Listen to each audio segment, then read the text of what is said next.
Welcome back, guys. Welcome back to some good old Bingus. I'm here with good old Mitch Riz. How's it going, Mitch? How you doing, man?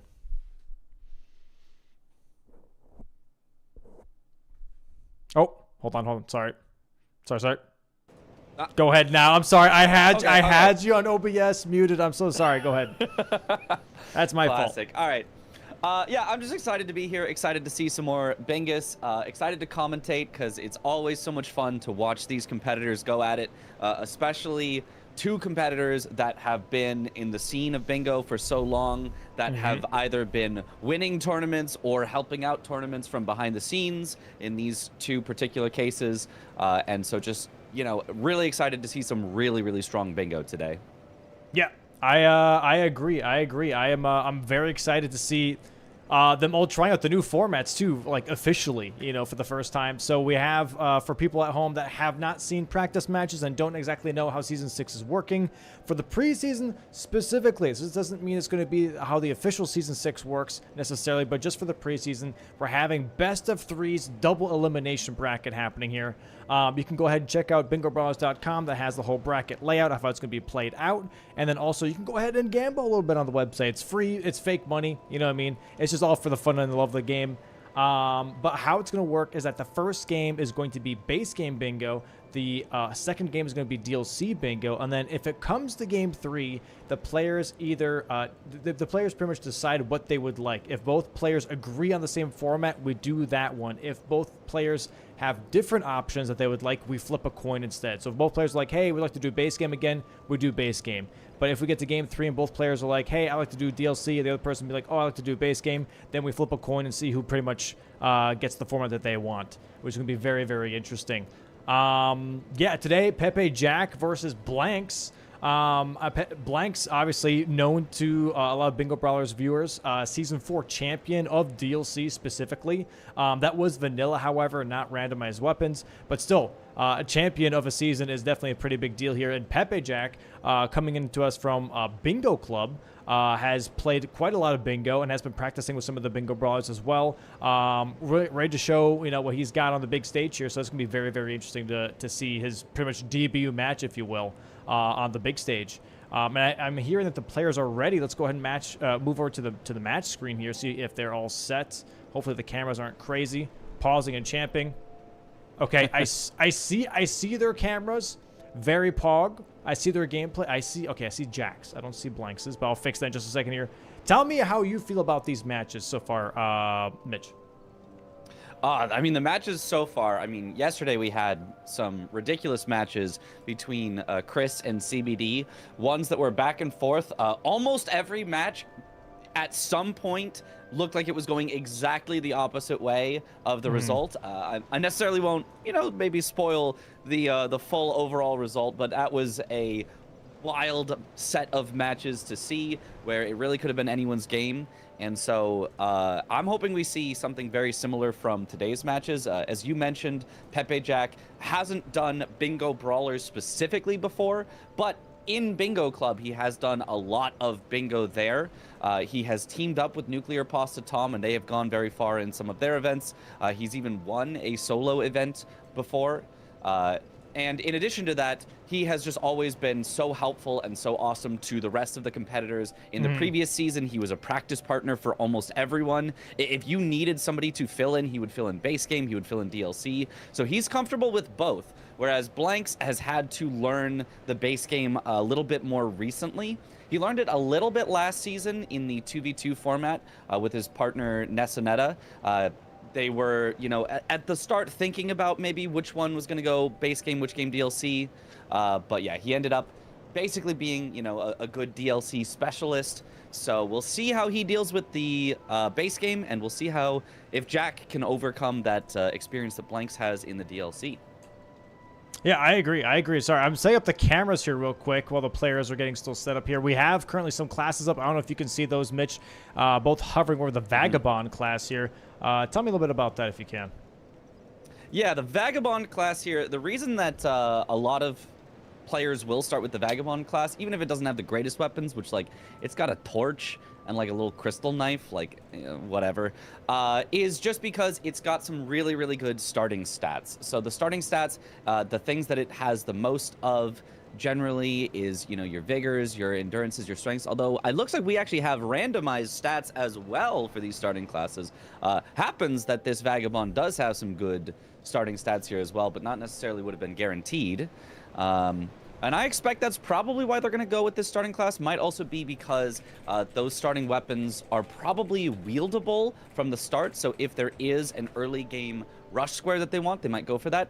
But also, I believe they can see the board and then decide to swap their starting class if they wanted. So if they saw, oh, wait, there's no early game squares here, let me pick to the one that's going to get me a little bit more set up for the late game. So right now, even though they're hovering over it, it's not necessarily the thing they're going to pick as they start the game. But yeah, nothing like huge here to start with for either of them. They're just kind of looking at this class and like it's got pretty good stats, so they might go with it. Yeah, I agree. Let's go ahead and get this game started. I'm trying to get the camera set up. We'll get that set up during the match here because this is the first day where we have delayed streams, so some of that setup has to be done live, sadly. So I'll get that set up here while the match starts. Let's go ahead and let the players know. Get ready. I was like, we are ready. That's what I was going to say. And I really wonder, like, what the mentality is. Like, when you start out in a tournament that has double elimination, do you think you're, like, more relaxed? Because you're like, you know what, even if I do lose today, I have a second chance. I feel like there's a little bit less stress, I guess, on the mind. Or do you think it's very much like, oh, I have to win? Because if I win, I get past some of the maybe other competitors that I really don't want to face. Yeah, I mean, I think there's got to be at least a little bit more relaxation than a single elimination, but for a lot of competitors, they want to win every single game. I've seen competitors, even in practice matches, that, you lose and you're devastated. So for a lot of our competitors, they take it very, very seriously, regardless of exactly what's on the line. So especially once we get into this, it's, it's all the stress. Yeah. No, I agree. And here we go. We're starting. Board is revealed. We currently have killed 3 duo trio bosses as our center square. That's going to be really interesting and see how they're going to deal with that. Besides that, do we see anything else that they could rush here? I see a Geel with a +0 weapon at the top, slightly towards the right. That's one that you can absolutely rush. You can do that even before getting to Torrent. But if they both go with this Vagabond starting class, I'm not sure they would do that, just because the starting weapons there are just not great for something like a Geel. You don't have pierce damage, which does more damage. You don't have something like Square Off that can stagger a Geel. But definitely something that they could do early. There's also Take Raya's Hand to Volcano Manor. That at least doesn't require you to, I don't know, get a fully upgraded weapon or anything like that. That's in the middle, slightly towards the left. And kill the Millicent Invader in Kaled in the bottom left would be pretty good, because you could just do the baboosh and you can just walk her through the rots over and over, and that's a pretty fast one as well. So I would expect to see probably at least one of them go for Millicent to start. They might even just, send both of them. And ooh, Jack has found a class with, it looks like the Rotten Great Axe, if I was not mistaken. So that's quite a nice starter. And Blank's looking through ones. Ooh, there is some actually interesting weapons here. Not a lot that's wieldable at the start. Oh, and Flamberge. Yeah, it's Rotten Great Axe and Flamberge on one of those starting classes. So I really like that. Flamberge, I love great swords. I think they've got a really, really nice moveset. Flamberge as well with bleed on it. You can make it frosty as well, so you can get both frost and bleed on a weapon. It's just really nice with such a nice moveset. But the Rotten Great Axe also not a bad idea. You can even swap between them. You can use Rotten Great Axe, activate the rot, swap over to the Flamberge, get some bleed, maybe later get some frost. Well, you have to go for the whetstone, so it's not that likely they'll get frost on it, but yeah, really strong setup potentially there. Blank's still thinking about his class though, thinking maybe going with this forked greatsword, which is also a great sword, but it's got bleed on it too, I believe. Does the forked one? You might be right. Yeah. Okay, that's very similar to the Flamberge then. I think the Flamberge might have slightly higher AR, but I think they're pretty similar. So yeah, a similar start for both. Yeah, I think Forked Greatsword and Flamberge are definitely very similar. I don't know if the moveset is different. They are both great swords, I believe, so they can't be that very different. But either way, status is king, as we've always been saying for Bingo, or just in Elden Ring in general. If you're being honest, play casually. Status is king. You want just fat damage, frost grease, bleed, whatever. It always helps out. So yeah, I'm very curious to see like what they rush here. I do see the Aguil +0, but you know what I do see is the Wormface corner square, and I do think that could be something that they could rush as well, because Wormface, even with like, I believe like a +3, like, okay, let's say hypothetically best case scenario, Omen Killer Cleaver +3 even, right? You can do Wormface so quickly, and that's a really nice, like we talk about board presence, corner square, that's when we can take out very quickly, gets you a little bit of progress as well in Altus here. Really not the worst idea, but killing Millicent I do think is probably one of the more go-to ones for sure. I think that both players are going to be rushing here. Yeah, I would expect to see both of them probably go for the Millicent Invader, or at least one of them. Wormface is scary to me. I have seen so many practice matches where somebody goes, I can do Wormface early. He doesn't have that much health. And then you get grabbed once and then you die. Or then another enemy comes in and hits you and you get stomped. And it's a scary one. It can be done very early. It is a fast one, but it's a scary one. It's one that I personally would avoid if I were doing something like this, and say, hey, opponent, you go do it. If you get it first try, that's fine. And if it takes you 10 tries, now I'm in the lead. Right. Yeah, I feel like those are always fun squares. It's like, hey, I'm going to push you into this, but all of a sudden, if it's like a really difficult square that the other player does first try, it's like, I fell for your trap, but guess what? Now I'm actually in a better position, you know what I mean? So it's always very interesting. That's the Uno reverse card. It's like, no, now it's mine, yeah. Exactly. So yeah, it looks like both are exactly doing the exact same thing here, which is going to be running towards the Grace here in Aguil Lake South, or North, sorry, to be grabbing Torrent, and maybe seeing Aguil +0 for that, or just holding on to that. Going to be running right afterwards to the Kaled trapped chest, and then doing a Aguil right afterwards. Whoever gets sniped, I'm going to say, on Millicent, I think we might see a double race here, like back-to-back. Millicent race into Aguil race. I would not be surprised. Although I could also see whoever gets sniped on Millicent to not go for Aguil, because you don't want to get sniped again, and then instead go for a more prep, instead being like, okay, I already lost it on this. Let me maybe focus on something that's maybe a bit farther out, just so that doesn't happen again. Yeah, I mean, one thing to note is currently they can't even wield their weapons properly. Both of them have that little X over it that you can see. So that means they are going to need some stats to be able to wield it. Millicent as an invader, I don't think gives very much runes to level up, but maybe it's enough to wield it. Who knows? Otherwise, they both, even to just do a +0 square, might have to go pick up a couple runes in order to just wield their weapon to be able to try for Aguil. Yeah. All right, let's see here. Both of them getting their Spectral Steed right now in their pockets, and their maps as well. And yep, we're seeing that Millicent race here. And we're seeing who is going to get this first. Who has the better Millicent strat, if you will. And I don't know, man. This is very much going to come down to whoever gets a better baboosh, if you will, you know? Kind of crazy. Jack maybe arriving very slightly earlier than Blanks is, but yeah, it is definitely going to come down to the babooshes. I don't know if there's any like luck involved or if there's a guaranteed cycle to it, but it really is just who can keep her in them better. All right, she should be spawning here. Jack now getting behind one of the geezers. So is Blanks. And there we go. Blanks already has her way lower. She's almost dead. She does get the heal off, but just needs one more baboosh for Blanks, and he should have this first. He might have this. Pepe Jack. Blanks has it. There it is. Got it. Wow. It was so close for Jack, too. She was at like 10% health. Maybe it was so close. Oh, just decides to die to get out of the invasion. And Blanks here not even going to go for Aguil right afterwards. Very nice pickup here from Blanks right away. Getting that by about, I would say, 4 to 5 seconds here. Jack's Millicent sadly kind of stepping away from the geezer and healing instead.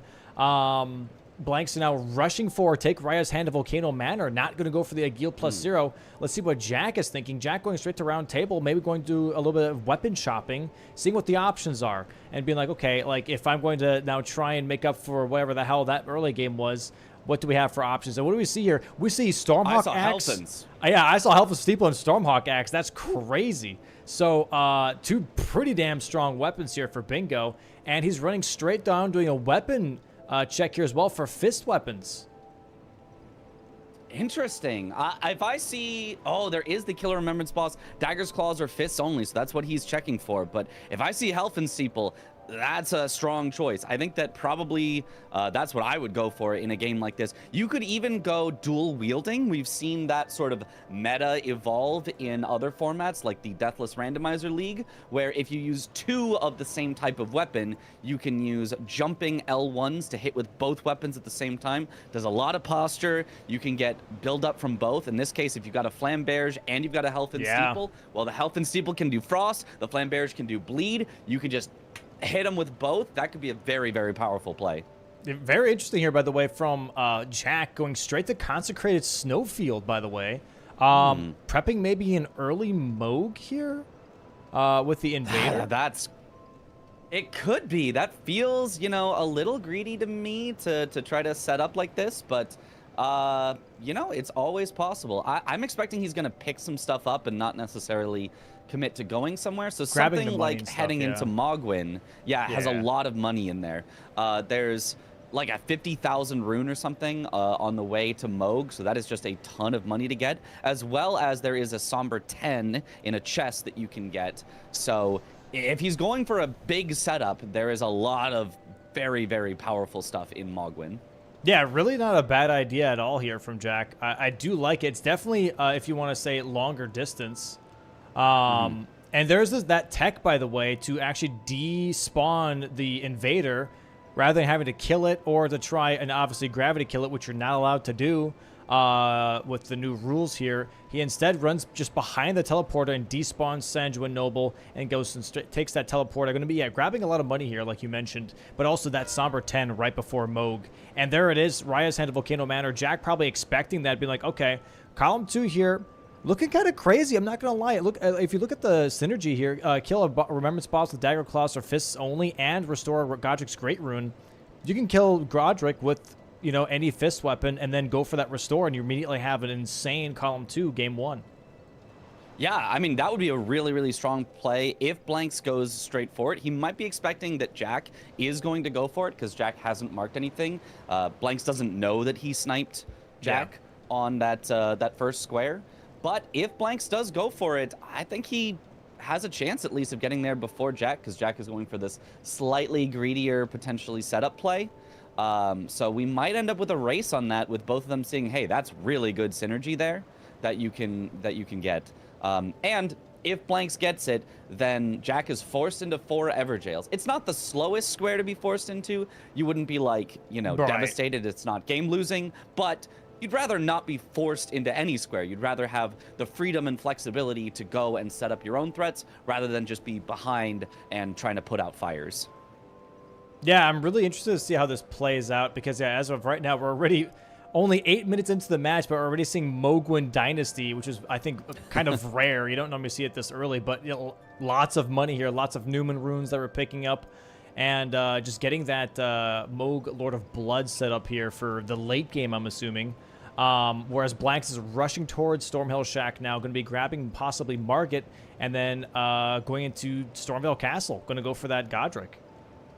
Oh, upgrading first. Upgrading first. This could be so scary for Jack if he just gets, you know, outpaced to Godric. Blanks is still going for some upgrades as well, so they are both going for upgrades. Yeah. And Jack has told me he just likes going to Mogwin Palace for the upgrades. He just thinks it's worth a lot, but he dies! He dies! That's going to lose him so much time getting back there. Hopefully he grabbed a Grace along the way. No, it's not too bad. Oh, there's a stake. There's a stake. I was about to say there is a stake. It's not the worst. It's not the worst. It's still obviously crappy to die, but luckily it's not the worst. He's going to be in that hallway right before the merchant, so it's not not the absolute That's not worst. bad at all. That's not bad at all. Yeah, but he does get, like you said, so much money. We had like a Newman's rune, like 2 Newman's runes, I believe, and a Lord's rune. If anything, this is actually more money than Halictree. It does take a little bit longer to get here, but it is more money. So this is going to be really nice front-loaded damage here from Jack that might be able to like kind of sway a lot of squares into his favor here. Yeah, it certainly could be. If this ends up transitioning into the mid or late game, Jack could have a big advantage with those runes. There's nothing on the board that oh, actually there is, sorry, 30 Faith that forces them at some point to dump some runes. So it's also possible that Jack could have an advantage on that, just getting all these early runes. He can spend them however he wants, whether it's to get a square on the board or just to get really powerful and try to bulldoze the rest of the board. Okay, I see Jack here now going to Agheel Lake North. Now, is this a thing of where he's going to go for Agheel +0 before he does anything in Stormvale Castle? Because if both players upgrade their weapons, they might be locked out of that Agheel +0 weapon square. Yeah, I mean, I think both of them started with 2 starting weapons, so they would at least have, like, a backup. A possible alternative. Yeah, a backup. It just might be terrible. Like, you just might end up with a terrible weapon for Agheel. But yeah, it looks like Jack is heading up generally towards the Margit area. He could just be grabbing the stones along the way. There's some smithing stone 1s you can grab. But yeah, if they both go for Margit into Godric, and if they both upgrade, yeah, that Agheel could be really tough to get later on. Yeah, this is definitely a very interesting position here. Okay, so I think Blanks is very much looking at a almost full upgrade to smithing 5s. So he's going to be going Kayla Tunnel here, at least grabbing the 4s, maybe grabbing the 5s. +12 is already like a really good setup because it gets you all the way up to Somber 5 in comparison, right? So it's 2.5 smithing stones for 1 Somber stone level. So it's 2.5, 5, 7.5, 10. So 12.5. Would get him to that Somber 5 level, and they can swap over to only the Somber Stones instead, and that way he can like kind of auto upgrade, drop, pick up, you know, that whole scenario. Yeah, worth noting that it always rounds down. So while it should be 12.5 upgrade levels, that just ends up meaning 12. If you get to +12 on a non-somber, that's the equivalent of +5 on a somber. Or alternatively, if you upgrade to +5 on a somber, that gets you +12 on a non-somber. They are just like nicely equivalent like that. Thank you, chat. I did not update the board. Apparently, we have the points now on screen. Sorry, I did not notice. And another Revenant smacking the heck out of Jack here. That's tough. That's tough. Did he grab the Grace, though? He got the Grace? I believe he had just grabbed the Grace. Yeah, so, there it is. It's an iframe death. So he kind of died for grabbing it, which is honestly, it's really not that bad. Yeah. It's just maybe more of a tilter than anything. Like, the time that he's losing isn't that much. Their route differences are probably going to make a bigger difference than these couple of little deaths, but you know, you die and you're like, oh no, now I'm behind, and it just starts to get in your head. So hopefully Jack can just continue to play his best game here going forward, and not let it at all snowball, because that's where it can get really out of hand, is if a couple deaths suddenly lead into you're playing nervous, and then that's a couple more deaths, and then you're playing really nervous, and then that leads to falling apart and losing every square. Right. And yeah, now we're currently both players in Liurnia. There is a Liurnia 4 bosses square. I'm not sure if that's maybe something that they're both kind of maybe eyeballing here. We have one of the newer squares, by the way, kill 2 Misbegotten bosses. This could be a Scaly Misbegotten. This could be Misbegotten Crusader, Leonine Misbegotten. And we also have Leonine Misbegotten and Crucible Knight Warrior duo. So there's 4 different options here that we can play with. So there might be a little synergy that we can see later on, or just a one-off, whatever is obviously faster, being played here from both players. But right now, I don't really know what they're working on. Jack currently grabbing the Smaragd South Grace, and Blanks here now currently at Southgate Rylakaria, leveling some decks. I think they're both just still fully prepping here. Blanks maybe going towards EG now. Just from the looks I hope of to it. see Nice. So Jack did buy the health and steeple at +0, so he can auto upgrade either his flamberge or his health and steeple, and have the other one set up for himself later to do a Gil +0, or alternatively the rotten great axe. That wouldn't be terrible either. Oh, he's actually going to auto upgrade both of his great swords, so I guess he would have to do rotten great axe later if he wants that +0 square, or he might just be leaving it. But yeah, Jack is fully going for this upgrade path, which is, I think, pretty smart. You know, just say, okay, I need to put out this fire. I need to get going on killing things. I can't afford to be too greedy on, like, let's save my best weapon for a Gil. So, smart plays here so far from both of them. Good setup. Blank's in the lead 2-0, but Jack, I think, in the lead here so far for the setup. Yeah, Jack having definitely a little bit more map presence compared to Blanks. But yeah, Blanks having that early threat definitely kind of puts a little bit of a pressure on Jack to make sure that he doesn't, you know, make any wrong calls here. I do think that Restore Godric's Great Rune / Remembrance Boss, Daggers, Claws, or Fists only still being up is a little crazy to me personally. I mean, if it were up to me, I would have just rushed that off the rip, because you aftermarket do have a Claws or Fists weapon check that is on the side path. So once you go past Gostock, there is that little staircase. Underneath the staircase is a normally the poison weapon, Venomous Fangs, I believe. No, it's not. Is it Venomous Fangs that's down there? It might be. I think so. Yeah, that sounds right to me. Yeah. Yeah. So that's a weapon check there that you could do immediately with Godric. I don't know. And also, I feel like Restoring Godric's Great Rune is a long square, but again, it's 40 free levels. Like, on top of that, like, you're really benefiting yourself for the whole board. You know, you're really making a lot of things easier for yourself with that Restoring of the Godric's Great Rune. So I don't know. I feel like leaving that up to the other player is almost like letting them buff themselves, you know? Yeah, no, I totally agree. But Jack is getting some more upgrades here, while Blanks is actually heading for Blue Retta. So Blank's just going for another early square, just trying to put even more pressure onto Jack. And Blue Retta being a corner square sets up the diagonal potentially as well. And that is a scary diagonal if we look at it. It's got duo trio bosses in the very middle. It's got invade and defeat Magnus the Beastclaw, and it's got kill Wormface. None of those is hard to do.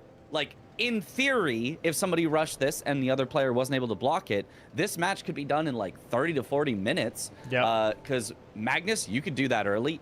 He sucks. I hate fighting him, but like, he's not that tanky. Same thing with Wormface. You could do him right away if you really wanted. And it's only duo trio bosses that takes a bit more time. But if you tried to get a little sneaky with it, you get 1 or 2 duo bosses before doing Magnus and Wormface, and then you just finish off duo trios. Like, that potentially could be the game. So, I do feel like scary line he's setting up. Do you think that maybe you have a bit more hate for Magnus because of the speedrunning route? Yes, 100%. Yeah, okay, I was about to say. Just horrible. Just horrible. Yeah, that is definitely one thing that I learned as well. Trying to learn the speedrun was like, this guy is a nightmare, and it's not fun. So I completely get it. But yeah, it is definitely still a quick fight, especially if you get that blood grease or if you just get that wild strikes going. It is still a very, very quick fight. We'll see. Both going for Blue Retta, which is really interesting. I did not think that would be the number one thing to go for, but both players thinking the exact same thing here. Blanks being here just a little bit sooner before Jack, about, I would say, 60 seconds now. As long as there aren't any oopsie poopsies, this is going to be another square here for Blanks. And again, some more pressure here on Jack, because this is also a Liurnia boss, which we have kill 4 bosses in Liurnia on the board. So this is, again, more progression for Blanks, more keeping Jack away from even getting a square. Yeah, it really is, but Blanks is out of heals and does get hit down to half health. He does have to be careful. He really wants to get this first try, because if it takes him a second try, Jack could really catch up. So he needs to lock in, not take any more damage. He does get a nice stagger there. Oh, great. He's got Loretta so low. There's no bleed procs on Loretta because she is ghostly here, so he doesn't get that added benefit from his weapon, but almost has her down. Just has to be careful of these couple of range attacks. Those were some scary dodges. Dodges in. Oh, he's not getting lucky attacks here. Those are rough. Those are rough. Yeah, he's almost got her, though. 2 more hits probably at this point. Or 1 more charged hit. He goes for it. Boom! There it is. Nice kill from Blanks. Very nice, and he marks it. And then Jack being like, oh my god, the one thing that I'm going for, he's going for. This is very, very tough. And so, yeah, Blank's just going to go ahead and mark that. Going to go straight towards Altus Junction Highway. And do we see maybe a Tree Sentinel duo trio here? Is that what we're seeing? Oh, no. Okay, we're going for Crystallian trio. Or Wormface. I think he's going to be Wormface. I think he's just going for Wormface. He's just setting up that diagonal. I think if he goes Magnus Wormface, they're both almost next to each other. They are so close. If he does those two back to back, it's so scary. But Jack recognizes it. He's going to the same area. We could either see a double snipe and then, like, I mean, I don't know how Jack would possibly come back from that. Or if they split progress, then at least Jack has put out one fire. At least if he gets one of these two squares, he's still going to be behind by 3 squares, but he will have blocked that really, really scary bingo threat potentially. So this could be a big moment in the match here. If Blanks gets both, I mean, Jack is just in a awful position. I mean, genuinely, if I was Jack, I would assume that Blanks is doing exactly what I'm doing right now. Just focus on duo trio bosses. You know, it's also a center square, the most valuable square on the board here. So, like, I think going for that instead of trying to, like, race on Wormface, I do think would be just a bit of a safer option. It does take longer, but it's less scary. Yeah, I mean, I like, if you are behind, I like taking the risk. I like saying the way that I'm going to come back in this game is to snipe you back and going for it. Sometimes it means you lose really early, but also sometimes it means you make really miraculous comebacks. Whereas if you play very safe, you let your opponent keep amassing tiny advantages until all of a sudden you're way behind. So I like Jack contesting Wormface here, and it is going to be a race on it. Blanks is here just a little bit faster, but has not gotten that great of attacks. Oh, but now gets a stagger, gets big hits. He has to worry about the Death Blight, but the Repose saves him so far. Jack has to be careful. They both have this very similar damage here. Blank's definitely very, very close here to getting the kill. Just one more stagger should do it. There's a stagger here for Jack. Going to go for that Repose right afterwards. Blank's here a little bit high on the Death Blight, but gets another stagger. Gets a stagger. This should do it. That's going to be another kill for Blanks, I do think. If he just does one more follow attacks. No, he goes too early. He misses. Still immune. Jack died too. No. Oh, devastating. My days. Oh, wait. Blanks got grabbed. He gets grabbed. No shot. Jack can get it. Jack is now ahead because he gets to respawn earlier because the animation's so long. Wait. Oh my God. Wait, he's AFK. Jack doesn't know. He thinks he lost the square. Go, Jack, go. Oh, my goodness. That's insane. That's actually insane. What a turn of events.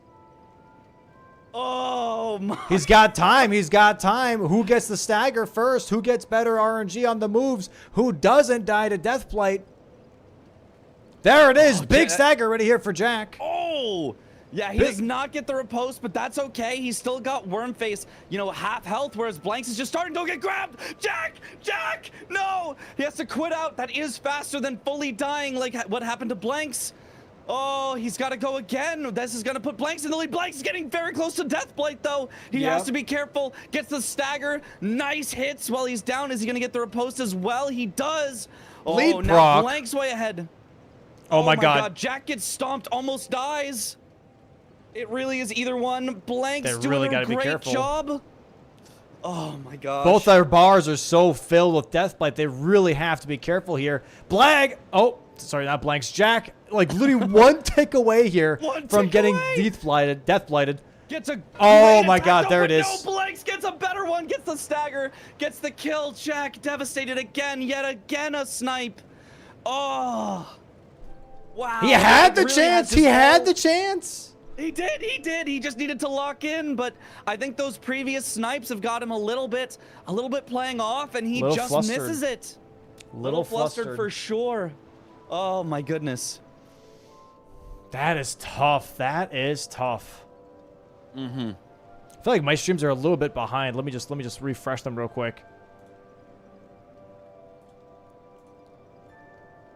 Here we go. But we don't see either of them currently heading for Magnus, actually, at this point, which I would have expected, because that diagonal is still just such a big threat, but both of them pivoted off into Kaled. They are somehow mirroring each other's movements almost exactly. What I'm surprised by is like, okay, yeah, so for blanks here, looking to do a possible Crucible Knight Misbegotten Warrior duo. I think that's what he's looking at. And I think Jack is thinking the exact same thing. If I'm doing duo trio bosses, let me do Crucible Knight Misbegotten Warrior duo. And this is just not good. I hope. I mean, I don't hope, you know, Blanks has an incident or wishing Oh, a they both curse have to like do that Radon, though, first, too. They both have to do Radon first because the teleport is active. To Altus, yeah. Yep. Yeah. But I do hope that Jack can come back into this game a bit. It's, you know, 4-0 is not an insurmountable lead, but it is a tough one. It's a tough one when you've been sniped so much and it feels like all the progress you've made has been for naught. That's what really feels worse. If it was 4-0, but Jack had set up, oh yeah, I've almost got this square done, I've almost got this square done, you'd be feeling like, oh, that's fine, I can come back. But everywhere you've gone has just been sniped is just so rough. Okay, it looks like that Jack is going to be grabbing the Grace as well in Red Main Castle here, but Blanks looks like he is going to be going for Magnus, is now back at Earthtree Grazing Hill, going to be going towards the Stone Digger Troll Old Altus Tunnel, maybe taking those Spirit Springs up towards Magnus here. Did he buy fingers from the merchant to be able to actually even invade? I don't know. I don't know if he did. I know that I think both of them at least talked to the merchant, but I'm not sure what their rune situation was looking like at the time that they got there, if they just didn't have enough. Jack, though, looks like going for Castus only, Claws, Fist, or Dagger only on Radon. So a nice synergy there. Yes. Cestus? Castus? I don't know how you say it. I don't know. I think people say Cestus, but I mean, what do I know, bro? Like, I don't know, jail, I said Gaul for like a million years, Gaul. So what do I know at this point? We're seeing actually Elemer of the Briar here for Blanks. Very interesting. So not going to be going for Magnus, but going for Elemer of the Briar instead. Interesting. Yeah, I wonder why. Yeah.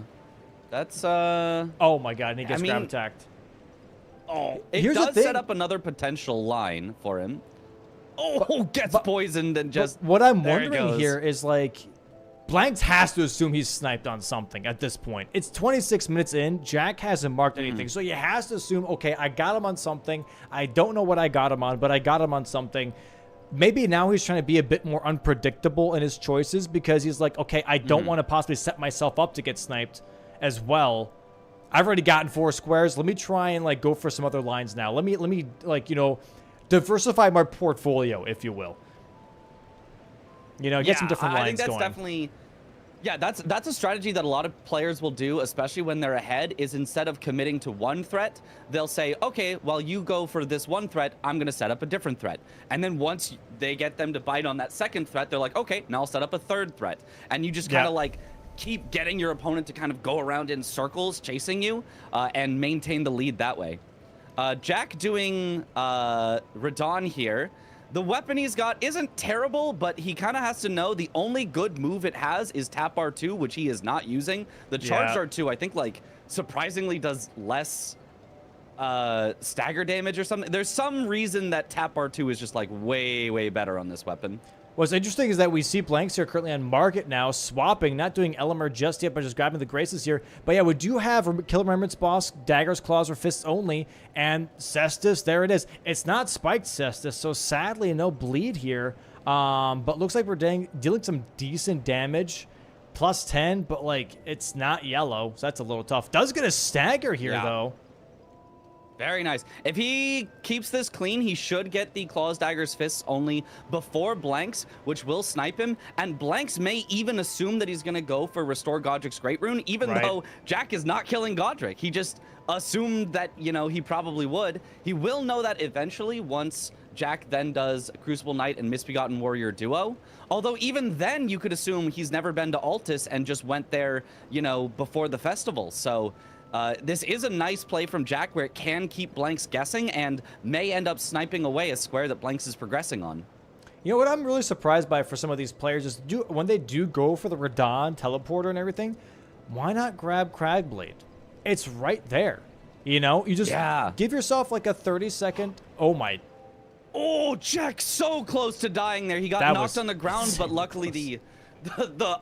the getting up iframes of the roll were just enough to get through that. Wow.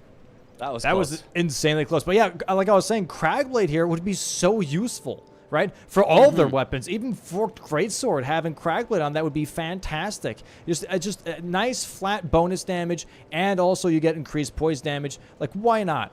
But yeah, with this also, I think with this Radahn kill, Jack could go for the 30 Faith on top of that. This is a lot of money that he's getting here, 110,000 runes, you know, with the kill and the Remembrance pop.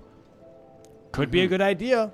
Get yourself on the board here a little bit, you know? Oh my god. Ooh, yeah, gets hit there. He's so low, he cannot afford to take any trades here. Nicely healing up. I don't know, he might even want to just use his last flask because that hit almost one-shot him. He would get one shot from that same hit now because he's not at completely full health. Oh, gets the scary big attack. He's got to avoid the meteors. Then he's got to jump over the big slam. Very nicely done. Lives here. Oh, big spin. No. He's going to use the torn iframes. No, he's just rolling. Oh my god, Giga Chad. I have never done that successfully. I have never done that successfully. Gets a stagger as well. Take the up. That's big crazy. Damage from Jack. Oh my, what a well-played fight so far. I say jinxingly, but oh, come on, Jack. Just keep in this. Pull it out. Just a little bit left to go. Oh, he gets the big slam again.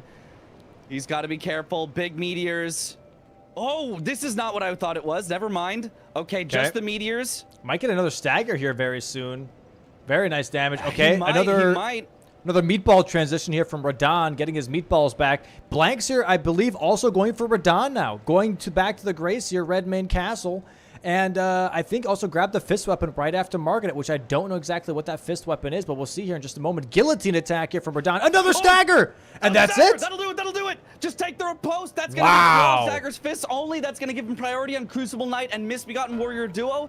And that could confuse Blanks, where he just doesn't know where the heck did Jack go? What Remembrance boss did he do? What's going on? Jack there, pumping his fist, finally feeling like he's on the board, you know, mental reset, getting a pretty tough square as well. And there it is, Blanks immediately being like, okay, I didn't get that, that's fine. Going back to Altus here. Yeah, and that's also so many runes still for Jack. He already had a ton of runes, but 70,000 plus 40,000 from the Remembrance, that's just a huge amount of runes for him to level up in any way that he wants. We'll see if he starts to go for that 30 Faith. I do think, you know, getting another square on the board is nice, taking it away from your opponent. We saw in yesterday's matches that there were multiple of those on the board, and then it loses some value because if you are the first one to get stats, it's really hard for you to also get the second set of stats, so your opponent kind of has priority on that. But with only one set of stats on the board, if you get it first, that's kind of just a free square. I mean, at the cost of you might die to things because you have no vigor, but it's still nice. It is. Yeah. It's still nice. Yeah. It's just, you know, acquire a square. All right. We get a possible Great Hammer check here on the Troll Cabin, Chariot, whatever you want to call it. Never mind. Okay, we're going straight towards Magnus here now for Blanks. He did buy the fingers just now. And from Jack here, grabbed the Frost Stomp so he can put Frost on his weapons, which I think is a really, really good idea here. Like we said in the beginning of the game, status is king, and that includes Frost. And this would be really, really nice to try and like have these fights go just a little bit quicker. They both haven't really focused on fully upgrading their weapons just yet, but Jack right now being still 3 squares behind, it's slowly climbing back here. I think if he goes for a full upgrade, he could very quickly deal with duo trio bosses, Liurnia bosses, and all of that. Magnus here now currently on Blanks' screen here. Do we get the good RNG? Do we get the good Magnus, or do we get the bad Magnus? Yeah, the main difference between a good Magnus and bad Magnus generally is whether he two-hands his weapon. If he two-hands, it can be really hard to deal with. He can poise through a lot of your attacks. But if he's just one-handing like he is for Blanks, it's just an easy stagger him over and over. Blanks having a great time of it. Magnus doesn't even heal, so all you got to do is just keep him low, avoids the Lion's Claw, just a few more attacks. That's where Jack's headed as well, but Blanks is going to get this first as long as he doesn't die, and he doesn't. Very clean fight here from Blanks.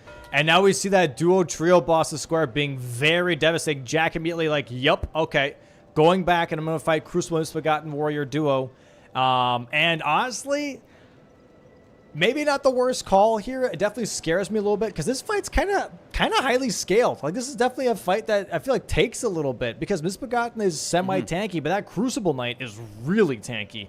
So it's really going to be interesting to see which bosses they think are going to be the fastest for duo trio bosses. Obviously, the Crucible Knight Misbegotten duo is on the board, so it's kind of nice to want to, you know, double up, if you will. But in Jack's case, he is one square away from losing this match, so this feels a little risky, but also understand trying to make this play at the same time. Now, here's an interesting thing. If Jack gets duo trio bosses, which hopefully he will, he's got access to one better than Blanks does. All of a sudden, what about that opposite diagonal? Jack just killed Radon, who rides a horse. Jack could get some whetstone knives, and then he already has one remembrance over Blanks for getting into the capital to get to gold free. All of a sudden, Jack kind of has priority on all of the squares in that diagonal. Not necessarily whetstone knives, but he could go get them.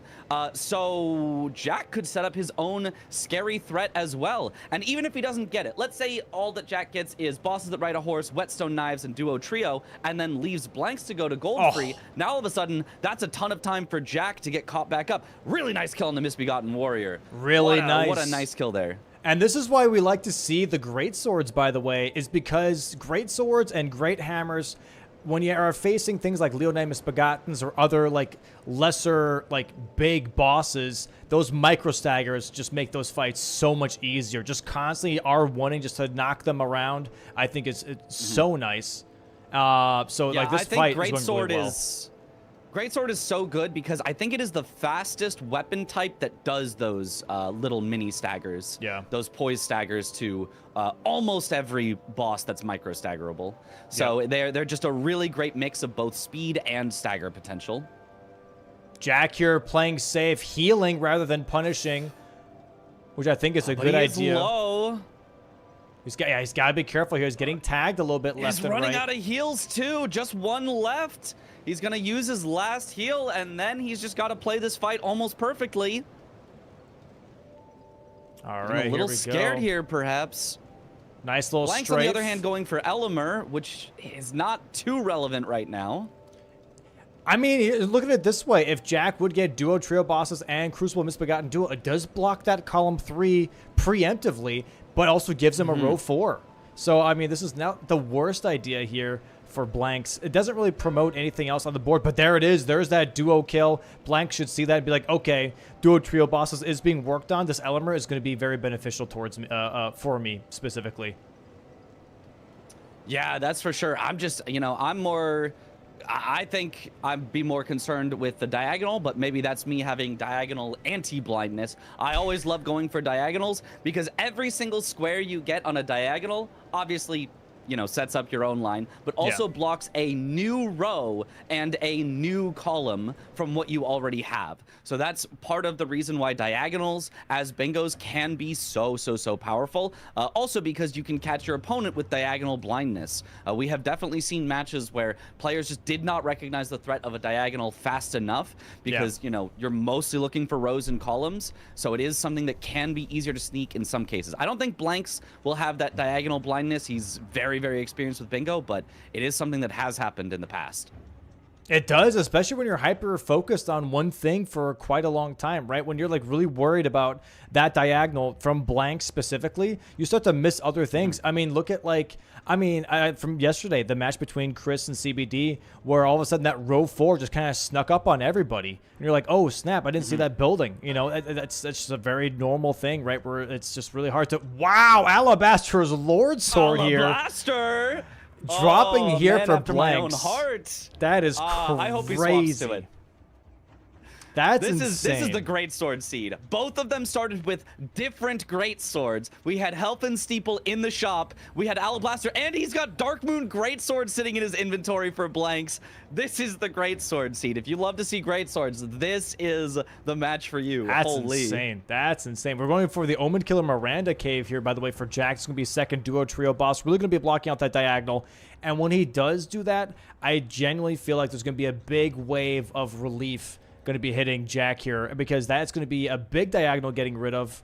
on the board here for him, but also it gets rid of a bunch of other potential bingos as well, right? That row 3 there, and also building that diagonal like you mentioned. So this is going to give him definitely a bit more, what do you call it? Optimism, if you will. Room. Yeah, for the match. Some breathing room and some reason to say, hey, this match is not over yet. I can start to make plans. I can start to come up with my own threats and ideas. Blanks, on the meantime, is doing a Tree Sentinel, which is a boss that rides a horse, so he might be preemptively blocking that diagonal that we saw. He already has Blue Retta, and he doesn't necessarily know whether Jack has done Radon or Godric yet, so he doesn't know whether Jack has a boss that rides a horse. But if Blanks continues on with it, he should get the bosses that ride a horse first. There's tons of Knights Cavalries that he can just go and do this Knights Cav, do this Knights Cav.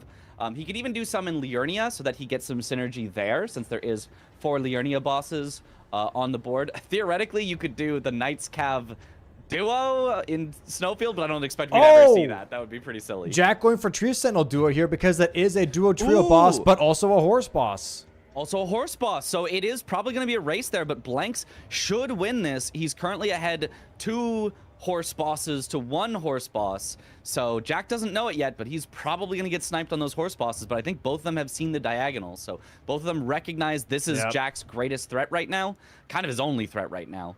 And so if Blanks steals this away, Jack, no threats really to speak of. There is that 30 faith here from Jack now. Yeah, no, it makes sense because, once this ride horse bosses is taken away, Jack has no bingos. It's a full majority match here for Blanks. Yeah, and Blanks ahead still 3 squares in the majority, and would potentially... Well, I would say would go to 4 with that, but Jack is going to get duo trios first. So Jack will bring it back only to 2, but then Blanks is going to bring it back to a 3-square lead as he gets the bosses that ride a horse first. And then, you know, Jack just has to be way faster, which is tough to do. Blanks is just one of the fastest runners out here. He has done a lot of speed runs, so he knows how to just do things quickly. And you know, that's a tough spot to be in. You do not want to be against Blanks in a majority race. You really do want to be able to pressure him, throw him off balance, but it has been all on balance for Blanks and all off balance for Jack so far. All right, it's going to be Blanks' I believe 4th horse boss here. Jack's 2nd horse boss, but 3rd duo trio boss. He does have that one Misbegotten boss, by the way, as well, from the Crucible Misbegotten duo. So we'll see when he cashes that in. Probably going to be weeping, I'm assuming, for the Scaly Misbegotten. There's the first Tree Sentinel dropping here now for Jack. Tree Sentinel, sorry, Knights Cav fight here for Blanks. About to finish. 1 stab in the chest. There it is. That's his 4th boss. Going to go ahead and move on to the last one. Probably going to be Highway Junction here in Altus. Yeah, that is a good one to go for there. Yeah, I mean, maybe more synergy with Liurnia could also be nice, but yeah, just finishing off, just making sure, hey, I want to get this as soon as possible so that Jack cannot possibly make this line threat is just a really, really good idea. All right, and now let's see. Execution here from Jack on the Tree Sentinel fight. It's been very, very good. But when do we get the full upgrades here, guys? We've been in here for 42 minutes. I'm still waiting on people upgrading their weapons to the max. There it is. Duo trio bosses here from Jack. That's also 2 bosses that ride a horse. And yes, he will be sniped on this. He is going to go for horse bosses himself, but sadly, that does not matter here. Jack, however, does have some work already done for the Godfrey square. The spirit, the gold free, if you will, as he already has Radon down. But sadly, I don't believe capital really matters too much on this board besides the double shackle here on gold free. Those are the only 2 things that I think really hold some weight here for that decision. So I think, if anything, we're not even going to see a Godric. Honestly, I think I might see a Moog before I see a Godric here from Jack. I definitely think so, especially since he already has Mogwin Palace, and he's got bleed weapons, and bleed is very effective against Moog. Something that you might think would be the opposite. Oh, he's the Lord of Blood. There's no way he bleeds. No, he bleeds a lot. He bleeds extra. More powerful. Yeah, he bleeds extra. Yeah. So Jack definitely with a great potential setup for it. Jack getting here sniped on bosses that ride a Oh, horse, but he's that not even wasn't getting actually sniped, what he was though. setting up for. Yeah. Yeah. He was going for that he was scaling maybe just misbegotten. doing, yeah, he was doing maybe some passive synergy as opposed to committing to it. So it's Yeah. not that bad for Jack. He just has to make up this 3-square lead, but he is fully blocked. No more bingo potential. So Blanks, if I were Blanks, I would just fully set up my weapon. Oh, after. Yep, After a perfect Geel. point. A Geel, right? You don't need to set up your weapon to do a Geel +0, so doing a Geel +0 first makes perfect sense. And after that, I would just fully upgrade my weapon and say, hey, try to beat me on speed. I'm fully upgraded. I don't think you are. I think I'm going to be able to get every single, remaining square faster than you do. And there it is, misbegotten bosses. Great Omen Killer Cleaver. Wow. That's a great weapon, too. That's a fantastic weapon, actually. That's a really good weapon. And that, I think, is going to be a big pickup here for Jack. Possibly he's going to be swapping to that, would be my guess. And then just go straight for, I think, Liurnia bosses and Everjails. I think that's like the next big thing here. Maybe 2 Watchdogs? Yeah, there's a lot of potential things to go for. He's currently in Mount Gelmir. Going for a which Godskin would Noble? be Godskin Noble, yeah. Without status effects. Now, he currently is an all status effects build, but he's got plenty of stuff to swap to that wouldn't have those status effects. But yeah, we'll see what he's got. Oh, he's got Rusted Anchor. Wait a minute. If he has Rusted Anchor and Great Omen Killer Cleaver, that's a powerful jump attack build if he wants to go for it. He couldn't do that for a Godskin Noble because he would get a bleed. Yeah. But in general, if he gets the stats to wield both of those and starts doing a jump attack build there, we have seen that just shred through bosses. You can actually just like hit him a few times, stagger, and like instantly kill. So he could have a very powerful setup soon, but Blanks maintaining that 3-square lead, 8-5, and only needs 5 more squares in the time that Jack needs 8 more squares. So Jack needs almost double the number of squares that Blanks does in order to win. And Jack here kind of nodding because guess what? Noble does block that row 1 that's been building here for Blanks. He's like, okay, thank God. Did not go for the Agil here. I can go ahead and stop that row 1 and then maybe try and pull back with some other things here. I do think Stormveil is very strong here because we do get a Wet Knife. We do get Godric's Great Rune. We do get a Painting. There's a lot of things here that I think there's a little bit of oversight from both players. That Stormveil is kind of powerful here at this point. We also have the Everjail nearby with the Crucible Knight. So there's a good amount of Limgrave here that they could really utilize. And I do believe Blanks is realizing that right now, going for a Painting in Limgrave. Going to be grabbing the Shack Painting here. And then maybe, because he already killed Margit, go inside and grab that other Painting as well.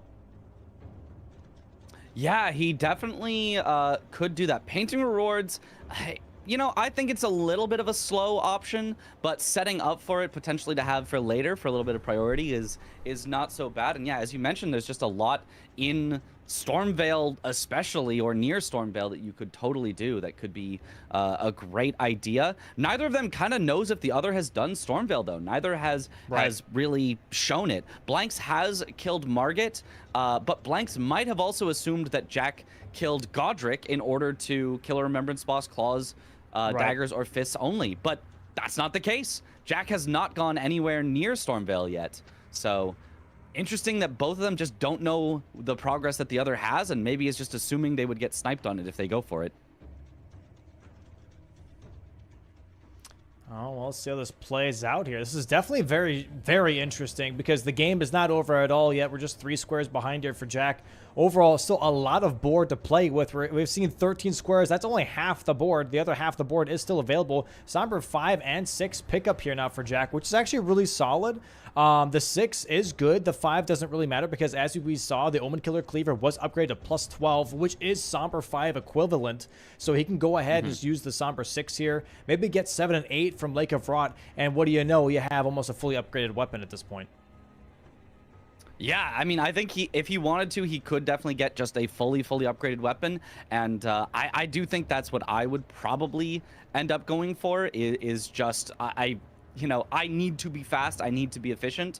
I'm not going to win on continuing to try to fight with a low upgraded weapon. So if I were both players, that would be my first priority here. We know it's a majority match, although Blanks theoretically could still get lines, but for the most part, it's a majority match. Yeah. So I would say for both players, the faster, the more efficient you can be, the better it's going to be. And here we have it. Godskin Noble on the big screen here for Jack. Going to be going for some fighting. Not the greatest Yeah, he is damage. using that Cestus, which I guess it's just because he doesn't have the stats for the Anchor. I really think the Anchor would have done a much better job in this fight.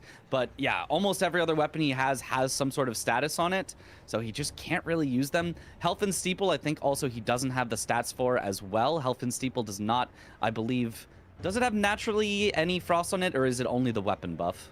It doesn't have naturally frost on it. Yeah, it's just the weapon buff. Correct. Okay, yeah, so that could have been a good option as well, but just I don't think has probably the int to wield it so far. So instead going with this Cestus, or Cestus, which is doing solid. It's Still not okay. bad. It's just It's you all know, right. yeah, It's it's all all right. right. That's okay. Yeah, I do wonder. Yeah, I mean, even with Health and Steeple, if you don't have the intelligence to wield it, well, just like with Alabaster, is it maybe just fully almost physical anyways to where it doesn't really matter and it would still be better than the Cestus here? I really don't know. We do get a lot of staggers here, though, from the Cestus, I will say. This is already our third stagger here on Noble. Phase 2 will be a bit of a different story, though, on how this fight might go for him. We have double Watchdogs here for Blanks right now as well in this Catacomb here. Going to be grabbing that lever here, popping up that elevator back up top so you can get into that secret component hallway and see how this goes. Does he have crystal darts? Because if he doesn't, this might be a little tricky.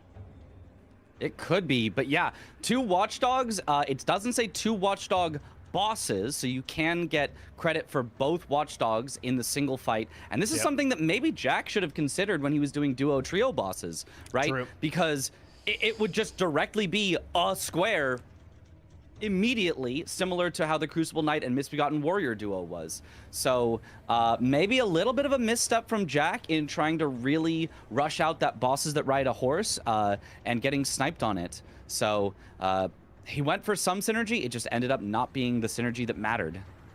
Jack here very nicely waiting out the roly-poly move here from the Noble, sticking him behind a pillar, just waiting it out instead of trying to get some extra attacks in, because sometimes that could really go sideways. Gets a nice stagger here again. Double Watchdogs, no crystal darts here from Blanks. Just going to go ahead and try and use his giant finger to get some slap hits in here.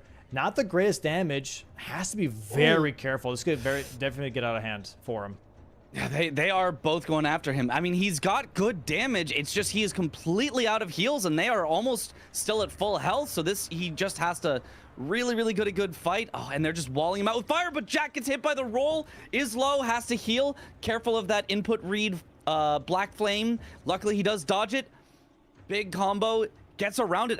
That's a really nice dodge from Jack to get around that big pokey combo. But Blank's now down to half health. He's got to be so careful. One slam from a Watchdog, I think, would just one-shot him at this point. There it is. He's got some good dodges, though. A nice stagger again on Noble here as well for Jack.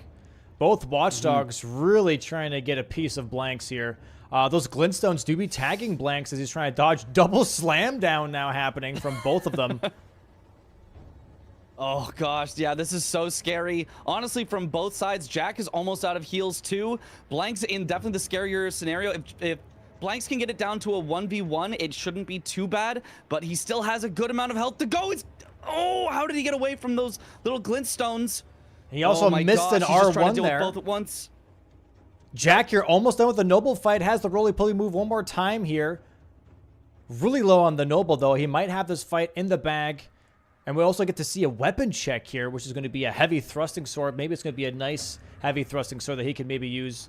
Has to be careful, though. There's the glintstones again. Blank's really in a tight spot here. Jack almost dies. Slammed. Oh, my God. No! No! They heal. They heal. Yeah. And Blanks dies too! Blanks! Oh, my God. Oh, Wow.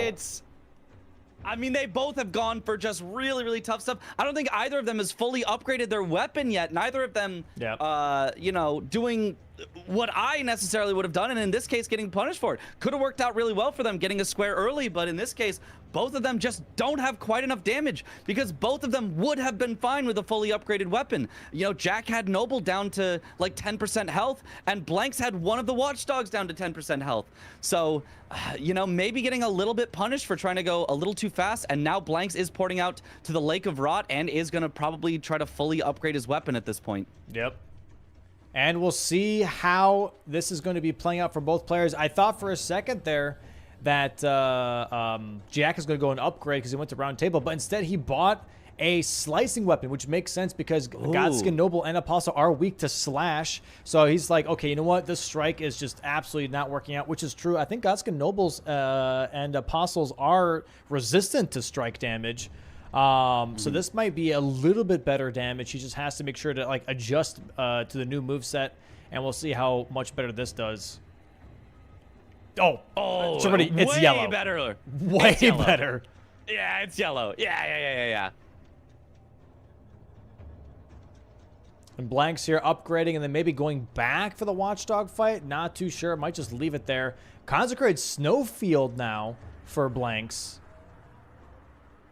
Going towards is he Ordina. Heading to Mogwin? No, Ordina. Okay. Yeah. Going to go for what seems to be maybe the Frost Grease and a little bit of money pickups here in Ordina. Oh, and Crystal Darts. There are Crystal Darts at Ordina as well. So he's going to go. I did not know that. Yeah, full setup here for the Watchdogs, which makes sense because he's already wasted so much time there. He's like, you know what? If I'm going to go prep, let me make it as easy as possible because I don't want to deal with that again. Yeah, I totally agree with this. I think if you're ahead by 3 squares, the way that you're going to lose is by having incidents. And so if he can just say, I'm going to avoid all incidents the best I can, it's just going to be a great idea for him. Okay, Jack has to be careful of the roll. Yeah, early phase transition from Noble, which is not great for him. Good catch there from Jack, though, that Noble kept on changing sides on where he was turning. one more super move here from the Noble. So much better damage, though. Already at half health with the Noble. Blanks here getting set up just a little bit more. Nice dodges.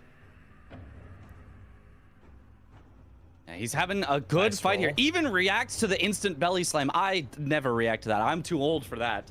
But Jack's got it no problem. I get it half the time. Not all the time, but like when you kind of assume it's going to happen, it's pretty easy to dodge, you know? Big thrust. I just know it's not going to kill me, and it actually gives me a punish after, so I just call it efficiency, when in reality it's just me being too lazy to like figure out how to properly dodge it. Yeah. Jack's trying to get some tags in here of attacks through the pillar. Has to be a little careful here. If he gets too close, he might get hit. Doesn't get any free hits, sadly, but also doesn't get absolutely rolled over from the Noble. Another slam down attack. And back to the Watchdogs here for Blanks. Throws those Crystal Darts, immediately converts the Glintstone Watchdog to fight on his side. And there we go. Some nice free damage here just for him. And the Noble now going for another thrusting attack here on Jack. Jack dodging here. There it is. That Watchdog fight. It being absolutely melted. They just killed each other. Oh, my. Way faster. So now for Jack, it's like, okay, let me go for Noble. And then after Noble, maybe let me go for Moog. I believe Blanks might be going for Moog right now. There it is. Pop-up. Ooh. Does hit Jack this time around. Has to be a little careful here. No, Blank's going to be going for Godric. No, Jack, no! Jack here losing possibly a little bit of mental on some of these deaths here. Again, dying to Noble. Might be pivoting to Moog, Lord of Blood. I'm not too sure. Blank's going to be grabbing the Grace here at the bridge. I forget which bridge this is called, but there's the Lion as well barking at him. And we might see a Godric's Great Rune play now from Blanks because, first off, again, 40 levels, but on top of that, hasn't seen that come out yet from Jack. So he's like, okay, maybe Jack is just holding on to that Godric's Great Rune, or he actually never killed Godric. So it might be calling out a little bit on that bluff. Also, Blanks being ahead by 4 squares has maybe a little bit of confidence calling this bluff in his mind, if you will. Yeah, it is also some more line threats. Now, lines don't matter too much at this point because Blanks is both the one with the line threats as well as the majority lead. So it's kind of like if he wins a line, he was probably going to win majority anyway. But you know, if he does restore Godric's Great Rune, now Jack has to do Godskin Noble. He would not really be able to just pivot out and go Moog instead because he will need to do Godskin Noble at some point. I just, you know, I do wish that Jack would go upgrade his weapon at some point because, you know, even though you might lose a little time on this square, it's going to save you time overall as there's so many squares he still needs to do. He needs 8 more squares, and almost all of them involve killing. So that's 8 more squares that can go faster if you upgrade your weapon. So I would really like to see him do that pretty soon. Hopefully he'll do it at least after Noble, but it looks like he's committed for now. All right, nice attacks here, though, from Jack. He is punishing, about to be in phase 2 again versus the Noble. Gets some nice slash R1s in there. Gets the stagger, gets the riposte. Really good start into phase 2 here. Now just has to make sure that he doesn't get caught by some of these roly-poly moves because those are the most devastating for sure. There it is. Gets rolled around and turned into goo. Oh, yeah. I mean, yeah, he's backing up a little too much on some of these times where the Noble is picking between the roll and the giant flop and just getting that roll, and it's just... Not only is it devastating, obviously, to die to, it's so scary, but also, even if it doesn't kill him, like, it would just waste so much time. So this is just really, really not going well for Jack. It's very, very tough indeed. If he does get this, a nice mental reset again. Another painting here picked up here for Blanks in Celia Town. It looks like Blanks might be focusing now on a column 5 threat just to constantly have... You know, Jack guessing where am I going to actually complete these lines. Kind of split progressing here, which we've seen in a lot of seasons where if you're really far ahead and you're like, hey, you know what? I don't want to get sniped myself. Let me just go ahead and do a little bit of progress here, do a little bit of progress there. That way you can kind of avoid being sniped too heavily and waste too much time. So Blanks here has the Godric Grace. The bridge grace, if you will, and now is also doing a little bit of paintings again. Might swap off and start moving towards Moog a little bit. I wouldn't be too surprised about that anyways. And we'll see how this goes for Jack. And maybe Jack can pull it back. But we'll see. Well, we'll see. This is a really, really rough spot to be in.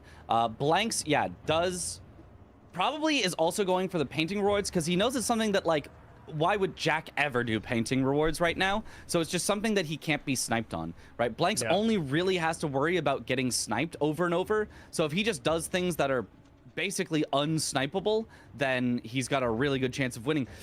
Oh, Jack has to be so careful. I thought Noble was going to slip off of that pillar and just hit him. Ooh, nice. He's hitting him through the pillar now. That was a nice hit.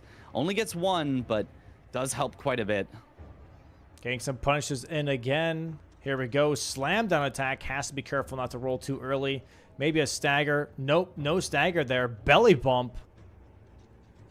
Yeah, unfortunately, the Noble gets all of his stagger back during that roll attack unless you can continue to hit him during, and it's just so hard to... And another roly-poly. That's crazy bad RNG here for Jack right now on this fight. Does get some tags in here. Let's get a hit. That might keep his posture up through this. If he gets one more, I think he got them close enough to actually keep the stagger on Noble, so he might get one soon now. Ooh, but he gets tagged. He's got to heal. That's gonna let Noble get all of his stagger back, unfortunately. Tailspin. And yeah, Blanks here, I think, just completely cashing in on paintings right now. Going to be close to 10 squares in just a moment. Belly bump one more time here from the Noble. And another belly bump. Again. Now you got to be careful. Oh, nice stagger, though. Big stagger. He's going to take that riposte and then probably heal immediately after so he doesn't get killed. He's just got to be careful of getting killed while he heals. There it is. Yep. Did not greed the second flask, and that was the right call for sure because that absolutely. Oh, the roll, thrust... though. Not again. Okay. Oh, please. Get stuck on the pillar. Oh. Okay, he's just stay in the middle. Just stay in the middle. He'll roll around you. You just have to be careful. When he's coming out of the roll, he can change directions very suddenly. Nice. Manages to avoid it. Heals up. He should be okay now. Good dodge. Oh. There it is. Repeating thrust one more time here from the Noble. This might be his last attack as Jack here just needs 2 more R1s to take him out. One more slam down. Here we go. R1, R1. There it is, Jack. Now finally claiming redemption here versus the Noble, marks that square. And the Bloody Helix. That's probably the best heavy thrusting sword you could find, I do believe. That's a really, really good one. Very good one.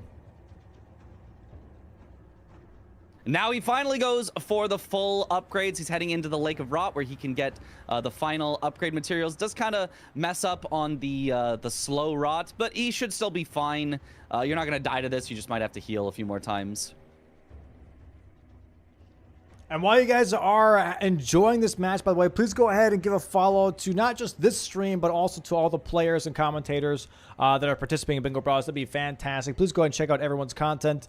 And yeah, be sure to stay in touch with the Bingo Brawlers tournament. You know, you can go ahead and check out the tournament on the website, bingobrawlers.com. Thank you. There is paintings there from Blanks now. Somber 7 and 8 picked up here from Jack. And 10-6 right now. 4-square lead is a little tough to deal with here, but Jack definitely still has a little bit of room to play with to possibly bring it back here on the board. But Blank's definitely running away currently with this lead as well. Yeah, a 4-square lead at the start of the game, you know, is still a big lead, but is something that I think a lot of players would say, nah, I can come back from that.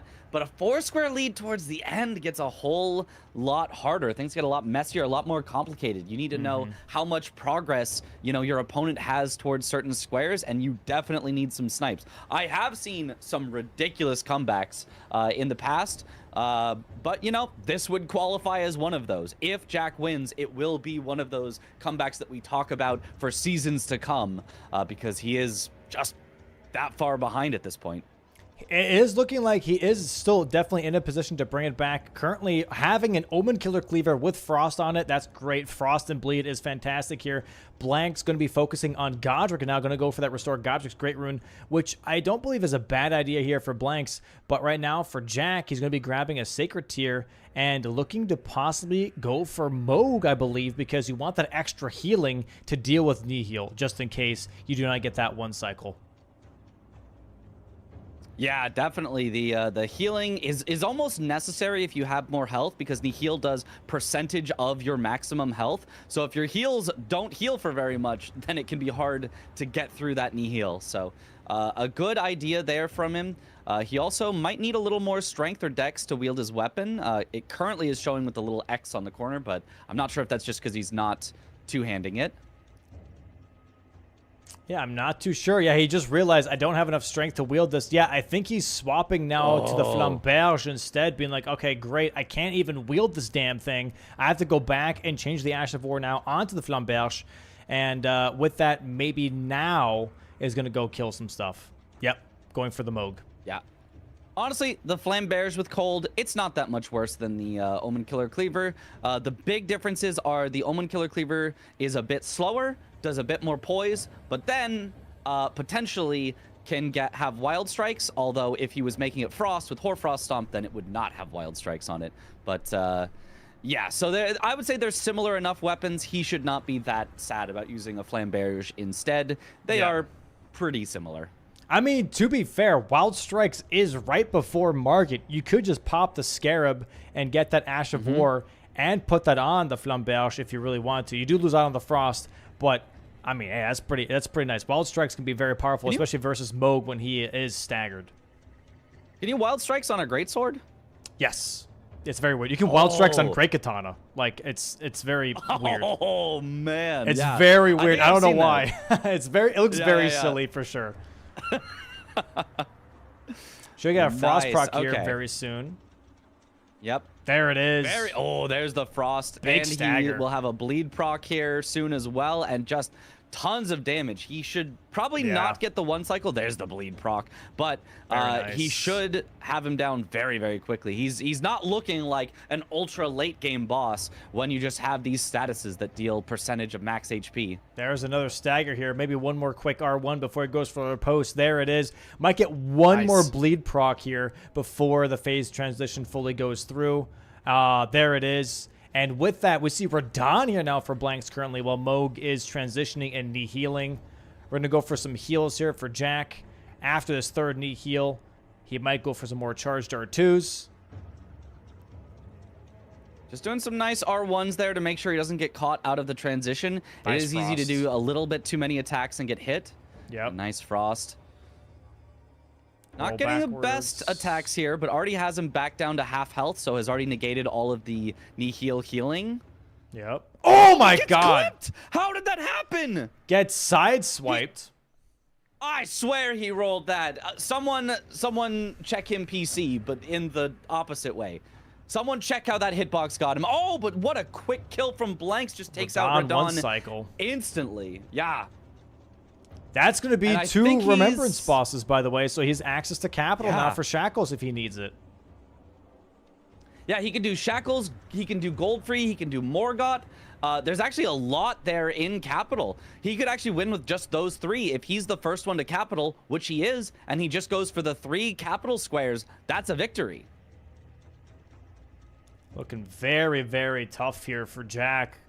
Every death is chipping away at a possible comeback here for him. But with Moog dying, that is a lot of money that makes this way easier to execute on. Nice Frost and Bleed I'm proc. just concerned that he's not going for the same spot as Blanks right now. Although Yeah. he technically could. Moog could give him Capital access and he could rush there. But if Blanks goes to Capital and Jack doesn't, and he's just got free reign of 3 squares, and 3 squares is all Blanks needs to win. Yeah. So Jack has to basically get lucky with his guess from here and go contest Capital and steal at least 1 away from Blanks in order to have any chance in this game. Yeah, Capital here is starting to be looking very, very important. After Moog dies, if Jack makes the right call of possibly Shackles or Goldfree, that's going to be his best bet, because I think that's exactly what Blanks is looking at right now, going up the battle ramp here next to Lanciax, making his way towards Draconic Tree Sentinel. I think he's looking just to cash in on the Shackles, Goldfree, and Godric's Great Rune. Yeah, he's definitely looking to do that. We can tell that that's what he's going for. And, yeah, might end up being a little unstoppable, especially just because Jack is a little behind. Blanks should get at least 2 of those, even if Jack chases. So that would just mean that Blanks would need 1 more after that. Nice Unless, stagger. who knows, maybe Blanks has an issue, has an incident. But, yeah, nice fight so far from Jack. Just a few more hits, maybe 1 more bleed proc. He might even get a frost proc again. Yeah. Could really do it. He should be really close to a Frost proc here. 1 or 2 more R2s, RR1s should do it. Roll back here. Apparently more Very than nice 2. dodging. Mm-hmm. And Nice. Frost right about after this right here. Nope. Now? Nope. Nope. What about nope. now? Now. Called Oh, it. there it is. Yeah, called it. First try. First try. There it is. Nice stagger. That should be Nice Moog stagger. here for Jack now. That's going to be a lot of money. This is also Capital access on top of that. So very interesting here for sure. Mm-hmm. Does signal to Blanks that Jack was not going for Capital access immediately, given that he only now has his 2nd Great Rune, and Jack is going to the Capital. He does recognize there's 3 there. There's too many to give up. Yep. So it is going to be a race here to the Capital with Blanks in a solid lead towards the Capital. Although, you know, I think that Jack maybe has a better setup in terms of what weapons he has access to. Blanks could have a very powerful weapon with the Ala Blaster, but he's not choosing to use it. So this Forked Greatsword is also pretty great, but not probably quite as good as the Cold Flamberge will be for Jack. Definitely a good And Jack stagger actually- here, though. Not that far behind. Only a minute or maybe 2 until he catches up on the Draconic Tree Sentinel. Oh, those claws shred the Draconic Tree Sentinel. Night Claws, man. Night Claws, DLC weapon. A lot of the DLC weapons, I feel like, are a little overtuned, if I'm being honest. And that's Aside from the Smith script ones, which they nerfed into the ground. But Yeah. the rest of the DLC weapons, yeah, are pretty solid. very, very strong here. So, yeah, there it is. Night Claws absolutely shredding DTS to pieces. There it is. Staff of the Avatar now dropping for Blanks. He is at a +9 upgrade level, skipping that Grace right away and going straight into the Capital here. And, yeah, we'll see what he picks first, because this might decide the game here. If he goes for Shackles first or if he goes for Goldfree first. If he gets both, it's pretty much curtains because he has Godric's Great Rune all set up, whereas Jack has not killed Godric and is also now trying to make his way into the capital here. So depending on how this goes, if they split and Jack gets Godfrey and Blanks gets Shackles, we still have a little bit of game to go. And I feel like they're kind of even on the rest. Yeah, the rest are pretty even. So, yeah, Jack only with a 3-square disadvantage. This isn't that bad if he can take, especially if he gets 2 of the ones in capital. But I don't see any reason that Blanks would go for Shackle over going for Godfrey. Hold on. We have Kill Morgott and Godfrey. Yes. Morgott and Shackles. Godfrey. Yes. So that's 3, not just 2. That's 3, yes.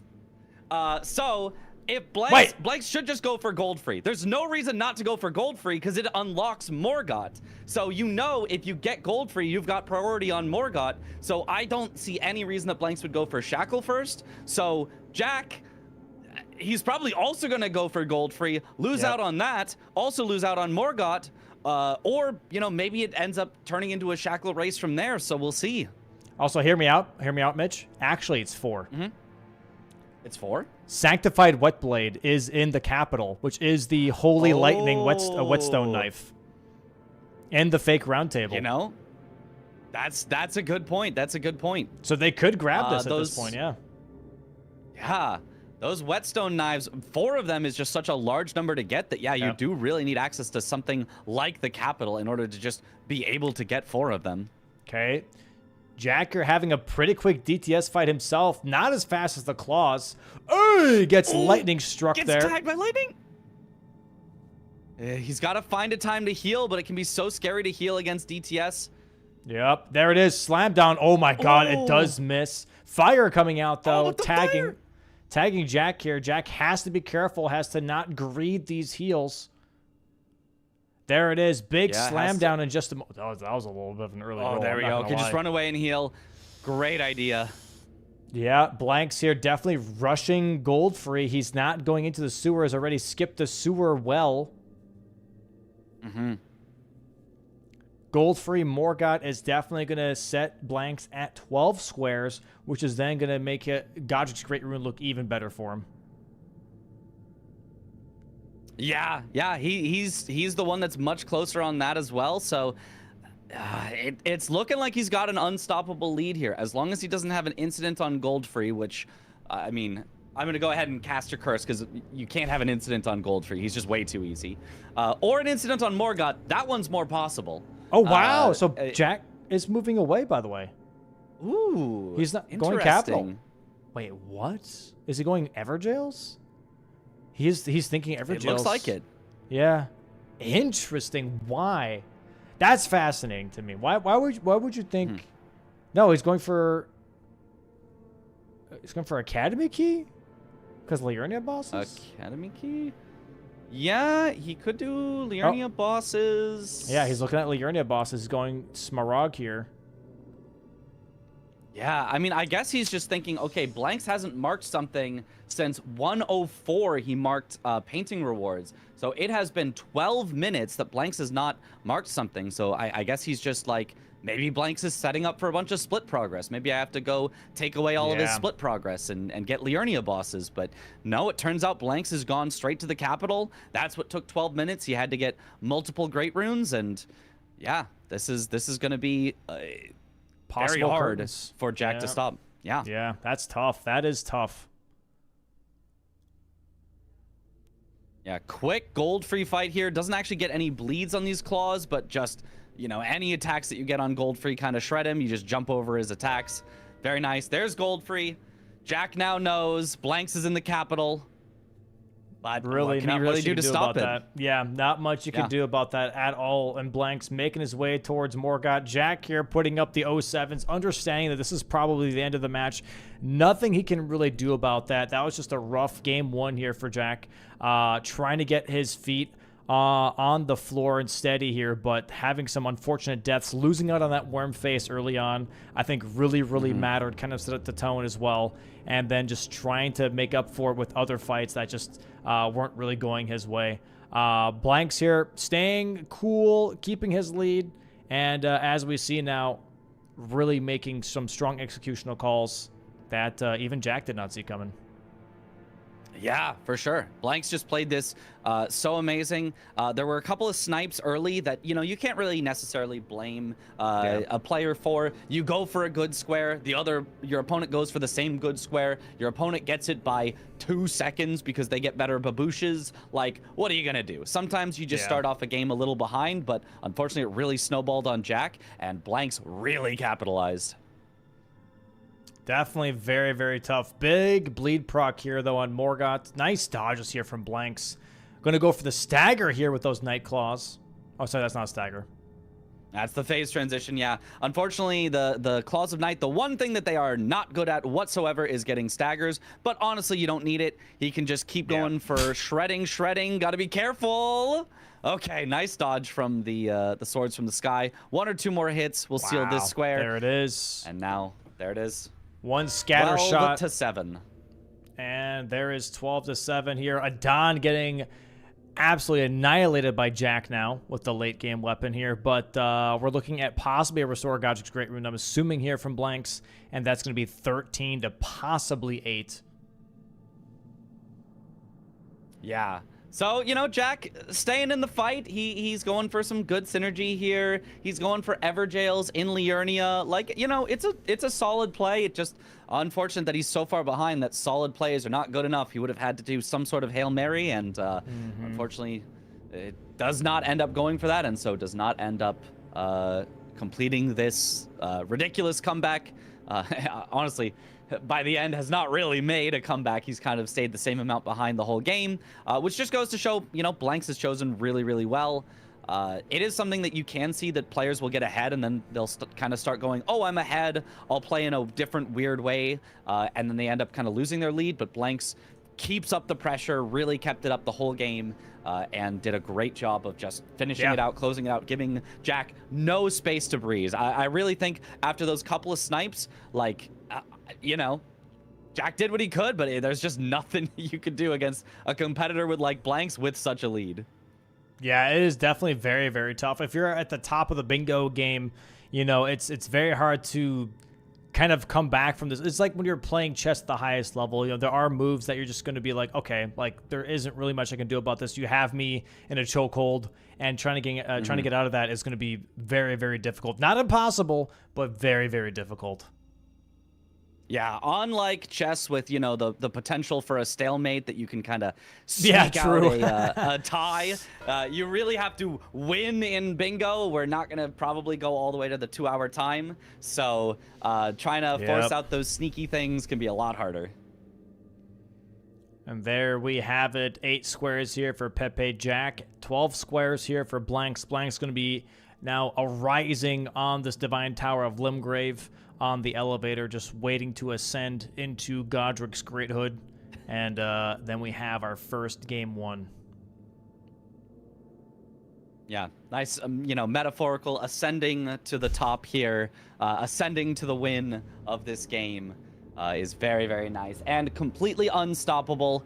He knows there's no incidents that can be had on just restoring a Great Rune. It's by far the safest thing to go for. And given that he just saw that Jack marked something else, he knows there's no way Jack is here. So they both know at this point it's a guaranteed Blanks win.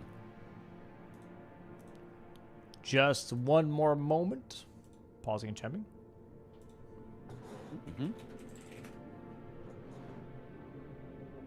Pausing and champing. Pausing. Champing. Champing. Pausing and champing. And there it is. 13-8. GG's here for Blanks. First match going to him. Best of 3s. Next match going to be DLC, which I believe puts Jack still in a bit of a pickle here because Blanks, being the Season 4 champion, actually, of Bingo Brawlers, was DLC. So I'm not saying that Jack is not going to be able to compete in that regard at all, but I will say that that's definitely putting you in a tough position here, facing the previous DLC champion in his own forte, if you will. Well, let's go ahead. Yeah. We'll do a quick 10-minute break here, give the players a moment to hydrate, go to the bathroom, do what they got to do, and we will then be right back, chat, for a Game 2 in the DLC, Blanks versus Pepe Jack. Be ready to see some awesome bingo. See you guys in a bit. Should be an exciting one. See ya. See ya in a bit. See you in a bit.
Brother, may I have some oats?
All right, and welcome back, guys. Welcome on back.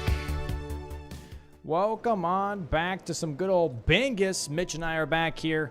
Going to be talking to you guys, yapping a little bit about first game. First game being very interesting, very much a tone setter, if you will, on how strong early game can be if you really get a lead going on here. Doesn't mean it's over. Best of threes. We're moving on to game 2, and as we have said before, by the way, game 2 being a different format. So game 1 being base game 2 being DLC now. So we're moving into the DLC format here for these two players, Pepe Jack and Blanks. And keep in mind that there is auto upgrade available now, which means that if you drop a weapon and pick it up, or if you pick up any new weapons, they will acquire the same upgrade level that you currently have in your inventory. So that's going to be very useful. Also, every single starting class in the DLC now will have a randomized weapon rather than the club. So that's another cool thing. They will still start with a staff and seal, but they will start with a cool random weapon to kind of diversify starting builds, and we'll see how that goes for these two players here. Yeah, definitely. The DLC is, a very, very cool format. I love that they get the randomized starting weapons here. Just gives a little more variety to the early game, because previously it was a little centralized on katanas and great axes. And while those are still great checks that we might see players do, it no longer feels like kind of the only options out of the early game.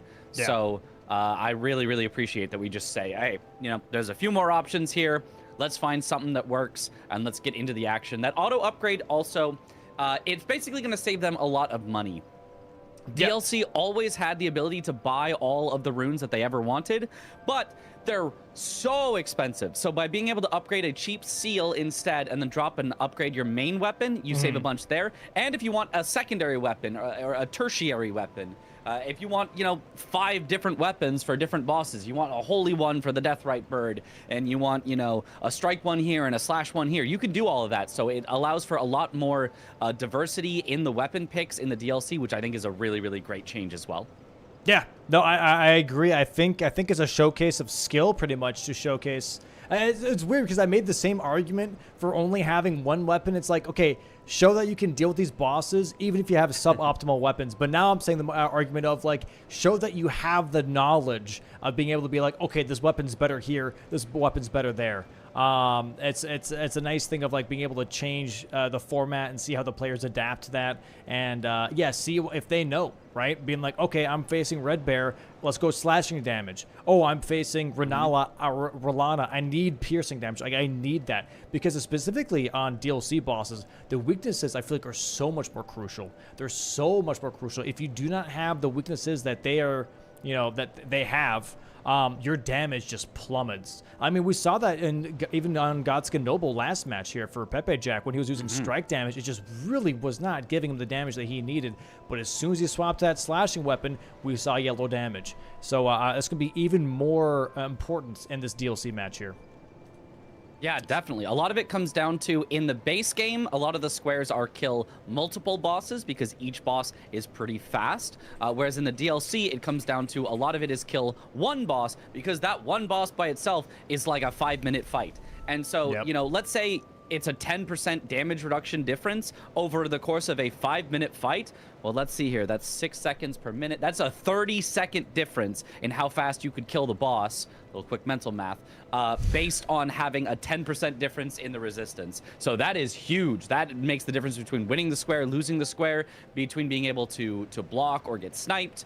And so, yeah, these different resistances are going to make a huge deal. And here we go, board being revealed. Kill Remembrance boss with a Remembrance weapon, center square. We have some other doozies here, I feel like. A Lamenter boss is showing its face already. We also have Kill the Deathrite bird in Karo's Hidden Grave as also an option. We have Matir, Mother of Fingers. That is definitely a little bit of a long-distance fight. Burn the Ceiling Tree. That's Romina and Mesmer. So lots of, like, really tough fights here on the board, but we also have some rush stuff. We have Red Bear, we have Concoction, we have, let's see here, what else do we have here that's going to be pretty quick? Marvel Tears. Oh, sorry, go ahead. Yeah, Larval Larval Tier, Tier's yeah. right up at the top. That's one I expect them to possibly rush. And there's also, actually, the important to note, the DLC Talisman Square has been changed from the previous season. I initially saw that and got excited because I was thinking from last season, oh, 3 DLC Talismans. You just go pick 3 up. No. 3 dropped DLC Talismans. Has to be specifically ones where you perform an action and they get like dropped, like auto added into your inventory. Things like blow a whistle or killing Queeline or things like that. Correct. Yeah, so that's a new thing here. So you're going to see a couple squares where it says drop. There is also the, not on this board, but there is a NPC dropped weapons. So dropped in this specific way is a keyword. If you ever played Hearthstone, they have those keywords for specific cards. It's exactly this. This is a new keyword in Bingo that is dropped, which means auto-acquired to your inventory. You don't pick it up from the floor. You don't grab it from anywhere. You don't trade it in like a remembrance. You have to just automatically acquire it. And that is a dropped talisman. So again, like you said, Queeline, killing Queeline, blowing a finger in one of the ruins. On top of that, there's another one that I'm trying to think of right now. Leda invasions, for example, also drop a talisman because she automatically gives you one of those cross tree talismans. So yeah, that's definitely something the players had to adapt to. And on top of that, that also changes the NPC dropped weapon square because now you can't kill Egon and just get his bow because you're picking that up. That doesn't count. Dane's weapon doesn't count anymore either. You can't kill Dane and pick up his hand-to-hand combat because you're picking it up. You're not actually auto-acquiring that. So some of these earlier picks that players have been getting used to are not viable anymore, and that changes a little bit of the tempo, but also really promotes specific areas like mausoleums now are way more promoted with that square specifically, and I really like that because honestly mausoleums have been like treated like the plague. They're like, okay, if I really have to, I will do it, but I will immediately avoid Rakshasa and Dancer and Solitaire, Jail Knight, and Red Bear. Those are just not fun fights. But in this case now, they kind of have to deal with those a little bit more, and I actually like to see those fights. We see both classes here, or both players here, start with a Lord Sorin Straight Sword, really good weapon to start out with, and we'll see what they're going to pick up right away. And yeah, see who goes for Larval Tiers.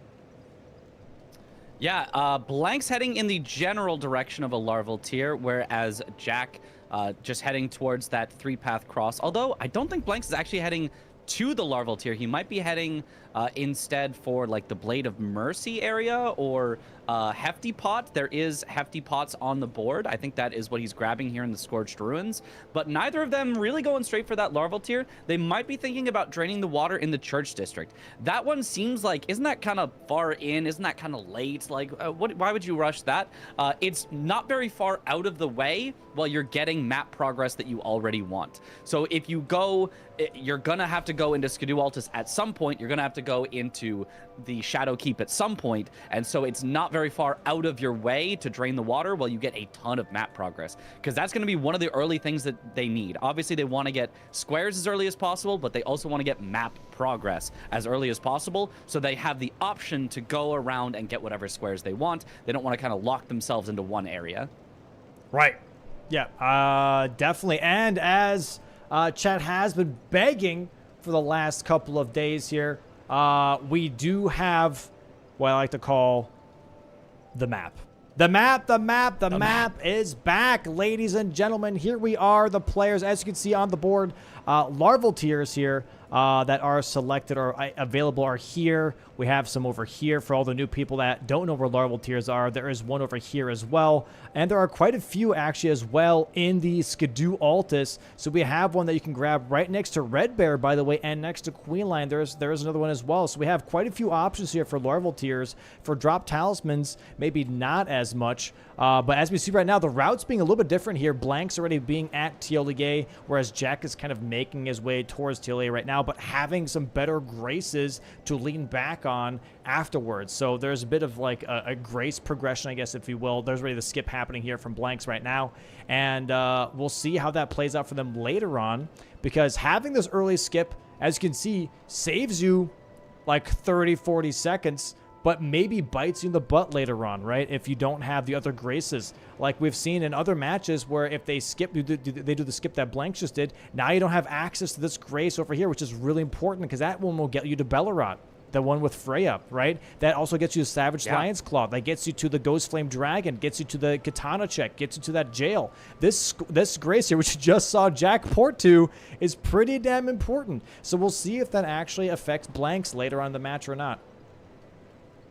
Yeah, and so it looks like Jack is going immediately for Tialie's concoction. He talked to Tialie and then warped immediately back to go to Moore so that he can get the black syrup thing, whatever it is, so that he can get it. Yeah, exactly. Create the concoction from Tialie so that he can drink it. So that will be the first square going to Jack here. But instead, Blank's just setting up into all this map progress. So I think Blanks thinks it's maybe a race for the draining the water, whereas Jack said, no, this is a race for Tialie's concoction. Oh, but along the way, Blank's grabbing some runes here, stuff he might want for fully upgrading his weapon or getting his loadout set. Not a big detour, but he doesn't yet know what Jack is doing, so could be scary if he thinks there's a rush going on. Oh, he's actually already going back to upgrade, so he might be thinking of an early kill. It could be kill Dryleaf Dane in the duel is an early kill that he might want to go for. That's a corner kill square. A Red Bear. Yeah. It is a corner square. That's, yeah, not a bad one at all. So here we already have it, though. Jack is about to mark Drink Tialie's concoction. Once he, like, fully dies and goes into the black screen, he can go ahead and mark that. And there we go. Concoction. First square on the board here for Jack. That's going to tell Blanks, okay, cool. I didn't waste any time on that. I'm good. I'm going to be upgrading here. I'm going to be a little bit ahead, actually, on weapons. Oh, it looks like that Jack now is going to be going also now to Fort Reprimand. And maybe we'll see a weapon upgrade from him. Or maybe we actually see... Oh, he has to quit out here. Did miss up the skip here. Yeah. Trying to go for the faster option. And we'll see if he does the same thing of going for Dryleaf Dane or if he just starts rushing now for Drain the Water. I feel like Drain the Water, personally, is a bit of a better pick over Dryleaf Dane here because it gives you so much map presence and really kind of sets the tone, I feel like, almost for the rest of the match. Because especially when you play a lot of DLC bingo, right, and you're playing against other people, if you see the opponent having Drain the Water, that is constantly in your head of being like, they have got backside, they've got backside, I don't have backside just now, they have backside. You know, and then constantly trying to remind yourself, like, okay, I have a disadvantage, and if I do go for it, now I don't get a square. Yes, I still get map progression, but, like, the value just really isn't there right now. And so, like, you have to really try and balance out, like, okay, do I do the time sync now? Do I do it later? There's a lot of, I think, difficulty with DLC specifically where if someone has a specific progress towards an area, to follow them into that or just to let them have it, you know? Yeah, for sure. Just knowing where your opponent is powerful, but also sometimes showing where you are can, you know, throw your opponent off. So yeah, it is a great square to get, just pure map progress square, which is why I like it. Similar to the Mikola's Crosses is also a pure map progress type of square. So those are the ones that I really, really like going for first. But actually, Blank's heading to maybe Hippo? Maybe going in the front side, or maybe Red Bear. He's heading over in generally this area. It looks like Red Bear, actually. Looking like a Red Bear. Okay. And there's a larval tier. Larval tier. Yep. Yeah. I don't know. Is he going to do this on the way to Hippo, on the way to Red Bear? I'm not exactly sure where he's going with this. I'm kind of surprised he's going for this larval tier, given that he skipped the one at the very start of the game. Yeah, he just grabbed the larval tier and immediately ported. So, and it looks like that Jack is not even going to go for any Red Bear or Dane here, but just going straight towards Morth Ruins and into possibly just grab... Oh, never mind. He's going to be grabbing Dane Grace here and then possibly going for Drain the Water right afterwards. Yeah. Now, Jack has no info whatsoever on where Blanks is, so whatever he goes, it's a little bit of scary, a little bit of a, will I get sniped here? So he might not end up going for Drain the Water because he might assume that Blanks is doing that, but Blanks isn't. He's just getting some larval tiers. Easy and honestly, larval some tiers. pretty efficient ones. Yep. Yeah. Very, very nice. Oh, we have a little quick weapon check here. There is Veterans Blades. There is Dancer Blades as well. And that's a pick here for Jack. I'm surprised. Dancer Blades, I do not think are that good personally. I've not used them that much, but I've never felt like they were great. But he picks them up. He grabs them here. Yeah, I do think they can be solid against NPCs with the like infinite spinning slashes. They're not my favorite. They're not my pick either. But if he does decide to go for Dryleaf Dane, it could be. There's finally the third larval tier for blanks. But so now both of them actually have very, very similar map progress. I think both of them have gotten to Morth Ruins. Both of them are upgrading their weapons with all the money that they got. And blanks does come out of this just slightly ahead. But one thing to consider is Jack already has progress towards put Florisax to sleep. In order to do that, you need the Tialier's concoction. And since he's already gotten it once, all he has to do is go to Tialier again and buy it again. And all of a sudden, he's set up for that as well. So a little bit of time advantage to blanks, but a little bit of synergy advantage to Jack. Very, very even start here. Very, very interesting, by the way, though, is that also Tialia's concoction, if you want it back, you have to pay 35,000 runes just to get another concoction. So that is a little bit of a money check here. Jack currently does not have that, as he only has 26,000, but both of them here grabbing the Skidoo fragments, and Blank's now going straight towards Graveside Plain, talking to Kale one more time. We might see a race here on Dane first before we see Drain the Water, which I'm a little surprised by. Yeah, that is what it looks like is going to happen here. Yeah, I don't think Jack has gone back to buy, talismans or things like that. So blanks might be a little bit more set up in terms of his total overall build. But here Jack goes back for it. So yeah, I think they are both probably doing that. They're setting up their build. If you were going to go for Drain the Water, you would probably not spend all this time setting up your weapon first. Yep, and both grabbing some greases here real quick. I think they're both considering doing Dane as a fight. Okay, no, yesn't. I think blanks might be going for Red Bear here, actually, whereas Jack is going to go for Dane. Yeah, interesting that both of them are just getting greases, even though I don't see, the 3 status square on the board. It's just powerful to use statuses. It's like something that you just want to do. You want to status enemies because DLC enemies have so much health, and all the statuses do a percentage of maximum health in some way, so it just really helps take them down a lot quicker. Well, you also got to keep in mind is that normally, like in vanilla DLC, right, you have Great Katana and Backhand Blades. They come with an Ash of War, but these weapons don't, so you can't even use a Wet Blade to get Frost innately on there, so you have to rely on greases early on until you get an Ash of War to even be able to do any statuses. Which is really interesting. It's kind of interesting. Yeah, the optimal way to use a grease versus a status innate on the weapon, it actually kind of depends depending on your levels. So early on when you have very, very low levels, I think generally greases win out. In the mid game, it can actually be better to use the Frost Infusion, but then by the late game, you'd much rather have the Heavy Infusion for more strength scaling, or you could go Keen for Dex, whatever you want, and then it goes back to greases. So grease is very powerful in the early and late game, but the Infusion can actually be very solid in the mid game.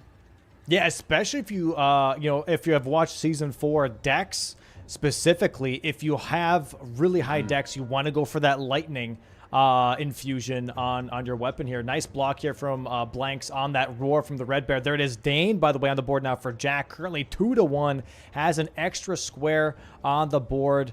Going to be having that lead for just a bit here as it goes, I believe, towards now Hippo. There is Golden Hippo bottom left here, so he might be grabbing this right afterwards. Going to start building a little bit of a threat here, a double threat actually, row 5 and the diagonal bottom left to top right. Going to try and put Blanks in a little bit of a pinch, if you will. Yeah, and Blanks just chose the slower boss here. Blanks kind of had his pick. He probably could have gotten into either boss slightly quicker, but ends up choosing the Red Bear, which is just slower than Dane. Dane just has way less health. Even if he's more annoying, even if he kind of, can suck to fight, he can full combo you in some situations. The Red Bear is safer, but definitely slower. So Jack taking that risk, and it is paying off for him. He gets now this advantage here, and honestly, it's along a diagonal. So I would say the Dryleaf Dane square is also in a better position on the board. So Jack now, I would say with a solid little lead here out of the early game. It's interesting here is that Blanks did buy the Rot Grease, but did not use it for the Red Bear, only the Frost Grease. The Red Bear does block row 5 once he does get it here. There we go. There is that block on row 5. Jack, you're going to see that. Going to get a nod and be like, that's fine. I'm already at Golden Hippo. This is going to give me another square. This is going to give me money. This is going to give me Skidoo fragments. Like, this is going to set him up very, very nicely for sure. He already got one on the way as well. So it's going to be a little bit higher level on Skidoo levels here versus Blanks. And Blanks here maybe starts rushing Queeline from the looks of it. He's going towards the church here.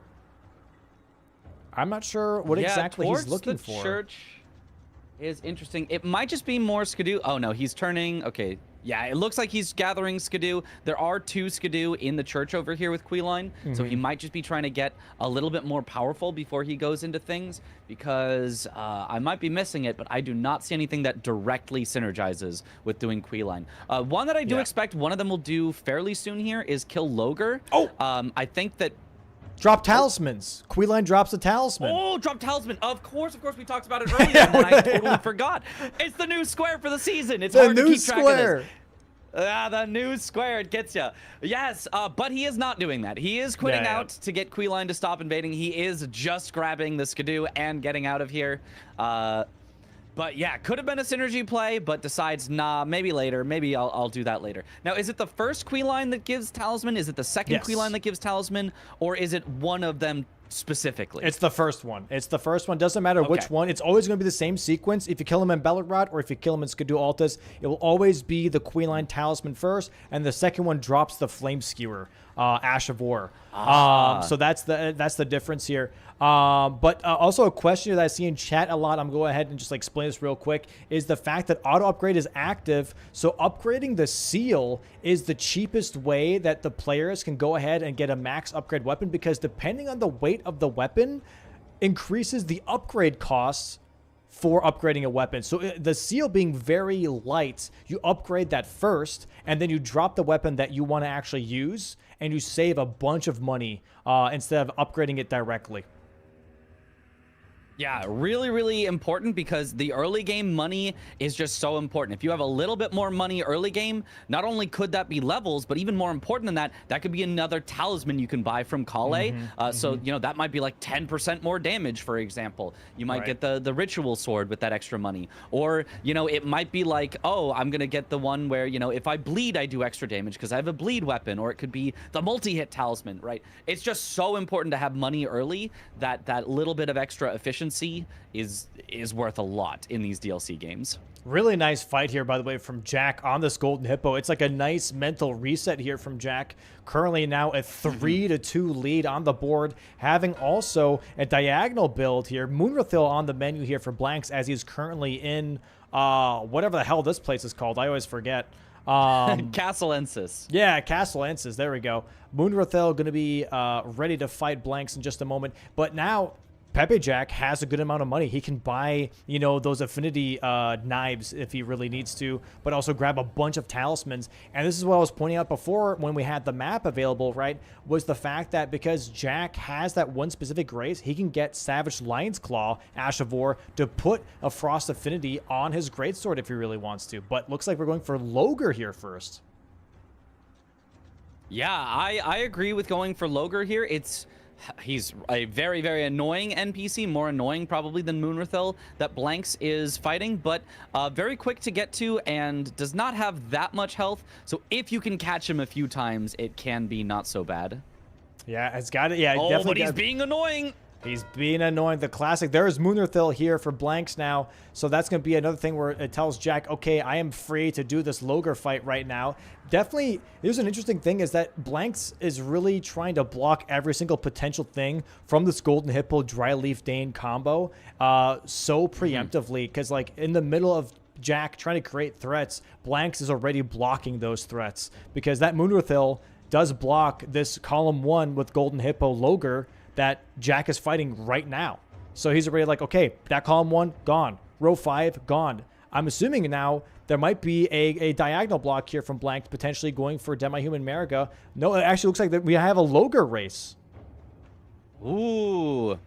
Yeah, Logar did just heal for Jack, so if Blanks can skip the heal, he's actually not that far behind, or especially if Jack dies or, you know, has to heal so many times that he has to play it safe, could lead to a big advantage for Blanks. But, I mean, Jack has him back under half with no heals for Logar, so... Ooh, gotta be really careful, though. He's just running away on Torrent to heal. Oh, Blanks gets a little comboed as well. Yeah. Both of them playing it nice and safe. Blanks, no armor here, by the way, because I do believe Light Load kind of gets you out of that flurry of attacks from Logar a little bit easier, because he can really roll catch you if you don't play it safe here. Jack, 2 hits away here from getting this kill. Tries to greet it, misses it. Heal here now from Logar on Blanks' screen. I believe Jack has it. There it is. One more hit. There it is. Nice kill from Jack. There we go. Logar pickup here. Blocks that row 1 and gets Dane's footwork with that one. That's a very fun one. I do like that a lot. And yeah, now Blanks has to quit out. Jack currently 1 square ahead of Blanks, and the board already being blocked out for both players. The only line available right now really for Jack here is the diagonal, and we might see an early Demi-Human Merga now. Based on that, but looks like Jack actually might be eyeballing the Drain the Water at this point, which honestly I very much agree with. Yeah, actually that's really strong for Jack. It sets up the diagonal with Logar. It also sets up the column with Dryleaf Dane. So it sets up 2 potential scary threats. It also gets him closer towards some, you know, there is a hefty pot as well that he could go for in this general direction through the Shadow Keep. So you know, a lot of possible things that he could set up here with this. We'll kind of see maybe one of them at some point is going to go for Kill a Remembrance Boss with a Remembrance Weapon, because it is that center square, blocks off both diagonals, but it really is not something you can rush. Like, just even getting to 2 Remembrance Bosses just takes a while. You either have to go through Shadow Keep, or, you know, you have to go, like, down to the south to, like, I don't know, PK or something. I don't know that anyone would ever do that. The one that's pretty easy to get to is Rolana. There's just not really a second one. Maybe Dancing Lion if you really needed to rush it, but yeah, so very, very scary to have that as the center square. It's something where, like, if your opponent has more map progress than you, they're more likely to get it first. This is definitely very tough here. Blank's kind of setting himself up to not get sniped, but also just wasting his time. Not wasting his time, but he's not going to get Drained the Water from the looks of it, unless there's something that happens for Jack here, as Jack is about 10 to 15 seconds ahead of him currently, both grabbing that Hefty Pot here in Bonneville. And Hefty Pots here is on the menu, on the board at row 3, column 4. I'm hovering over it right now for anyone at home that can't see it. There it is. Maybe you can see my mouse if I click on it. There we go. Right here. Yeah, so we'll see how this plays out. If Drain the Water does go to Jack here, Jack has a really strong position on both column 4 and on the diagonal, and he can kind of like pick out whatever he wants, and this might put Blanks in a little bit on the back foot, if you will, to try and figure out exactly how to put this fire out, which he already has been doing very well, but he has to keep doing it right now because that Dryleaf Dane Hippo choice really gave Jack a lot of power early on.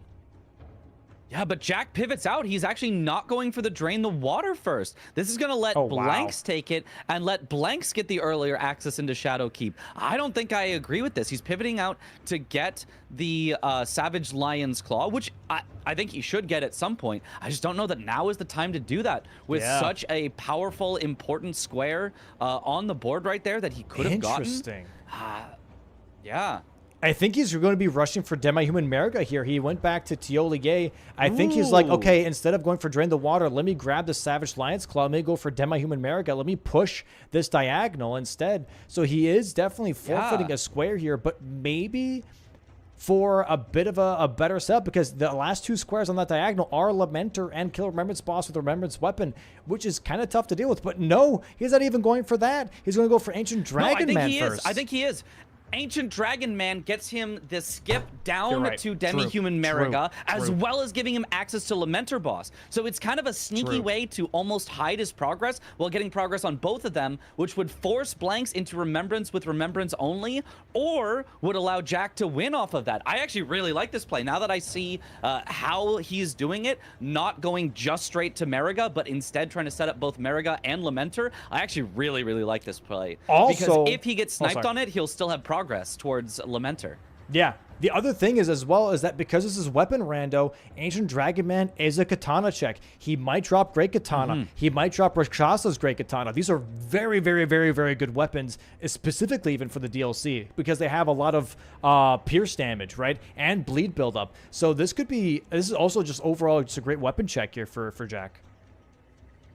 Yeah, for sure. Ancient Dragon Man early is just, you know, it's really not a bad play. Oftentimes you'll see it rushed if it's a square on the board, but even without it, like, it's just so powerful. Gives you access to an entire... He skips the Grace? Interesting. Yeah, I will say, if you are looking at the board, honestly, the south axis is way more important than Drain the Water. I mean, look at this. We have Lamenter. We have a Giant Lightning Ram. We have Florisax Put to Sleep. We have Deathrite Bird. We have Mother of Fingers. That is something you need south axis for. Egon's Furled Finger. Demi-Human Mariga. Mausoleums. There's like 7 squares that relate to the south axis here. This is actually like a very, very big play for sure. Yeah, I really like this now. And Blanks has just basically signaled to the board, it's signaled to Jack, hey, I'm not down there right now. I just drained the water. I'm in Shadowkeep. So Jack has just kind of free access to say, oh, great, awesome. He is not down here where I'm going. And so I get a bunch of squares that Blanks can't really contest whenever I want them. And if Blanks wants to contest them, he'll basically have to be following behind in my footsteps and do ADM later. So this is, I think, a great turn of events for Jack. 100%. And is that a Wendy's 4 for 4 on the board here, chat? 4 for 4. Absolute 4 for 4. Has been discontinued since January. Wendy's, bring it back. Please and thank you. I saw it on my Wendy's app. Just I guess that was a few months ago. Maybe it was January. I don't know. But it at least has existed. I saw it. The mythical 4 for 4. I thought it didn't exist, and I found it. I was like, oh my god, there it is. There it is. It's there. It's there. Maybe select stores still have it, but I've heard that it is vanishing slowly from the world, sadly here. But yeah, looks like Blanks is already following in those footsteps. He's already at Egon here. He might be going for Ancient Dragon Man, following Jack into the south axis already a little bit earlier than we expected. Very interesting. So Blanks may be recognizing this threat of just how much south there is. So a good play from him. Now, if Jack gets in here first, the question is, what is he going to do first? Is he going to do Mariga first or Lamenter first? I expect it would have to be Mariga first. Mariga, yeah. But yeah, as soon as he gets it, Blanks will know, uh-oh, I need to go for Lamenter now, and we might get a race on our hands for Lamenter. We might get a race. We might have also like a very, very interesting looking row 3 here. Jack has to be careful. Gets hit by, I don't know what the hell that move is called on the Dragon Hunter's Great Katana. But gets hit by Dragon that very Boom long Slash? distance. Yeah, that sounds right. That sounds right. There it is, though. Ancient Sounds Dragon right. Man dead here for Jack. Let's check it out. What weapon does he get? Dragon Skill Blade. That's okay. That's solid. It's solid. That's okay. That's all right. I think you're a hater of Dragon Scale Blade, right? You think so? You think so? I don't think it's that good. I really don't. It's one of the shortest katanas too, I believe.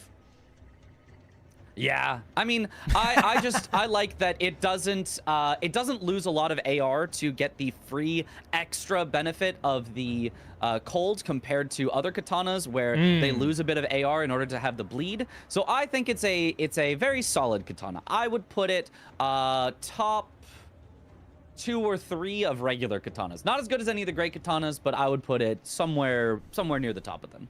So wait, would you say like what like Uchikatana, Nagakiba, and then Nagakiba, yeah. Yeah. I'd probably do Nagakiba over Uchikatana personally, because the range. The range is like, I do love the range, yeah. The range They're is both really nice. really good. I really like Unsheath, though.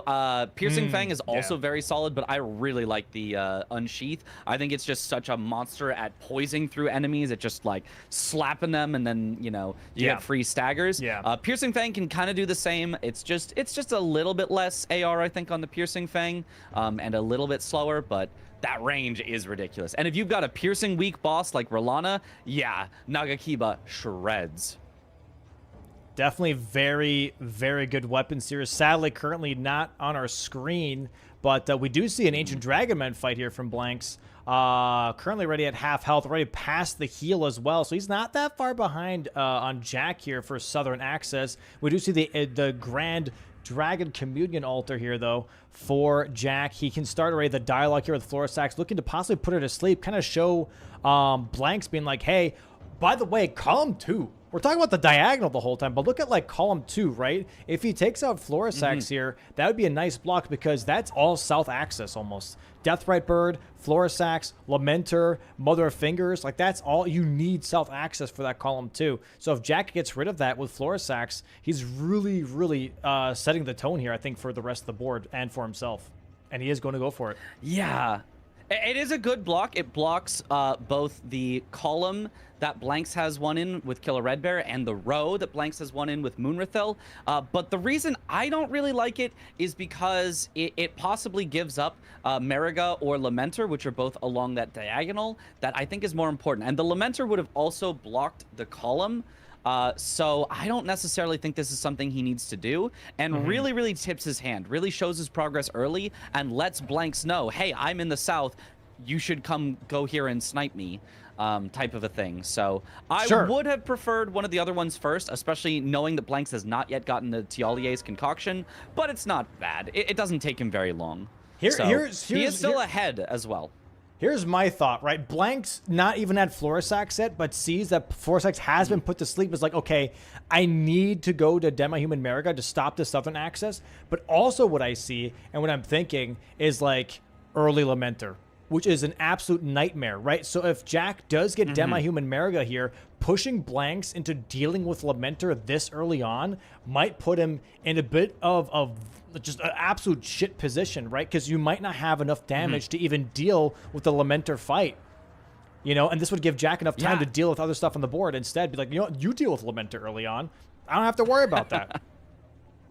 Totally makes complete sense. If you can also win Mariga, which it looks like he will, as long as he can get the skip and gets a nice clean fight. Yeah, forcing Blanks into almost having to do Lamenter in order to possibly block is a very, very strong play. Otherwise, you just kind of leave it open to Jack to potentially later get the Remembrance, and just win on the middle. So, yeah, it is definitely going to work out for him. You know, he doesn't know how far ahead of Blanks he is, but he ends up still being far enough ahead. He should win this. And here we have the fancy skip that I still have to learn all the way down to Mariga, instead of going all the way around and through the Cerulean Coast Grace. He just does a nice little waterfall skip here. And there we are, pretty much already right next to Mariga right now. That puts him in such a good position here for sure. Blanks right now, I believe, very close nearby. Oh, but Blanks is pivoting. He's warping out. He's going for a Black Knight boss, is what it looks like, which is a fast square, but...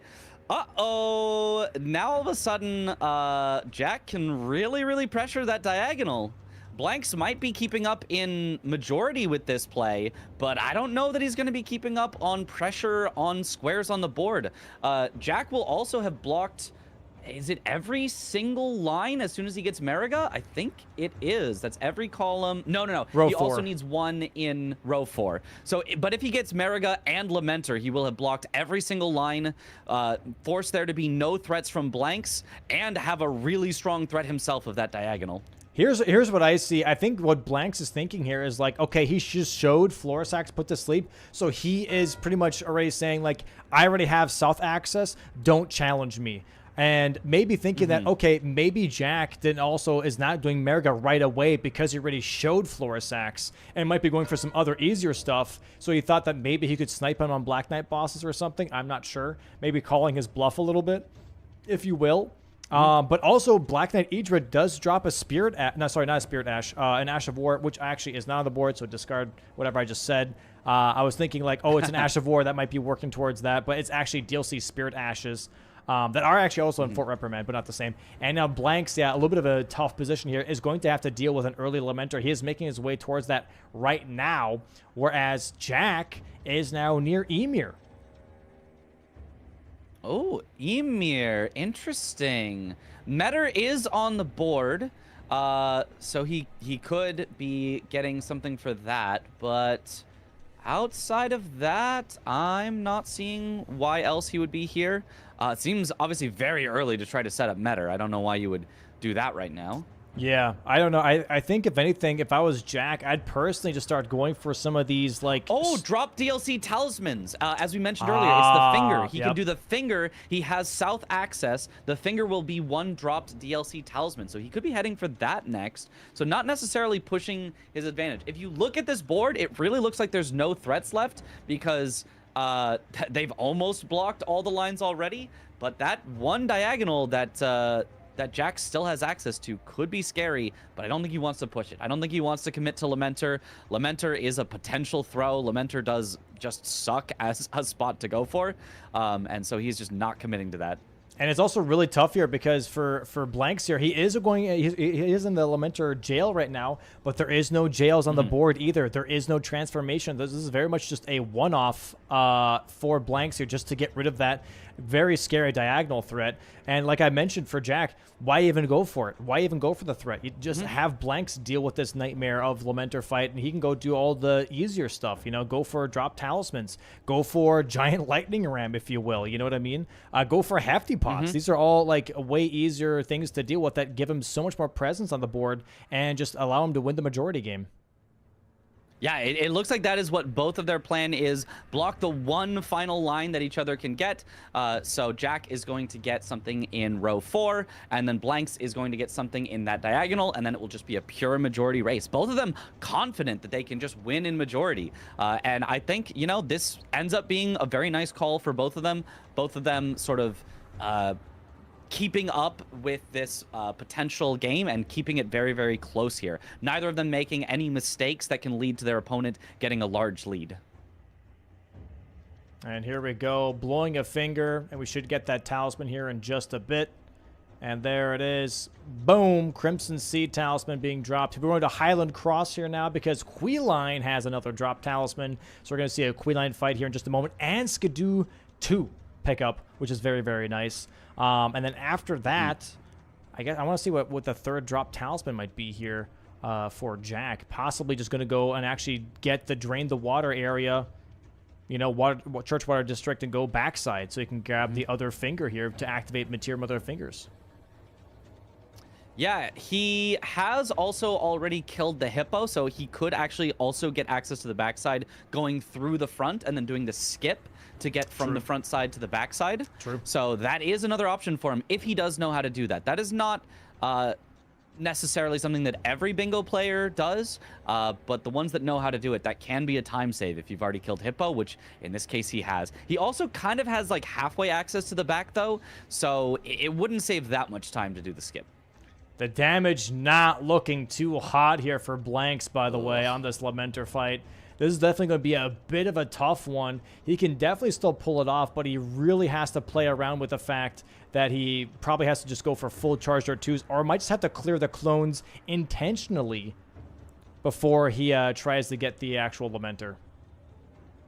Because even the clones he doesn't one-shot hits. the clones. Yeah, that's really rough.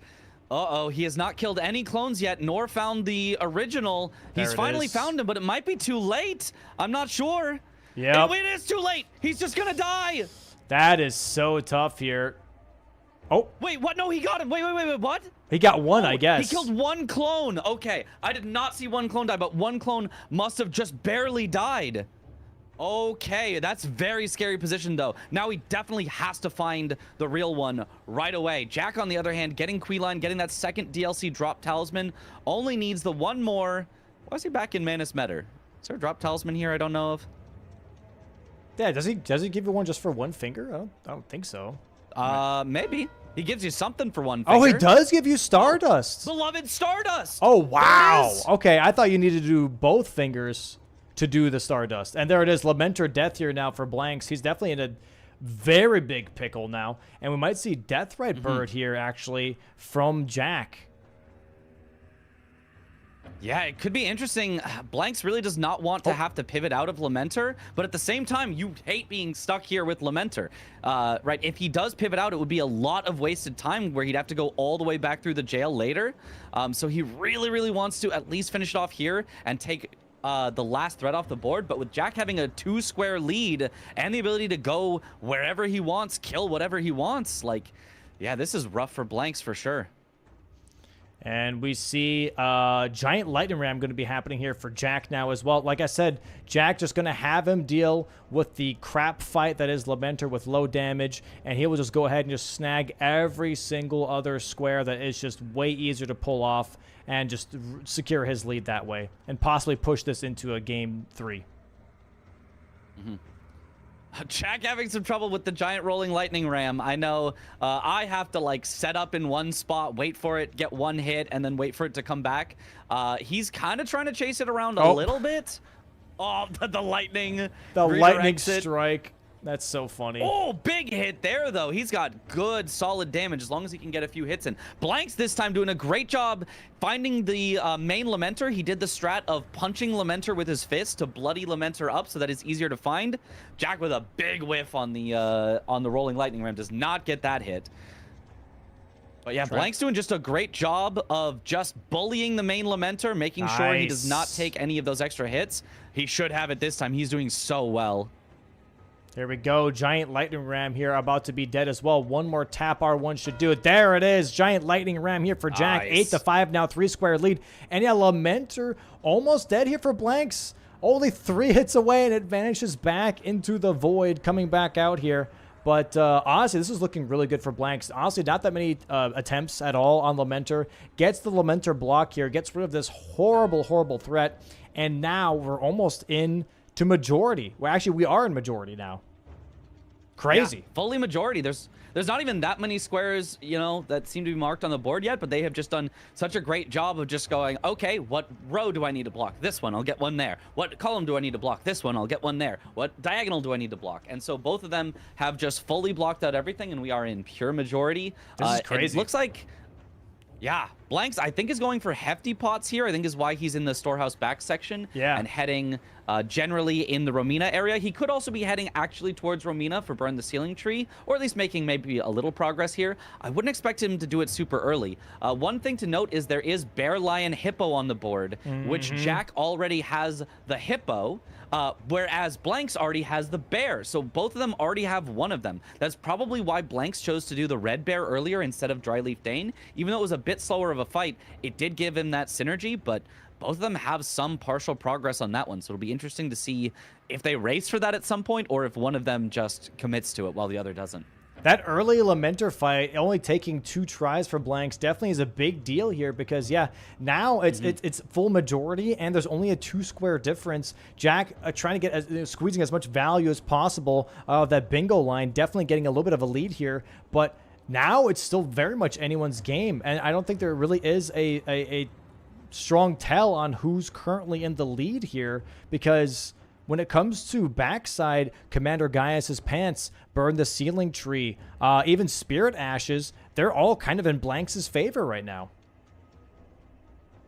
Yeah, it's definitely a bit of a lead in the actual square count versus a bit of priority on the remaining ones. There's hefty pots here for Blanks. There is the 4th hefty pot. Yeah, for Blanks. Very nice. Wow. He did not have to go into Bellerot Jail, which is the spot that oftentimes you have to go into because it just has 3 hefty pots. Instead, gathers 4 individual pot pickups that were quite a bit faster, quite a bit more synergy along the way. So very nice play from Blanks. Yeah, this is starting to turn into a very balanced match here now. Jack losing some of the pressure that he has had.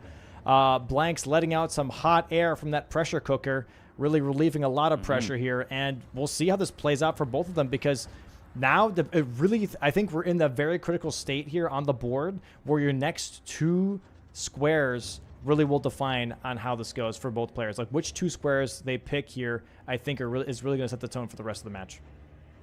Yeah, and they're both in the backside of Shadow Keep. I would bet they're both going for Gaius's pants at this very moment.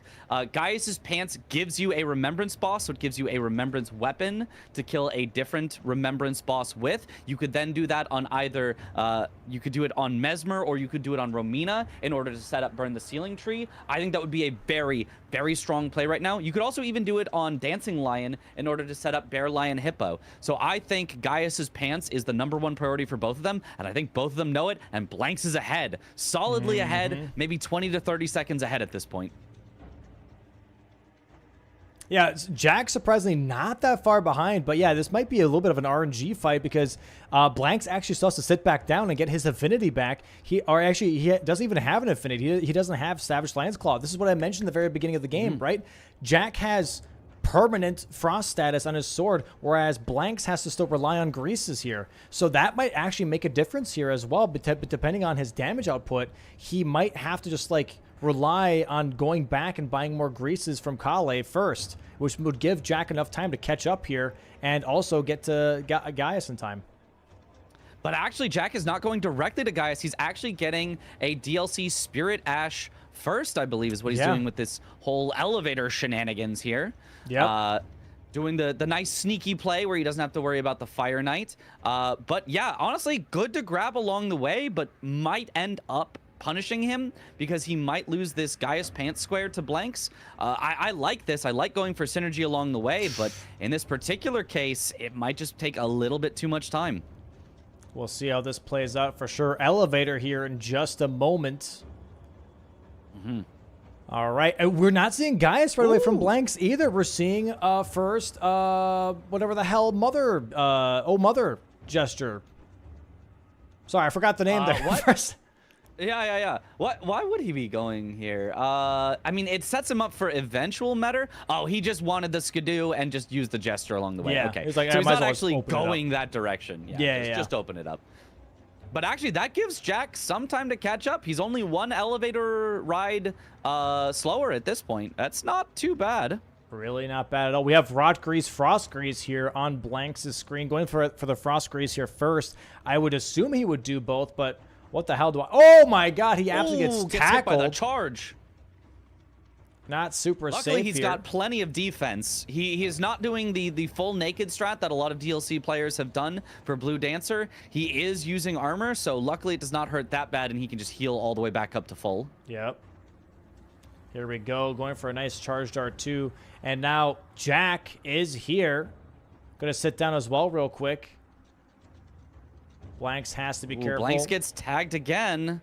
Not a hitless fight, which is luckily not a square on this board, but you don't really want to take those hits because every time that you have to heal is just time lost that you could have been attacking. Oh yeah, and Jack here now, getting as close as he can to Gaius before the fight starts. Damage very similar here, actually, to Blanks.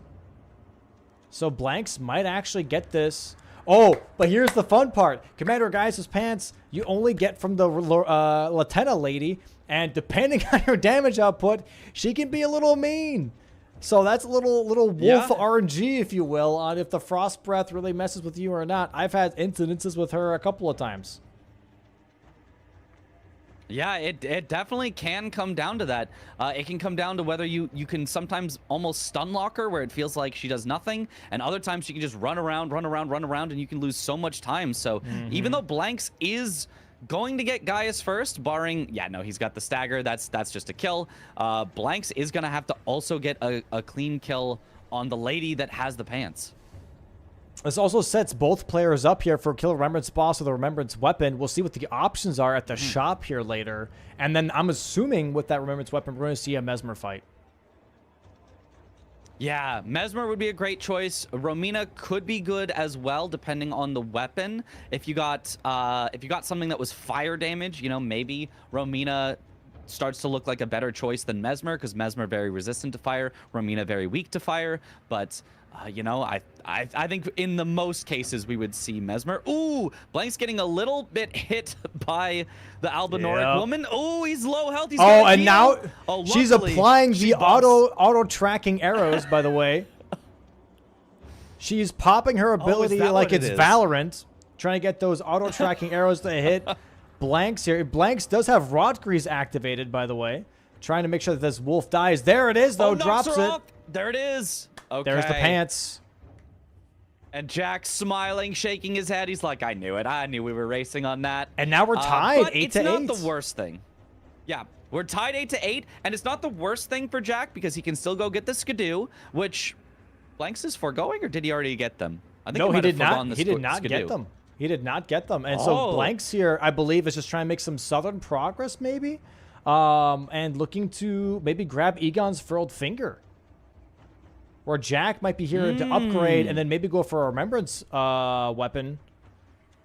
Going to back to Fort Reprimand. I think he's grabbing Spirit Ashes here. Ooh, yeah, he did grab that one along the way, so getting those Spirit Ashes could be a nice quick one for him, could help him get back into the majority. But this is, man, this is such a back and forth fight where they are just duking it out and kind of going in the same areas because they know this is powerful right now. I need this. And then immediately after, this is powerful. I need this. He's not going immediately for the Spirit Ash. Oh, no, he is. Is this a little skip? Oh, little shortcut, yeah. Neat.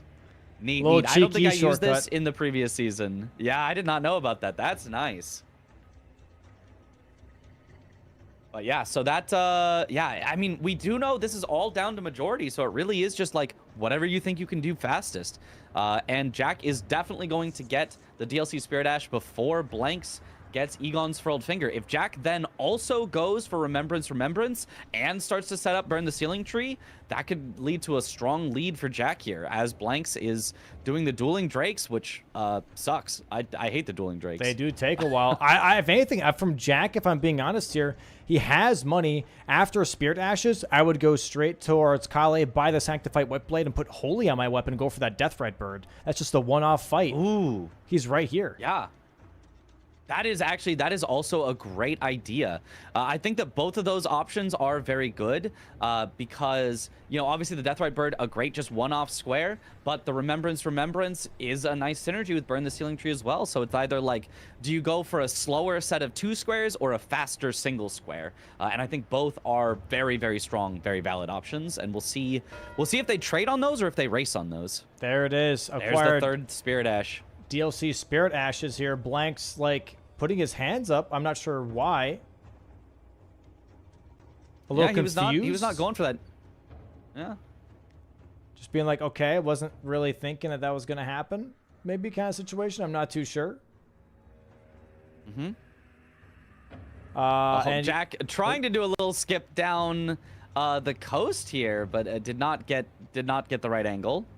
What are we going down here for? Mausoleums, I guess. Going for Nameless Dancer. Mausoleum, yeah. All right. Interesting. Not one I would have prioritized. Yeah, but, Deathrite Bird feels like a more just faster move here, but or maybe I'm wrong. I don't know. Maybe it's just he knows that, like, hey, I'm so close to the Grace. If I do this skip, maybe he wants to do the skip first. Then he might even come back to the Deathrite Bird. Pause. Yeah, he's just grabbing the Grace while he's there. Honestly, not a bad play. Just, like, get overall efficiency so that he can get there later when he actually wants it. I don't mind that at all. Just taking a little bit of time to get that Grace. And here is the Sanctified Whipblade. Whipblade. Yep. Yeah, this should be the Deathrite Bird here. Does he? I don't think he has a strike weapon to put it on. That would be the really optimal play. Strike Holy would just shred. But honestly, standard Holy is also pretty solid. Yeah, we're going for that Deathrite Bird fight. I think this is a great call here from Jack. Blanks are currently still doing the Dueling Drakes fight here. Going to have to try and deal with this. Bit of a nightmare, if you will. Has still 8 flasks left here. Does not have the Rot Grease currently active on the Jagged Peak Drake. Trying to make sure that he doesn't get tagged by this fire. Fire coming up from the other dragon. Has to back off for just a moment. Deathrite Bird spawning here now for Jack. Job. How much damage? This should be pretty decent damage. I would expect so. It's got to be. Yeah, both of them in very difficult, very possibly get caught in fire and die instantly fights. Oh, so they're both gonna want to keep their health. Oh, yeah. For Jack, he did also get a headshot that does extra. True. But I mean, even then, like, this is actually really, really solid. Truly. Oh, yeah. If like Jack this a gets lot. this kill before Blanks even gets the Jagged Peak Drake kill, that could be a little bad for Blanks. He would be at least a square behind and behind on time, and it looks like that might be the case. Jack is catching up so quickly on health. Does not get the headshot there, sadly, but does kind of avoid the big phase transition here, using the horse iframes to kind of get away from that. We're going to see possibly the AoE explosion here in just a moment. The Jagged Peak Drake here kind of taking its time in the distance. Blanks has to play safe here. Jack definitely having a really good fight here with the Deathrite Bird. There it is now. Getting a little stalled out by some fire. Big explosion, go directly south, or you can go northeast. Okay, yep, that was a safe direction. Barely. Nice. Was close. Has to be, yep, a little bit careful here. But has avoided the worst attack possible from the Deathrite Bird. Jagged Peak Drake here, getting some headshots from Blanks. Only a couple hits away from getting that Egon's Furled Finger here. But also Deathrite Bird almost down as well for Jack. Yep. Jack taking a couple hits here. Has to be careful. Please heal for the love of Christ. There it is. Dragon down here for Blanks. He does get the heal off. They're about to mark their squares. Blanks does finish the fight, but... Oh! Yeah, he has to go get the... Oh, there it is.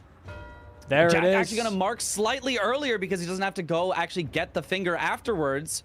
So Jack now with a tiny time advantage on whatever they're going for next. If this is a race here, this could be very interesting. Yeah, setting up Matir, Mother of Fingers now. He's going to be going for the good old Oh Mother. Interesting. Okay, so... That's very interesting. Why are we doing this? This is the one thing I think I would never have picked because Meta just takes so long, and there's nothing else in this area whatsoever. He just got one grace and then left.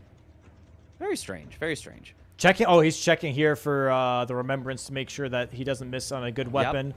Oh, Christ. It's only Rykard's Rancor, no. and that's it?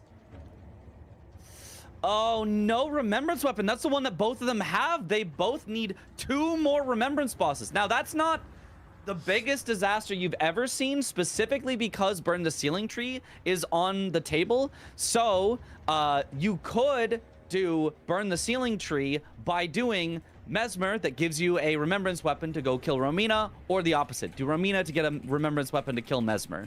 So... it's not the biggest disaster, but not great to just not see a remembrance weapon on Gaius's remembrance. Very unlucky.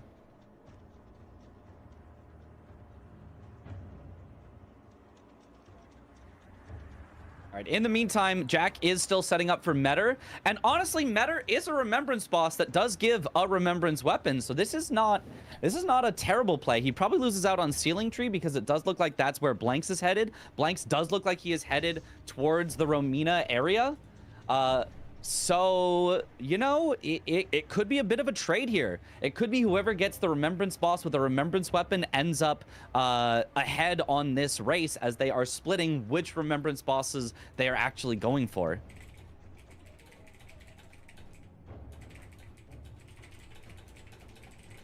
I am curious when we're going to see maybe Bear, Lion, Hippo come into play, given that, again, both of them do have some priority on it. That could actually be used. Jack could maybe go Metter into Lion, doing Remembrance, and that would lead him to help set up for another square, and maybe he just gives up Ceiling Tree instead to Blanks. If he can do that, that could be 2 or 3 squares in Jack's favor. If he gets all 3, that's just a win, but even if he only gets 2 of them, sets him up nicely, where all he has to do is Nameless Mausoleums or Catacombs. So Jack, I think, has a nice spot here. He's actually pivoting out towards the Nameless Mausoleum instead, though. Dancer. Yeah, Dancer. Jack's doing a whole lot of pivoting, which some players really like. I am not a pivoter. I like to commit to something at some point, but Jack is just here, there, everywhere. He makes a little progress, then goes here, makes a little progress, goes here, makes a little progress. I'm waiting to see when he commits on something, because, you know, he does have that 1 square lead, so he doesn't have to commit too early. He doesn't have to try to get himself, you know, sniped or anything, but... given that we know that Blanks is just not going for the same things, the earlier he commits, the less he pivots, the faster and more efficient he'll be overall. Yeah, so we're going to see Dancer here now for Jack. We're going to see traveling through For Blanks, we're going to see a Romina possibly soon, or he just grabs the Grace for Romina and does Mesmer first. Not too sure. Damage here on Dancer, really, really not bad here for Jack. And after he gets this, he just needs 3 squares, so he could genuinely just avoid kill Remnant's boss with a Remnant's weapon, and also avoid burn the ceiling tree, and just go for Mausoleums, Catacombs, and Materia Mother of Fingers if you really wanted to. I actually do really, really like that, because those are the ones that Blanks is very, very unlikely to go for, because they have no synergy. Blanks needs synergy to come back from the slight deficit that he's in, whereas Jack doesn't need any synergy. He could just go for, yeah, these 3 squares suck, but I don't think Blanks is going for them, so, you know, I'll take them while Blanks can't contest. Right. Blanks here now almost already at the Romina Grace. Just has to go up 1 more elevator here and then past the Hornston invasion. And Dancer here about to already die for Jack. So this could be Dancer into, I'm assuming, Solitary Jail Knight. And then after that, honestly, set up Materia Mother of Fingers, you know? Or even go for Bear Lion Hippo. I mean, like, Red Bear is right there. Yeah, the world is yours. You can go for whatever you want here after the Nameless Mausoleums. You know, if you just got a 2-square lead this late in the game, it's just, you know, take your pick and just hope that you don't get sniped over and over. And we happen to know that Blanks is not going for things that currently look like they will snipe.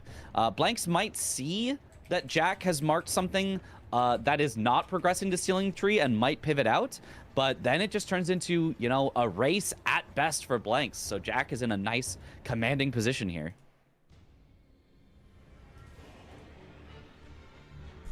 All right, Romina time here now for Blanks. And yeah, Solitary Jail Knight here for Jack. This is going to be very interesting to see what we get here for Blanks. He has to, if anything, he gets Ceiling Tree and he gets Remembrance Boss or Remembrance Weapon. That still puts him at 11. He has to do one of the crappier squares. Jack already doing Mausoleums, which means that Catacombs is going to be a big contender here, and also Bear Lion Hippo. I think those are the 2 big ones.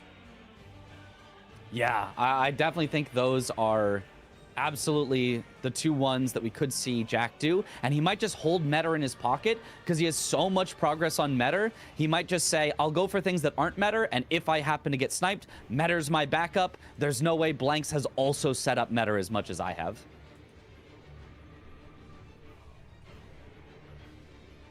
All right, this Romina kill going pretty well for Blanks. He's honestly just doing a great job, but he does need to worry about this phase transition now that Romina is under half health. Just runs away nicely. He knows it's going to happen.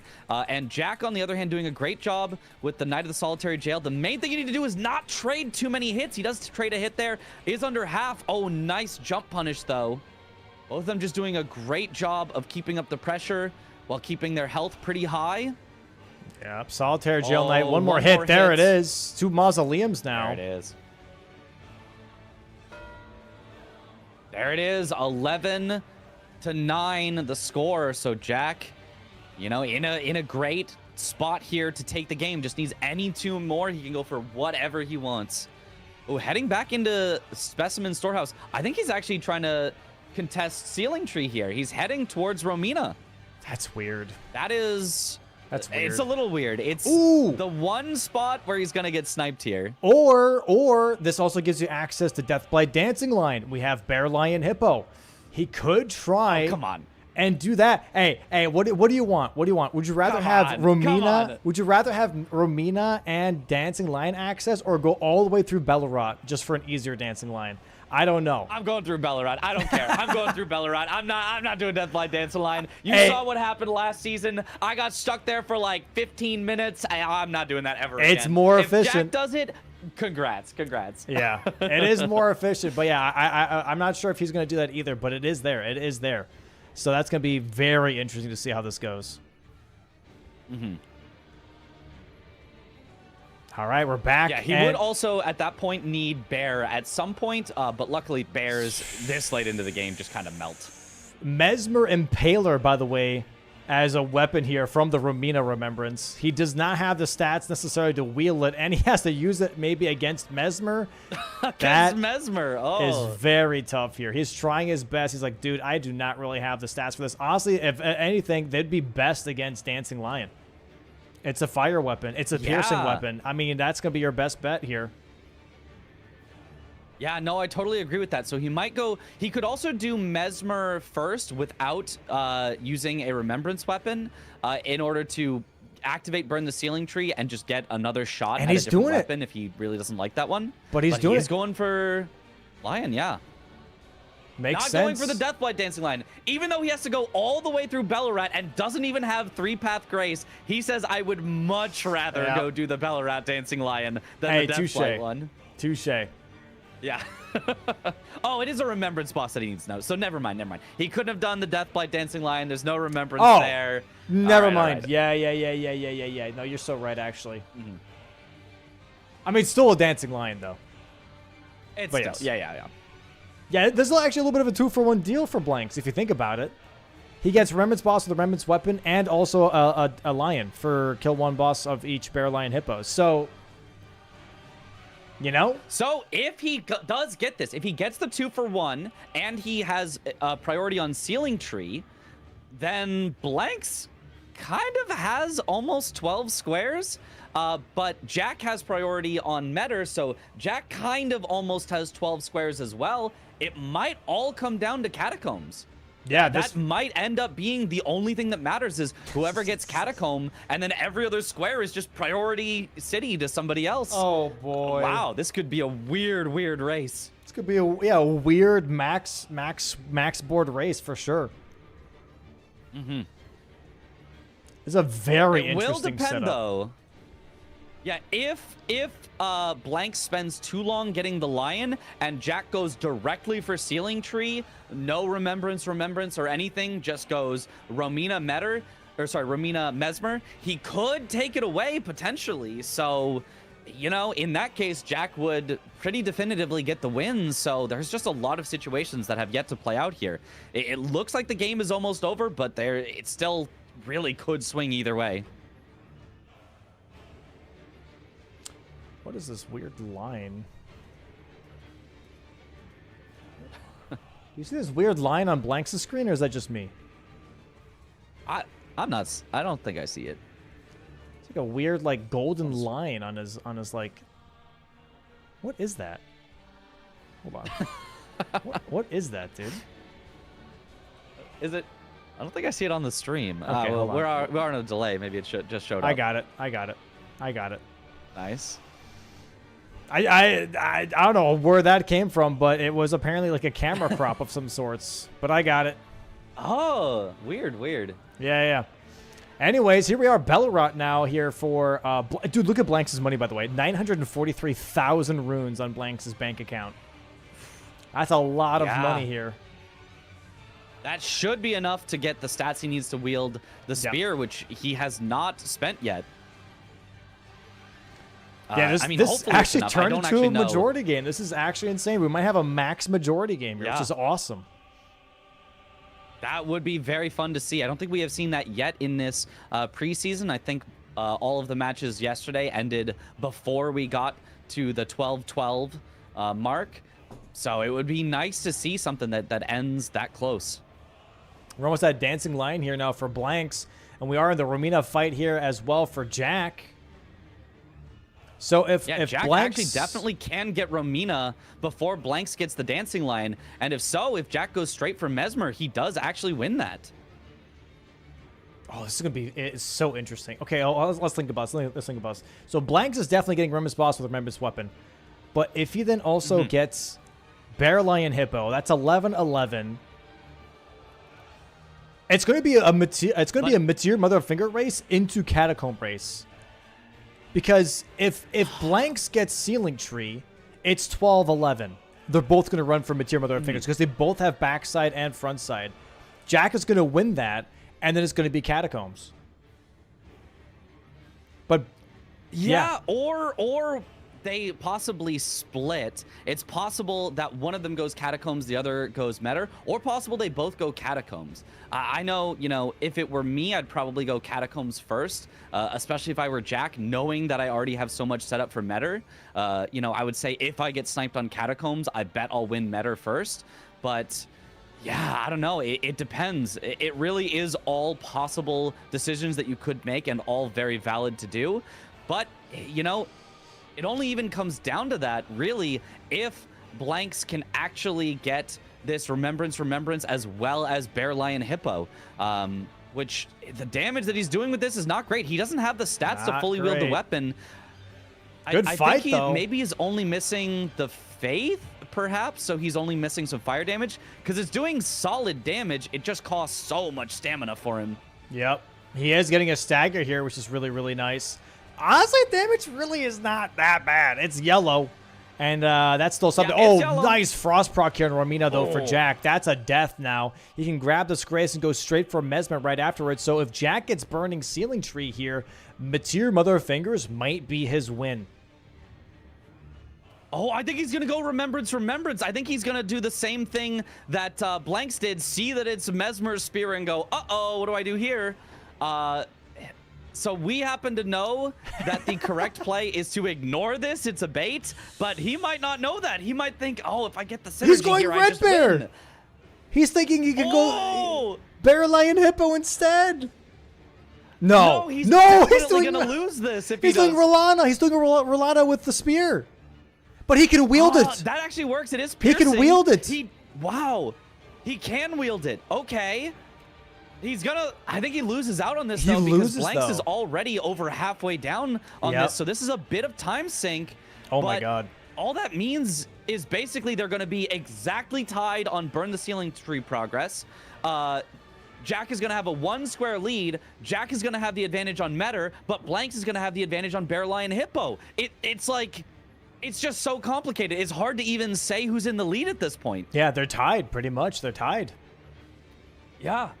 This is crazy. This is so crazy. We're seeing... I'm so curious about the Rolana damage here, though. Yeah, I do expect, hopefully, it will be pretty good damage with the piercing, but it's definitely not enough to take out before Blanks gets like 2 or 3 more hits on the We're dancing in line. water. That fire Oh. damage is absolutely being tanked right now. Yeah, not nearly as good as I was expecting. Nope, this is going to be definitely a blank square unless an incident happens, which I don't see happening at all. And here we go. There's a stagger. Oh, there's the a R1. stagger. Wow. And there it is. Jack going to get sniped here on Remembrance Boss with the Remembrance Weapon. He immediately quits out. 11 to 10. Jack still ahead by 1 square, but holy schmoly. Does it matter? Not really. That's a bear and a lion. Hippo It's a time here bear for lion. Blanks. Oh, and yeah, Hippo he's going for. He's not going for the Burn the Ceiling Tree. This could actually end up really good for Jack, because I think Jack might go for Burn the Ceiling Tree next. No, Oh, he's Jack is unsure going where for to go. Deathblight Dancing Line. He's going for Deathblight Dancing Line. Not the Deathblight Dancing Lion. No, He's going Jack, for it. no. Oh, yeah. Oh, God. He's going for He it. is. Oh, no. Oh, my nightmare. And he's going to lose this one, too, because Blanks, the Hippo is going to be way faster, and Blanks is already almost there. Oh, no. Every decision that Jack has made is just being punished so hard. He even, gets the weird fall thing because you get dismounted on Torrent because you get too close to Romina's arena. This is Oh, crazy. no. This is crazy because This here's is a the thing, though. disaster. They both are tied on Burn the Ceiling Tree. So as soon as Bearline Hippo Yeah. gets marked, it's a full-on Burn the Ceiling Tree race into full-on Mateer Mother race. Fingers race. Oh, Bro. gosh. This is like a 4-square no. race. Yeah. You know what the worst part is? They have... I gotta pee. So we're gonna be here for quite a while. This is I horrible. know, these are all long squares. This is going to be like 20 more minutes. Oh my Oh, days. no. Oh. Absolutely And Jack insane. having trouble on this positioning. Oh. All right, here we What- go. what a- Hippo what a fight. turn of events. Insane. Absolutely insane. Oh, Mesmer Fire Grease does actually very good damage to the Hippo. even though he's in water, it is very solid.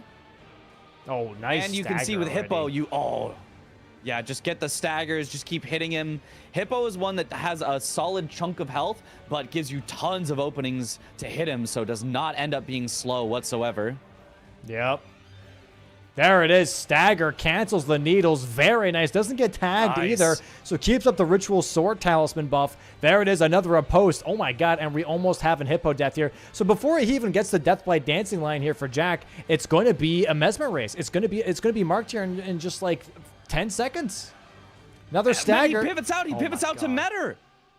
Oh wow. There it is. Barrel Line Hippo being marked. Jack, okay, being like, okay, cool. That's fine. Gets absolutely what do you call I don't even know. My brain, there's so much happening. I'm being hit with the this is insane. So much happening. We're gonna see Catacombs here from Blanks, I believe. Where is he going?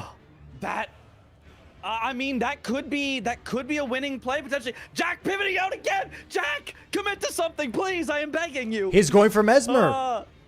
He's going for Mesmer. I like this. I do like this. I think Burn the Ceiling Tree is the optimal play here.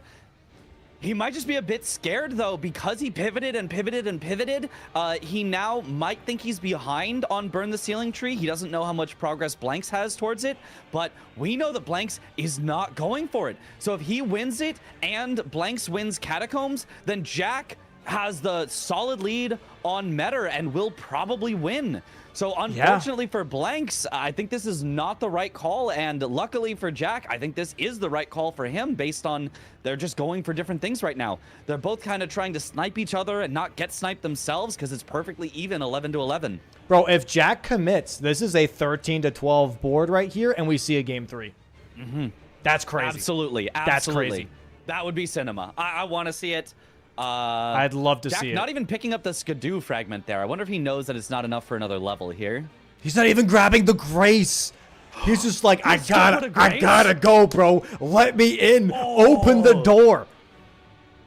Please, Wow. Jack, do not die. Let's go. This would be so cinema. He does have Frost on his weapon, which Mesmer is fairly frostable. So it should be solid damage. His nice damage jump. is maybe a little less than I would have expected. It's yeah, it is pretty low. I'm gonna lie. I'm a little surprised too. It's really, really low actually. Yeah. With the frost though, he will be doing a bit more damage. It's yellow. It's not bad. It's just not going to be like one of the ultra fast Mesmer fights we've seen.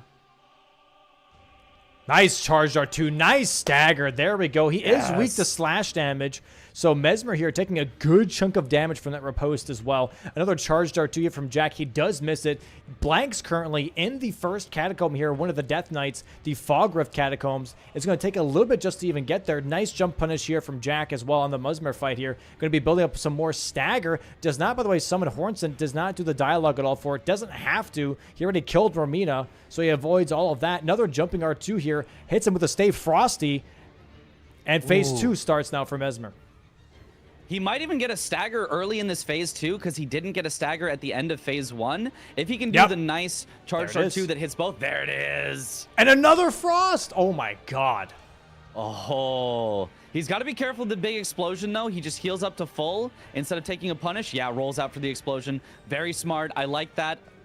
He doesn't have the grace, so he has to get this first try. Otherwise, it would be devastating. So he's just playing it very safe. Very, very smart. Nice. Doesn't have max health, so not Ritual Sword Talisman, but nice jump punishes here. Jack being a little risky now. Getting a little risky, getting a little frisky, but he does get some nice dodges here. Has to heal up over hitting the snake head. Yeah, that should be fine. You've got full health. You're not too scared about getting one shot by Mesmer. You just can't let yourself get comboed. This is also one that players will have practiced for so many hours. There it is. And there it is. Wow. He's going to have Burn the Ceiling Tree first, and all he has to do is go to Metter while Blanks is still doing Catacombs, and we should end up getting a game 3 here. This is insane. Here we have it. First Catacomb now for Blanks. Death Knight, and the Death Knight is just blasting him at the door. Gosh. Being like, who dares disturb my slumber? Starts throwing lightning across the damn room. And we'll see if Blanks gets his first try. If he does, he has the rot grease on his sword, just waiting to get a stagger. And maybe has to commit to a second catacomb. But does he? And there it is. Burn the ceiling tree being marked. Blanks looking over, realizing 12 to 11. The board is looking scary. And yeah, very, very scary. Materia Mother of Fingers. I think so. I mean, I would expect that that's what Jack would do. He has pivoted out like 7 times to get partial progress towards it. And here we Certainly go. he commits to it now. Here we Here go. it is. He has one finger already blown. Is going to go and blow another finger. And then we will see Materia on screen in about 2 minutes. Yeah, Blanks now knows he would have to get both of the remaining squares to win. And that's just kind of an impossibility at this point. He's just so far behind on Metter. So even if he has one catacomb, even if they both like split progress, I think Jack could get both of them done before Blanks could get both of them done.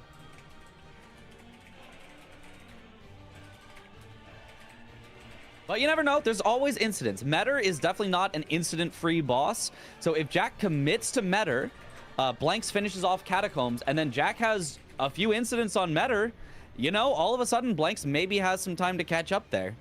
So it will just come down to clean fights. This is nuts. This is nuts. I mean, Jack has such a head start. He might have this. He just might have this. This might just be a wrap. Wrap for game 2. Move on to game 3. There it is. Nice, Death Knight. finishing off the kill from Blanks. Yep. Rose's axe. Very good kill. Ooh. Aggie's favorite weapon. And here we go. That's a catacomb here for Blanks. Does he commit to Materia first? Is Blanks going to try and respond? Oh, we'll see. Oh, he is going Metter, but he hasn't done any of the fingers yet, I think. So he's going to be way, way far behind. But if there's an incident on Jack's side and Blanks ends up getting Metter, then he already has one of the 2 catacombs, so he would be able to steal that away. So this is kind of a Metter race to the end. We won't get to see the 12-12, most likely. It'll likely end on Metter, kind of, one way or the other.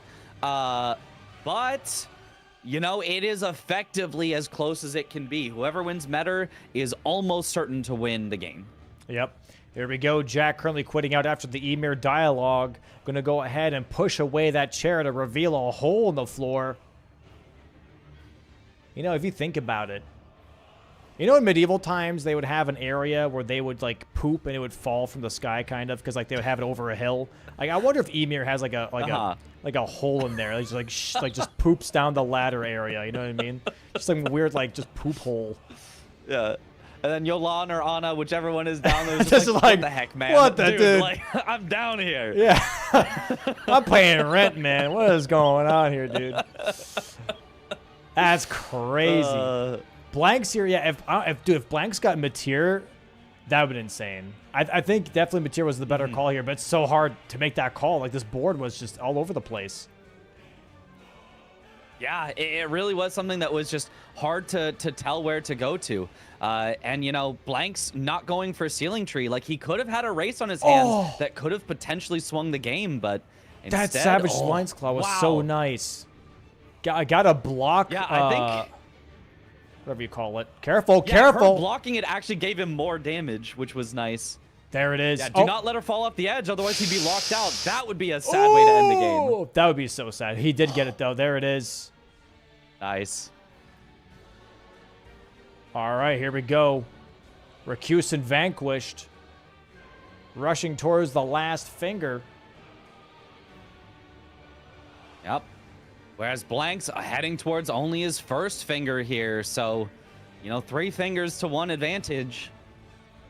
But how will the Mother of Fingers feel about that? He's got to have a clean fight here.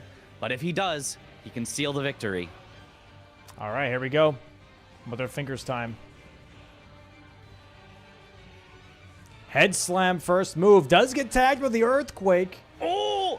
How did that hit? Wow.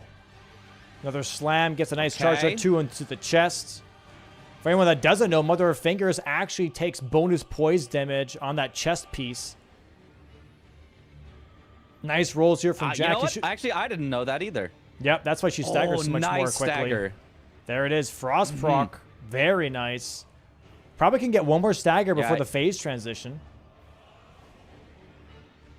Oh, yeah, misses if the he does, jumper, that would be too. really, really nice. Ooh.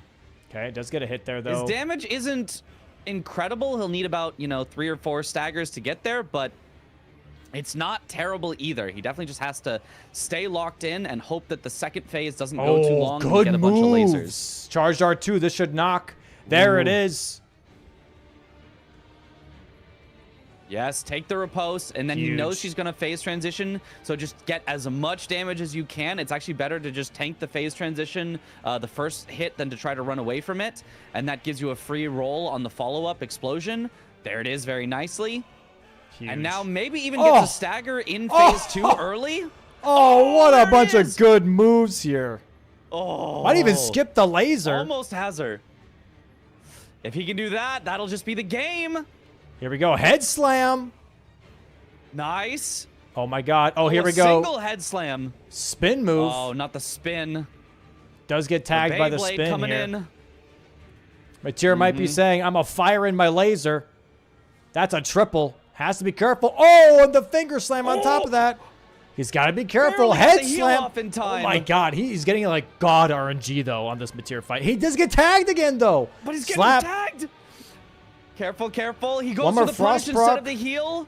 Frost proc. Oh, No my frost, God. Just one more hit. There it is. That should do it. Oh. And there it is. Oh. Jack claiming game 2. Yes. GG. GG to Jack. Game 2. We're moving on to game 3. Oh, wow. Oh, wow. It had to be. Wow. Cinema. We didn't quite get 12 to 12 like we were hoping for because Blanks pivoted out to Insane. Metter, but as close as it can be, what a game. Amazing game. Well played from Jack. Well played from Blanks, too. He honestly kept it very close the whole time.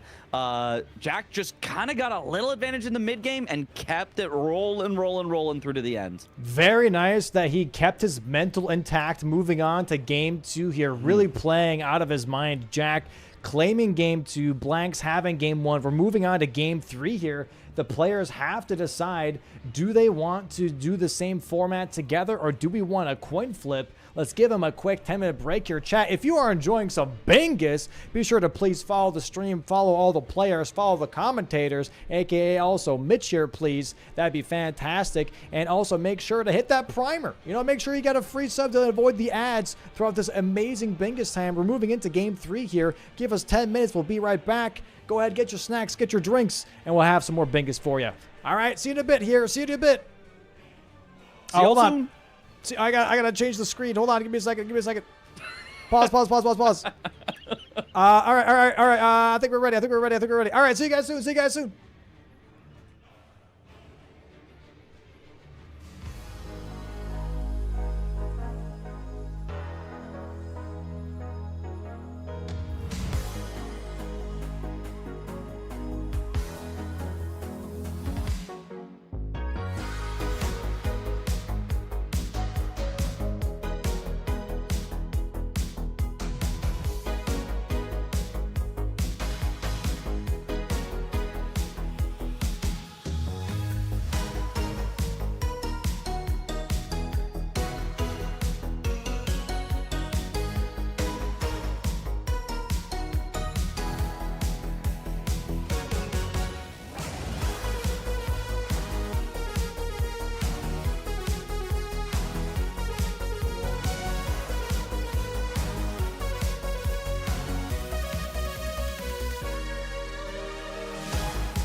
All right, welcome back, guys. Welcome back. Game 3. Holy freaking schmoly.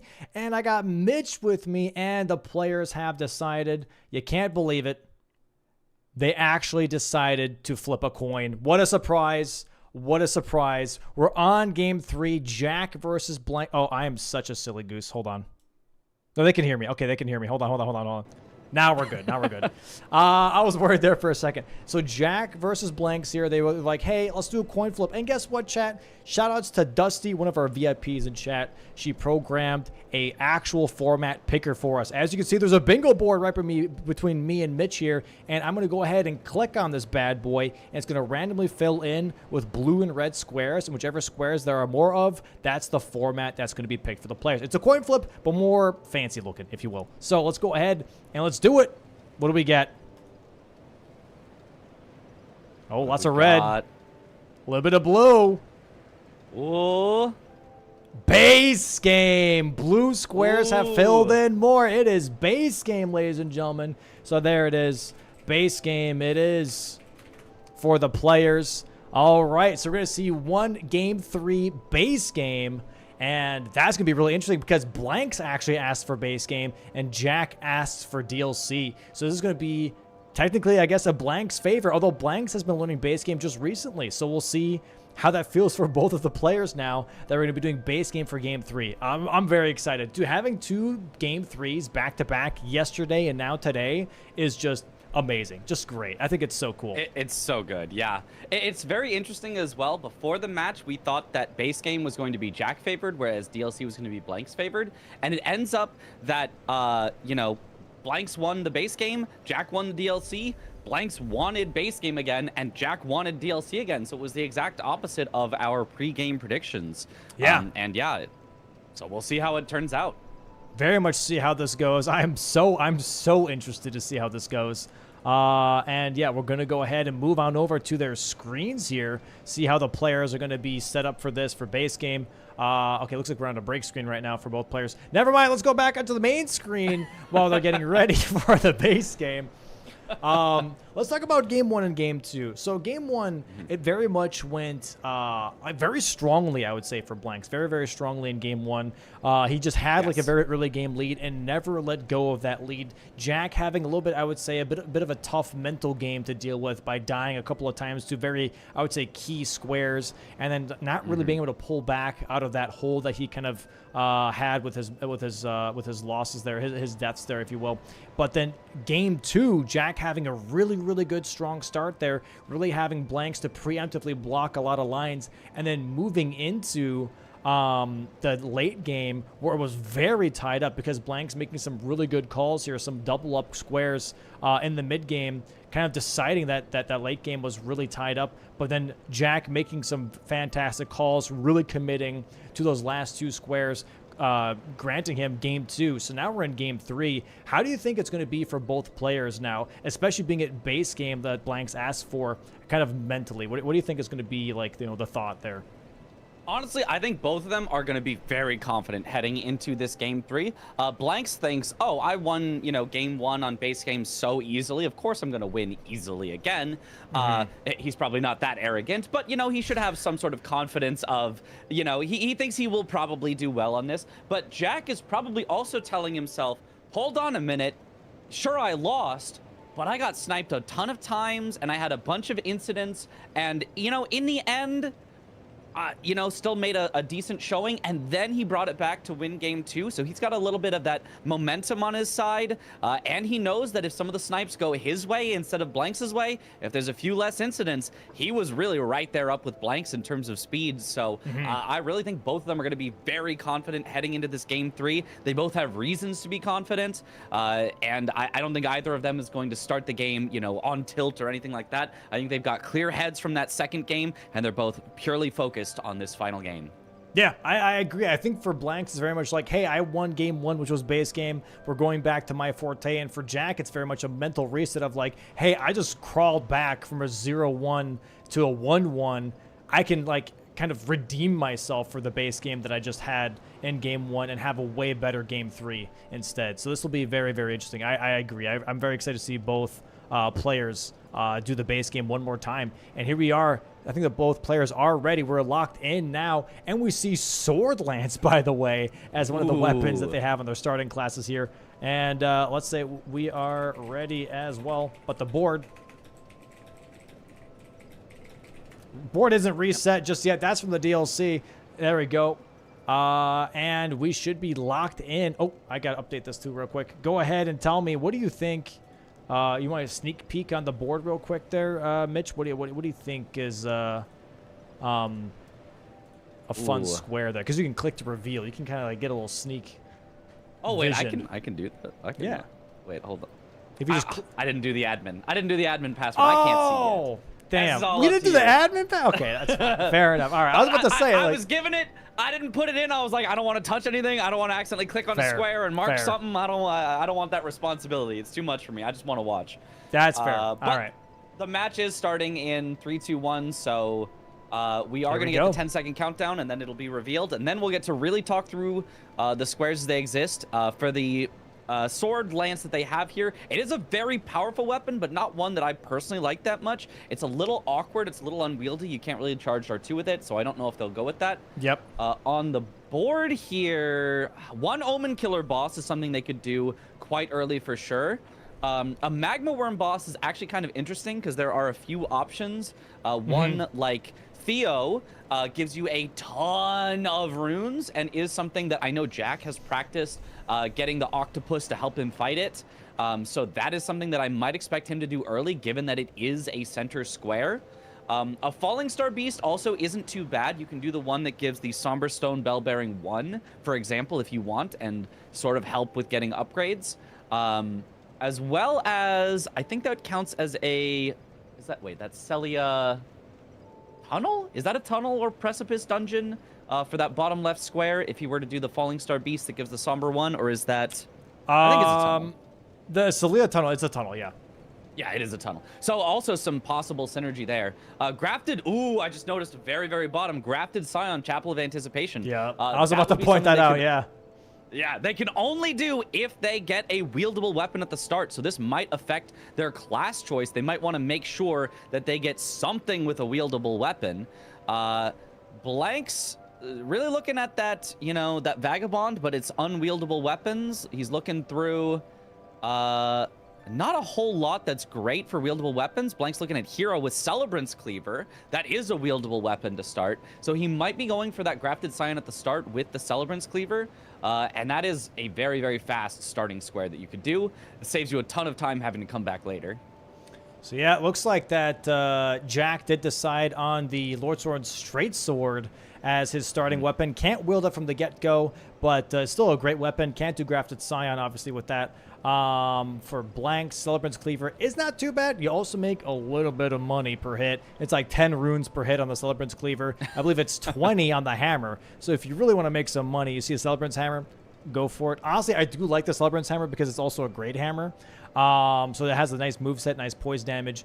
But yeah, I don't know what to expect here for a rush. 10 Cracked Pots used to be a rush for quite a while. Cemetery Shades is not looking too bad here either.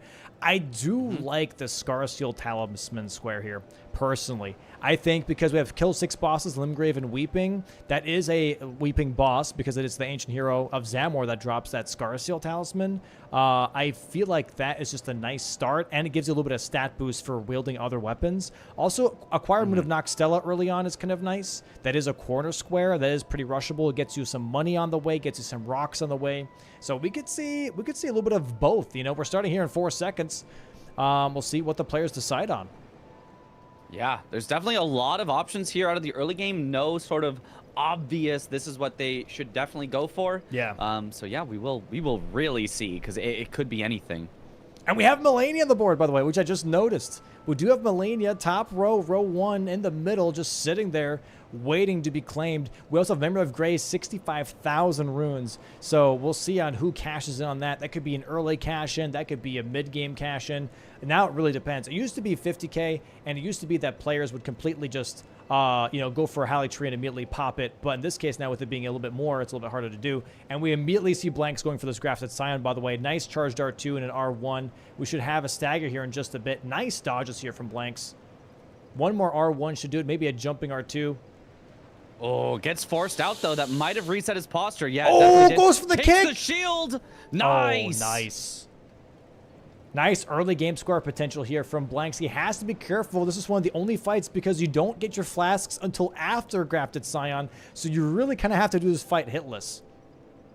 Yeah, at least very close to hitless. You can take 1, sometimes 2 hits, but you definitely cannot take, for example, 4 hits. You will always be forced out of the fight. Nice charged R2 again. Very silly charged R2 as well. Okay, this is an attack that you can kind of... Oh, wow. Does he get the nice strafe here? The classic Morgoth strafe. Another charged R2. Very nice dodges here from Blanks. Very nice dodges. Tries to hit him again with the charged R2. Has got to be careful. Has no stamina. Oh, boy. Okay. He's still barely living, but now it really is hitless. Even a scream tick would almost be enough to take him out, so he just has to play this super safe. He is losing a lot of time because this fight has not gone his way. He's just not gotten the attacks he wants, has not gotten the staggers he wants. That one kick was really good, but outside of that, he has just struggled to keep up the pressure. He has to be so careful, yeah, because if he dies here, he can't do this fight again. He then has to go all the way back to Liurnia to do this fight. Nice strafe here again from Blanks. Make sure that he gets that charged R2. A stagger would be very, very nice here. He has to just make sure that he does not mess this up. Has to be careful with Grafted Sign as well to make sure that it doesn't turn around. There it is. Very nice from Blanks. Nice claims kill. the first square on the board here on game 3. Golden Epitaph. Ooh. I like that so much. That's so good for anything that's weak to Holy. We have Ancestor Spirit on the board. We've got Cemetery Shades on the board. We have Limgrave and Weeping bosses, so the Deathbirds melts the Golden Epitaph here. This is a really good weapon. I'm not going to lie. I really like that weapon pickup. That's huge. Yeah, you can use it and it applies a buff to yourself that not only gives you some extra damage, which is always nice, but makes you deal double damage, if I'm not mistaken, to anything that is like undead. Any of these, you know, skeletons like Deathrite birds and things like that. So it is ridiculous. And you don't even have to keep the weapon equipped. You can even swap to a different weapon after buffing yourself and still do just ridiculous damage. Very, very insane.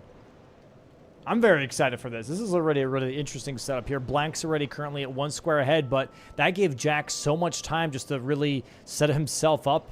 Going to go for, I believe, it seems to be, is it Millicent here? Or is he, no, there's no Millicent. What's he looking at here? Specifically in Kaled? What is he setting up here? Radahn's Great Rune is here. He could be heading generally in that direction. Oh, but this seems obviously very early to do that. He's going for Magma Worm here. He's going for the Magma Worm tunnel in Kaled. Oh, the jail yes, tunnel. The Moonveil one. Yes. Yeah. Katana check here. He has Square Off. He can use this Lord Sword and Straight Sword. This is actually really, really not a bad idea from Jack. Claiming center square this early is going to really give him a lot of pressure. And he knows he has time, too, because he just saw a Grafted Scion here from Blanks. So he's like, you know what? Blanks doesn't have the horse. Blanks doesn't have any map presence whatsoever. This is a big center square for me right now. This is I get a great call here from Jack. Yeah, definitely. It unfortunately doesn't get him much else that I can see. I don't see bosses in Kaled.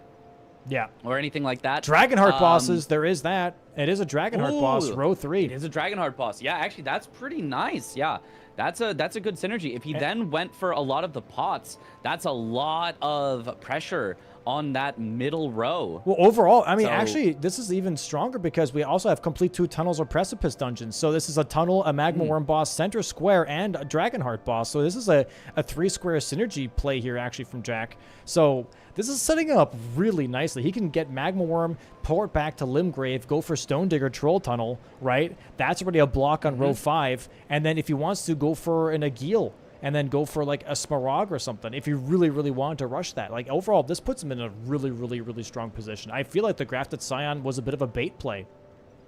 Yeah, I mean, I would love to see him do a Falling Star Beast for his second tunnel because it's, again, just directly another square. But yeah, then he could, for 2 bosses, get 3 squares. That would be such a powerful play.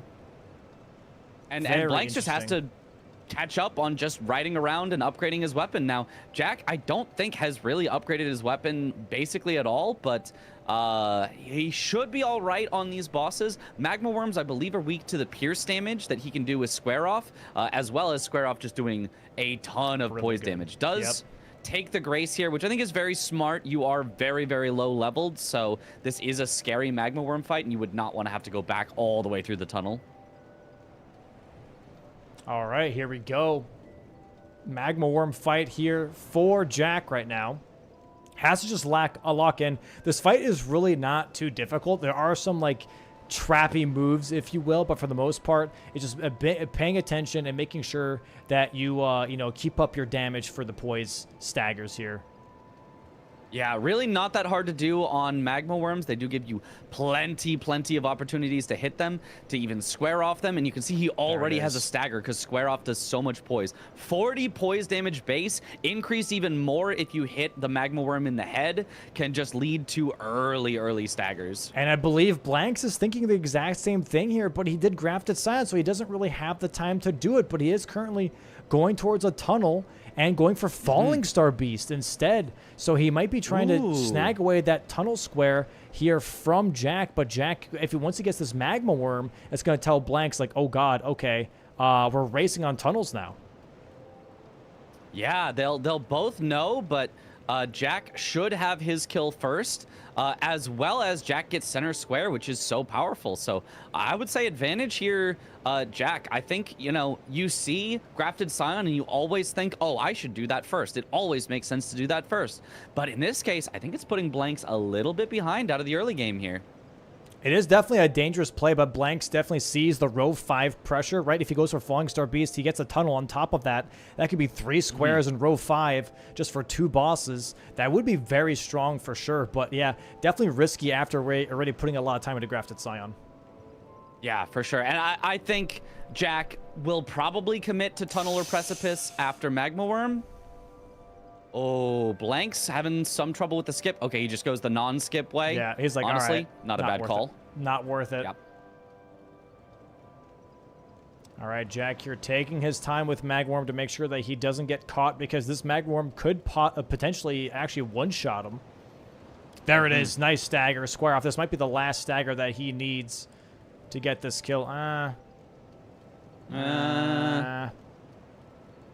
Oh, he gets the running attack the running. too. That's so scary. Oh, honestly, even the square off there was a little risky. If he'd gotten caught on the leg, that could have been it. Definitely a little greedy, but you know, you're trying to make sure that you don't lose too much time here.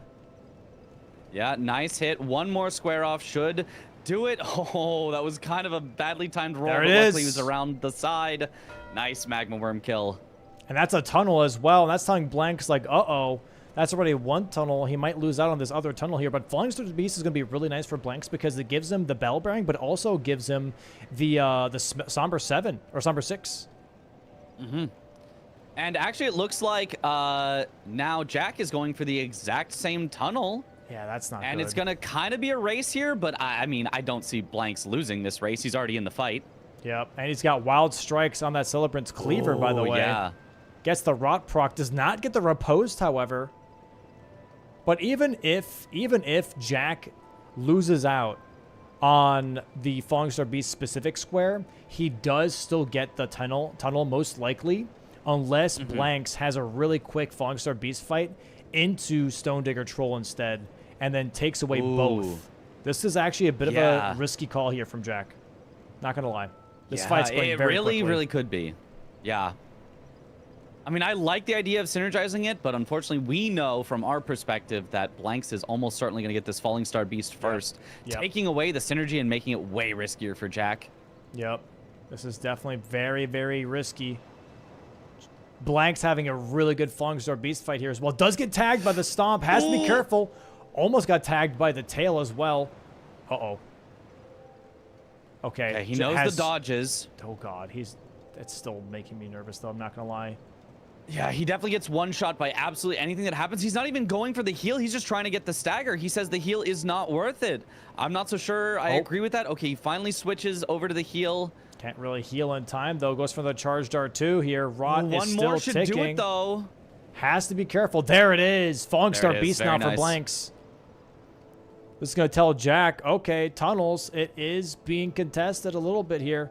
And, yep, Stone... Oh, we're going for a Scaly Misbegotten instead. This is going to be possibly tunnels here for Blanks. So that row 5 that I was saying was not going to be a problem is turning into a problem because Jack is not going for Stone Digger Troll. He is going actually for the Falling Star Beast, which I don't think is a good idea here. I mean, he's already in the tunnel, so I don't know if this is faster than pivoting out and trying to chase blanks on the same tunnel that he's doing. I don't know. I think if Jack really locks in and gets a good fight, I think he wins this. But if he has any sort of troubles, I think blanks could steal this away. This is scary for sure. This is definitely a fight, as we just saw, that takes a hot minute here. But blank's actually not even going for tunnels. Oh. Very interesting. Not going for tunnels at all. Maybe because he was like, you know what? I probably won't get the tunnel anyways. I don't want to get sniped on it because Magma Worm was already marked. Not knowing that Jack is actually being a little risky here. So this is actually insane luck now for Jack that Blanks is not actually contesting it. He's going for Catacomb. Wow. Ooh. So Blank's being a bit more progressive here, being like, okay, you know what? I'm probably going to be losing the tunnel here. Let me get this Grace for Cemetery Shape, but also let me get this Grace because it's closer to Scar Seal Talisman. And if I get sniped, I already have a bit of a backup plan. Yeah, definitely not a bad plan. I think he may even just go right for Scar Seals as his first thing that he's going to do down here. I'm not sure. But yeah, first heading into Shifra, there is a good amount of upgrade materials. He might go for some upgrading before he actually commits to fighting anything. And Jack having a very good fight so far with the Falling Star Beast. That square off all the headshot damage is so good when he does get it. Yeah. I really do like his pick here. Given that he was not going to do Grafted Scion to start, I really like picking a weapon with Square Off because it's just so good at staggering early bosses and turning something that could be really difficult into something a lot more manageable. Oof, that tail attack had me very nervous there, but Jack here... me too. Spacing it out very nicely. There it is. 2 tunnels here for Jack. Big pickup. And a Somber 6 on top of that. And smithing 7s, in case he ever needs those. And now we're going back to Aguil Lake North. Blank's going to be seeing that he's blocked out of row 5. Yeah. So some blocks already that we're seeing. Neither of them setting up and actually successfully, you know, having a big threat at this point. Nobody has more than 1 square in any given line.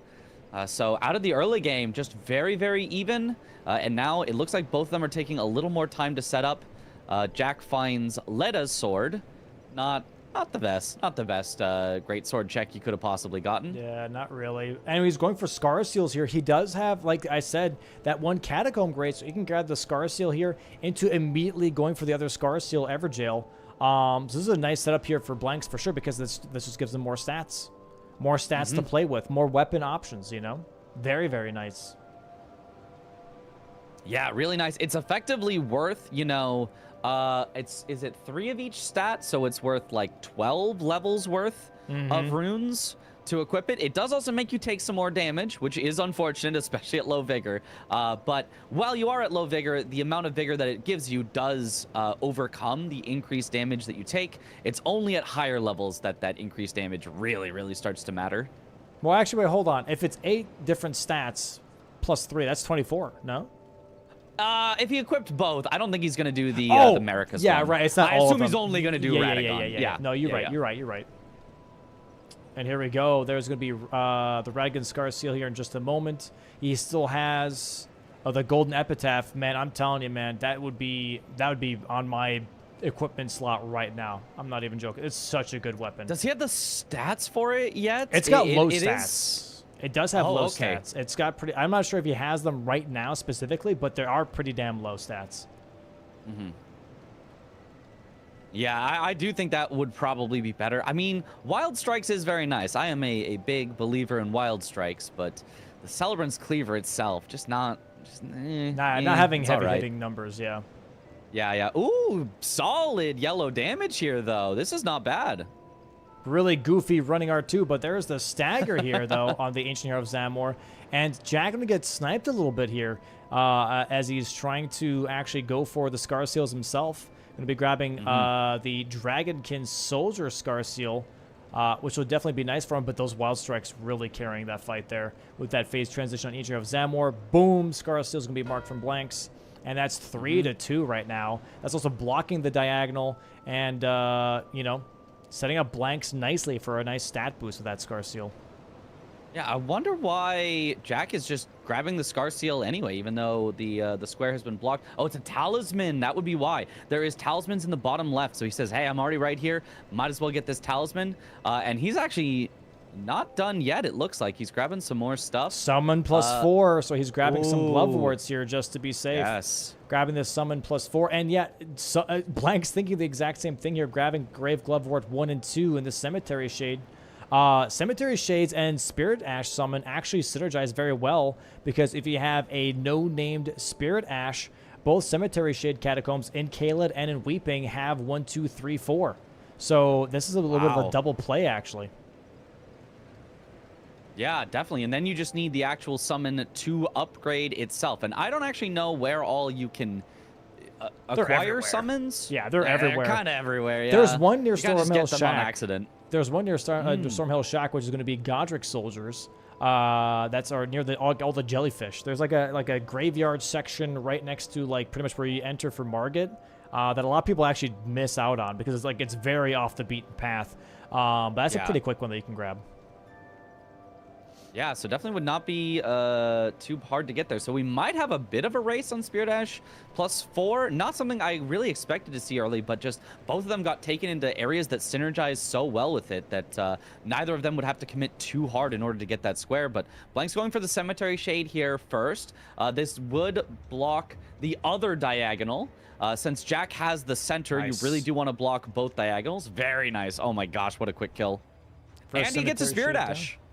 It is a named one, so he would need the Ghost Gloveworts over the Grave Gloveworts. Yeah. The Cemetery Shade Catacombs only give you Grave, so he would still have to find a no-named one, unless he can find some more Ghost Gloveworts. But those would not be found in Catacombs. Shifra. Yeah. Right, he went through Shifra for the Scar Seal, so if he picked up the Gloveworts on the way there, he's basically got the square all set up. But I don't know if he did. Yeah, I don't believe so either. But we're looking to take it in Raya's hand of Volcano Manor. That is a square here on row 1. I don't know why Jack is prioritizing that right now. I'm not sure. Is there anything else that would really push Volcano Manor?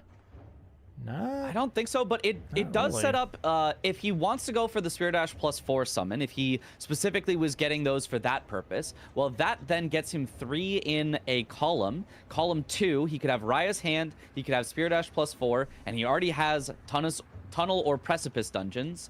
So if he just stays ahead on level, he might force Blanks into doing Radahn's Rune, or he could do it himself. You know, there is definitely a bit of a line threat that he could set up there.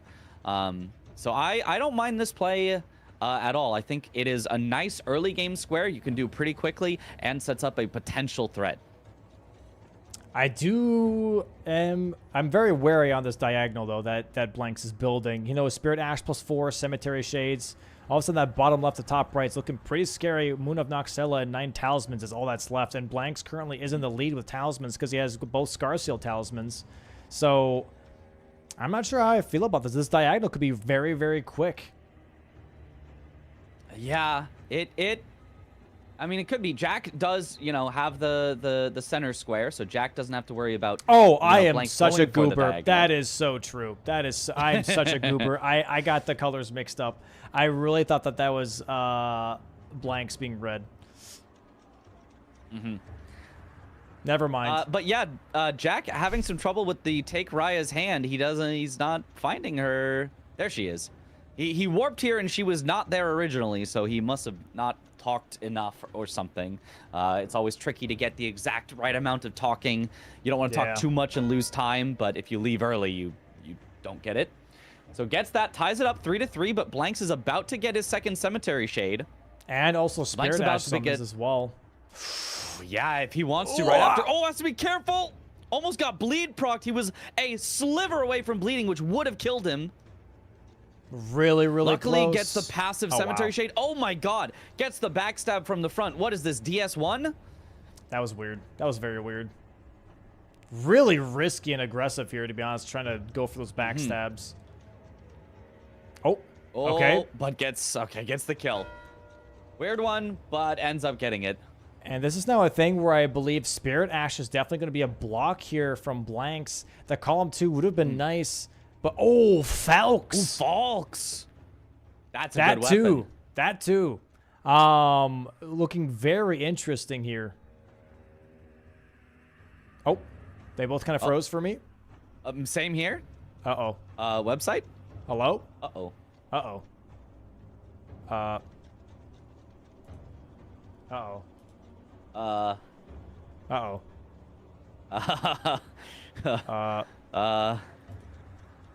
Oh, whoops. Did not mean to click on that.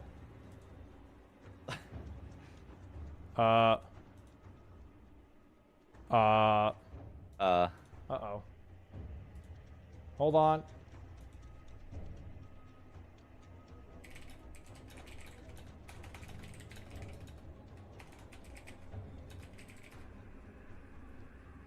Presumably the players are fine. It's only their streams that are down, and they may not necessarily know that at the moment. So very the streams weird. just come back. Yeah. I'm currently resetting the footage as well, trying to see what's going on here.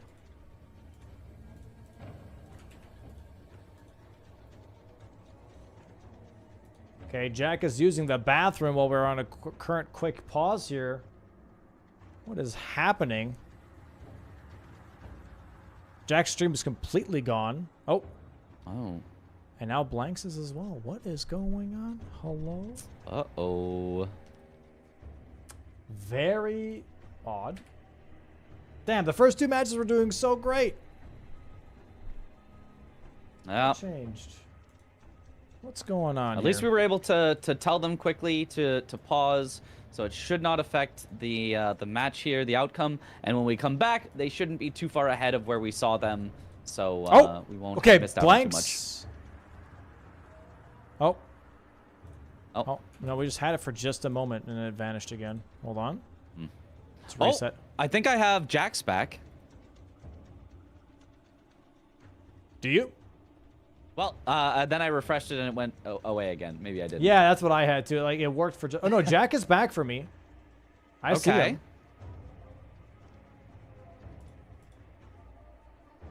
Blank's currently not back just yet.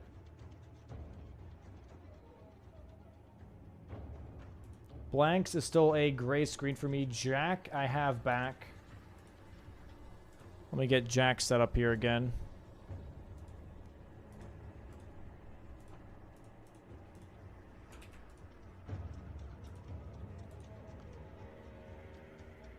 Jack, we're good to go. He is back. Fantastic. Oh, Blanks, it looks like has to reset up, I think. So could be just a little bit longer. Okay, yeah, we got Jack back.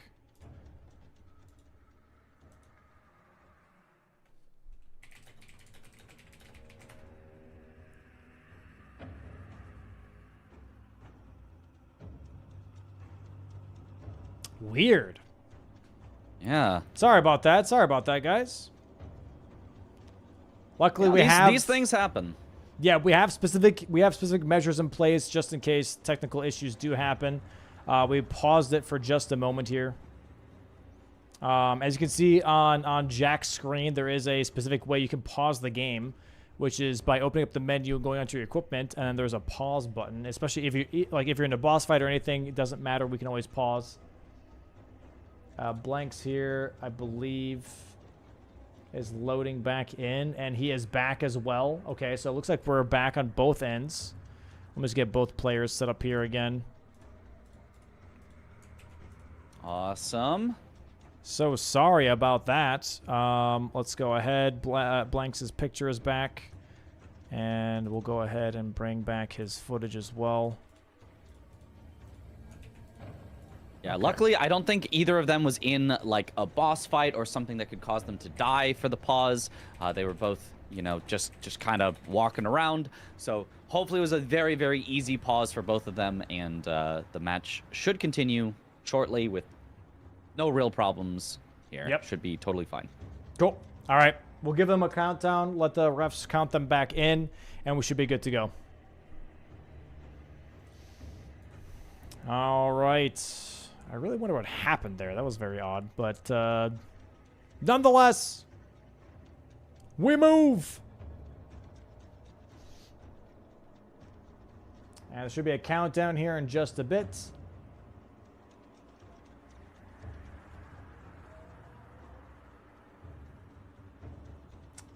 Anytime now. And apparently there's going to be a countdown in, I think, the lobby. Here we go. Here we go. 5, 4, 3, 2, 1. All right, they should be starting again. Yeah, so they're luckily, very, very luckily, there was no crazy race happening or anything. So, yeah.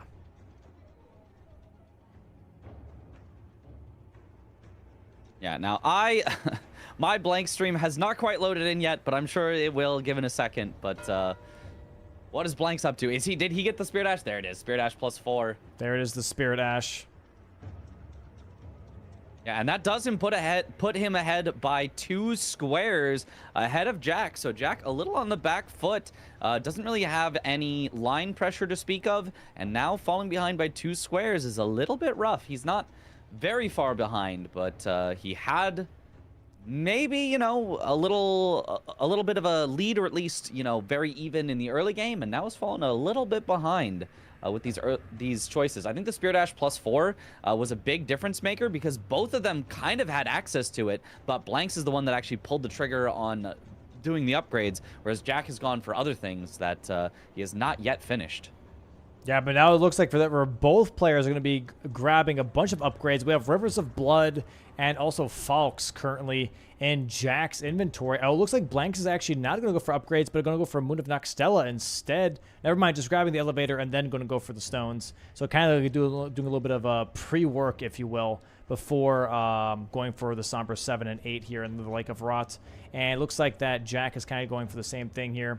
Going to be grabbing some money, going to be grabbing that Somber 9, and then make his way towards that 50k that he can use to possibly use the Falks that he seemed to really, really want. And now with Moon of Noxtella possibly here for Blanks, that's going to be another corner square and maybe a little bit of progression here actually on column 4.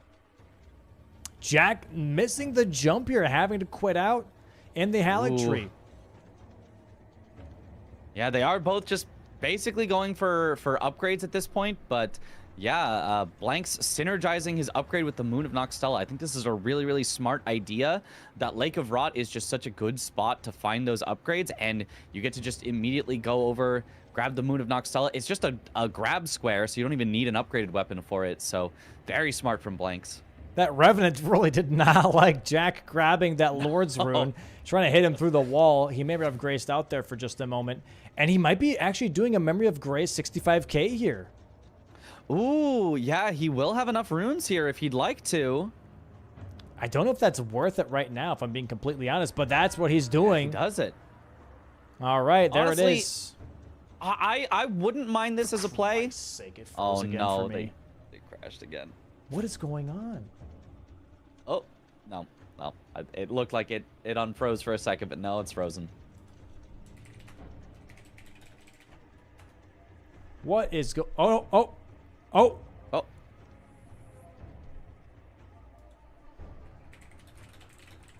This didn't happen yesterday. Oh, no, yesterday wasn't real time. That's why. Ah, Christ. Ah, Christ.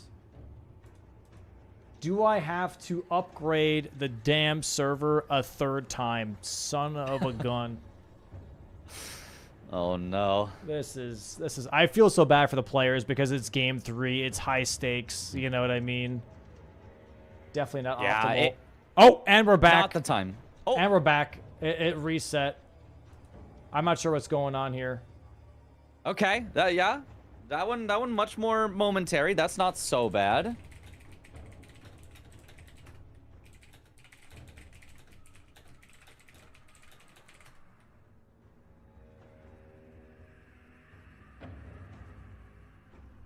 All right.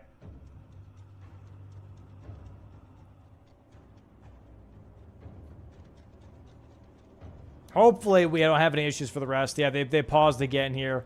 I feel bad for them because, yeah, you're trying to stay in the zone. If you constantly are told to pause, you start to, like, lose your focus a little bit, you know? This is definitely a very tough position. Good to go here. We should be good. But yeah, hopefully we have no more issues continuing forward now. Yeah, hopefully that if that's the end of it, that's not so bad. You know, that was not too many issues there. Yeah. Yeah. Speaking to the board state, the Memory of Grace with 65,000 runes, I honestly usually think is a pretty good square to go for. But when also rune level 55 is on the board, I don't know if I like it as much because it puts you possibly a little behind on that. Obviously, it always will set you behind on your upgrades, on your levels, and things like that. And then when there's also a square specifically for levels, you know, you're losing out on efficiency by not having the levels, and you might be losing out on a later square for the levels. So it wouldn't be my preference on a board like this, but maybe Jack thinks, no, I'm way ahead on runes. I can totally win both of them, in which case, you know, it's a good idea. Or he might think, I'm so far behind on runes, there's no way I get level 55. I might as well take the 65k plus Memory of Grace while I can. All right, so it looks like it's all good now. I even checked the server, by the way, that we're using. And it's like we have such an abundance of stuff. So I'm really wondering why it's stuttering, but hopefully that's the end of it anyways. Let's go ahead and, yeah, lock in here. Dragon Hearts is still a priority here for Jack, and we are seeing Smaragd now on his screen. So he might be looking at Dragon Hearts to block out that column 5 and then maybe go for Cracked Pots for that row 3. Cracked Pots and Ritual Pots being on the same line is very strong here. And we see a Ritual Pot being picked up by Blanks. Yeah, Blanks recognizing, you know, that potential, because if Jack got Dragonheart bosses and all of the pots, if he just went around collecting pots, that could be very, very scary for Blanks. But if Blanks can block at least one of those, he'll be in a fine spot. And the Dragonhearts is good for Jack as well because it does block that column 5, which currently Blanks has 2 squares in. So it does look like both of them are definitely prioritizing blocking over setting up their own lines here, which definitely makes sense. I think that's how both of them have played. I think both of the first 2 games just went entirely to majority. So neither of them really that aggressive style of player that really likes to push those lines. They more like to, you know, threaten lines and then move to something else. So they are both playing in a very, very similar manner and just saying, hey, I bet I can go faster than you. And one of them's going to be right and one of them's going to be wrong about that. Yep, it's Smaragd here about to die. This is going to be another Dragonheart boss. And we're going to go for a Gil, I'm assuming, right afterwards. No, we are actually going to go for Kaled here instead. All right. Let's see what he's Kaled got in mind. Yeah, looking around. I'm not seeing something that I particularly see here. I think he's just setting up Radahn. I think he's just going for Radahn here. Level 55 and Radahn, potentially. Just like considering that there should be more money involved because Radahn does drop 110,000. And, you know, then the Great Rune on top of that. Yeah, it certainly could be. It's a lot of money, but I mean, it's very slow to get Restoring Radahn's Great Rune, so I don't know that it's a priority here at this point in the board. I think there are faster things that he could go for. But, you know, if that's the choice he's going to make, it could work. Having that many runes is important. Uh-oh. Please not again. Okay, yeah, this is going to be a little tough here. I don't know what's happening. I'm assuming it's because there might be too many people. How about this, Mitch? How about you close out your streams and I'll just screen share my OBS? I'm wondering if maybe there are too many people watching the footage on the website that like it's making them stutter. I don't know if that's the case, but I'm just you know, being precautionary here. So yeah, sure. I've closed those out, so hopefully that'll help. Yeah. Let me go ahead and why can't I? Hello?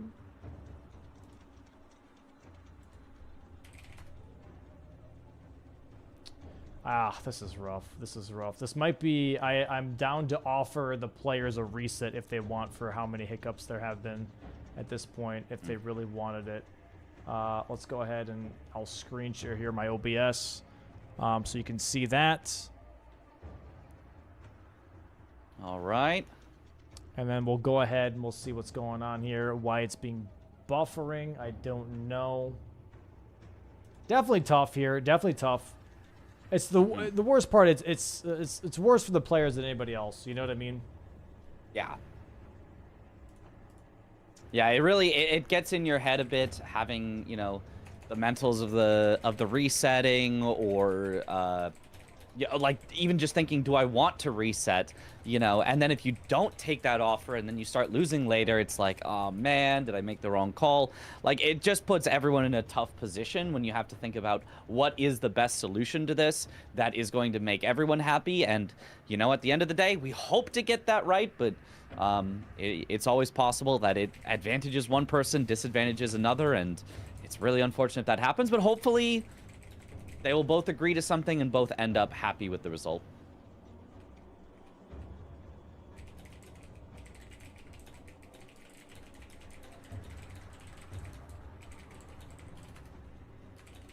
I'm just checking in real quick with everybody.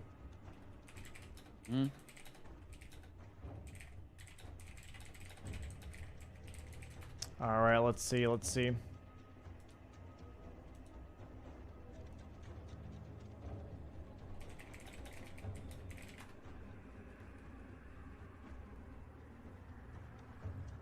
Yeah, I'm trying to figure out what's.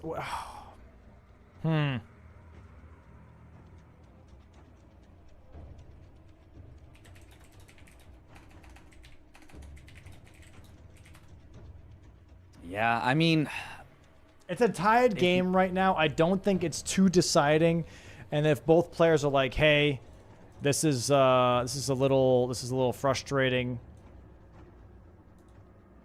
Okay, so Blanks is okay with keep going, and then I'm assuming Jack might be okay with keep going too, but I'm not sure. Why are we having such hiccups is what I'm trying to figure out, though.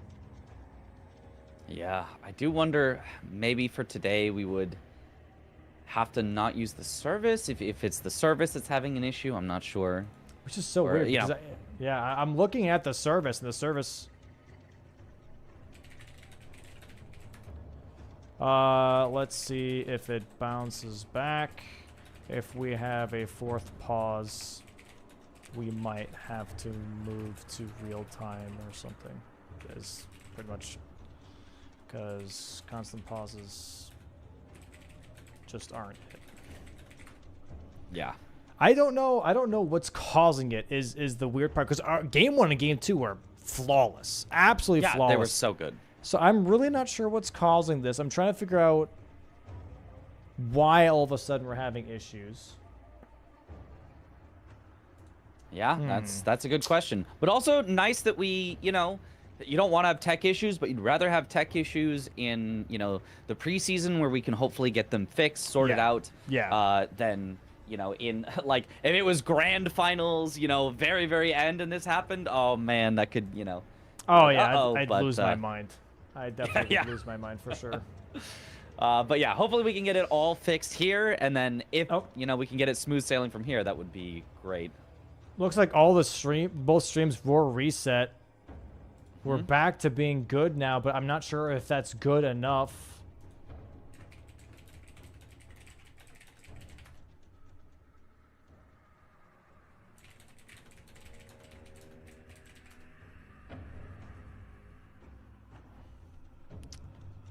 Yeah, let's give it a moment here. Let's give it a moment here. Because it only lasts, like, what, a minute or two, and then it froze again? Around there?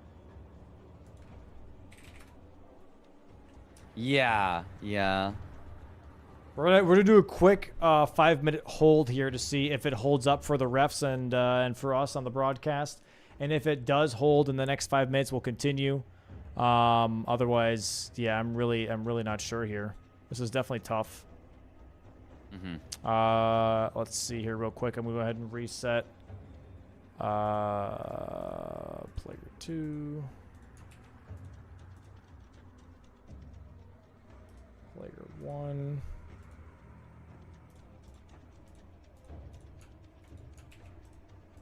Getting to see the behind the scenes a little bit. This is a nice setup you've got. Able to just swap things in and out. Very cool. Yeah. Ah, thanks. Yeah, it's a lot of like it was like work in progress for sure. It was like, okay, like how quickly do I want to move stuff around and be able to. This is after like seasons 1 and 2 being just a major headache when things happen and being like, okay, like how can I like make this a bit more efficient in case things happen, you know? All right, those are all the resets. For sure. So now there we go. Blank's not on my screen at all. Is he just like gone? Oh yeah, he's just gone. Okay, his camera's off, I guess. Okay, yeah. So it's okay. It's all good. All right. All right, so we're waiting 5 minutes. So at 4:20, we'll go ahead and continue.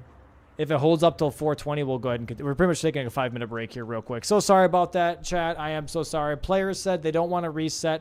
They just want to continue the match. So we'll follow their wishes here and continue the match. If it freezes a 4th time, we might just go ahead and reset the match and do it in real time. That might be our last resort.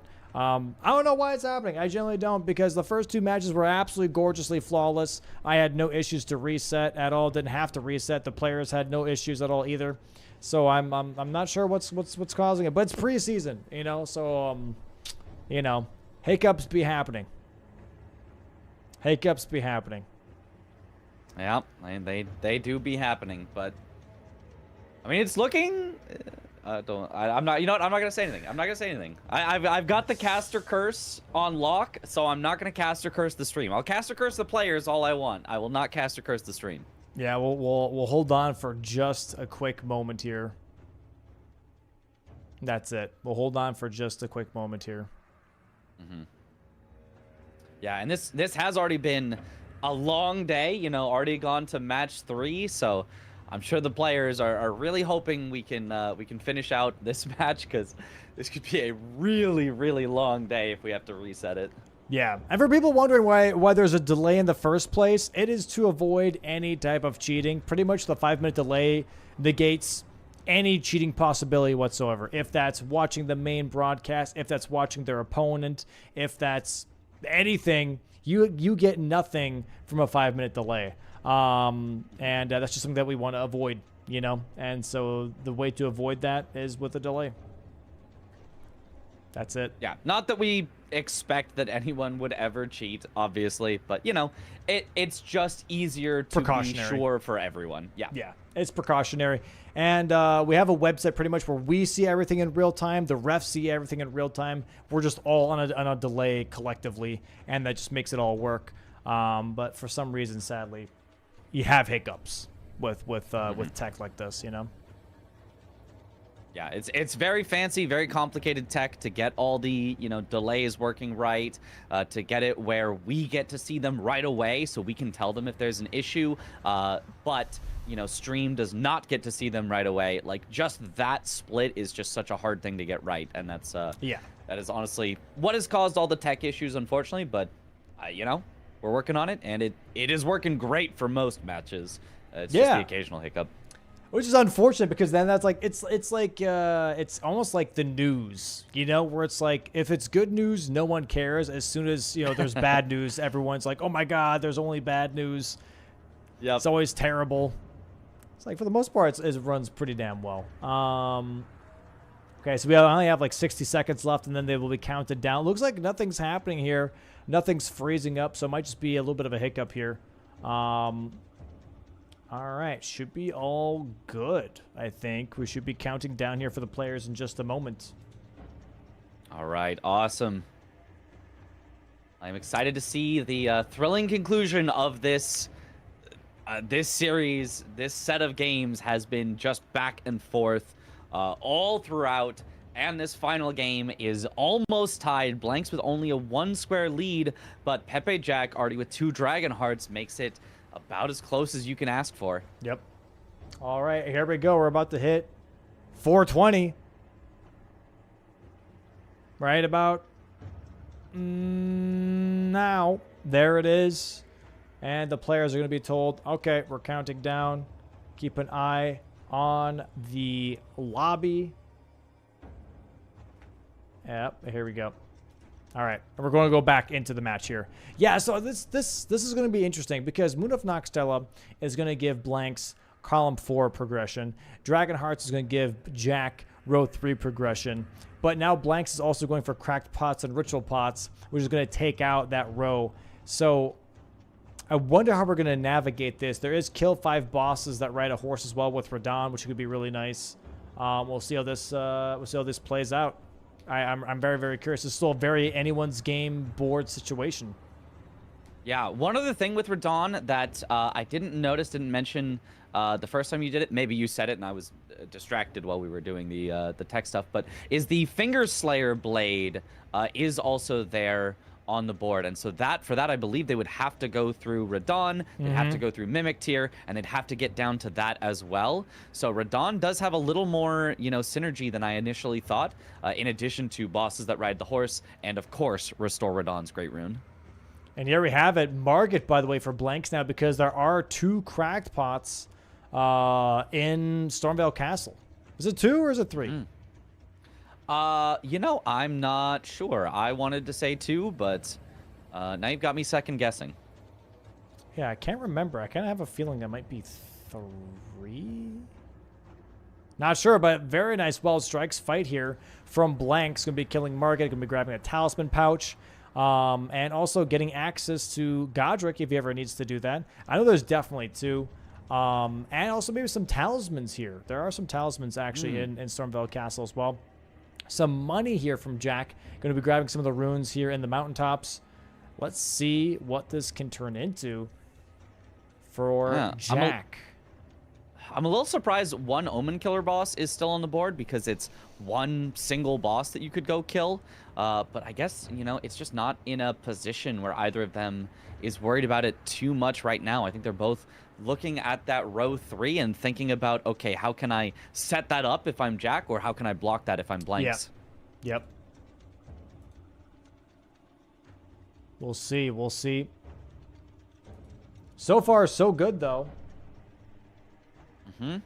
No issues. Yeah. Good idea. Good idea.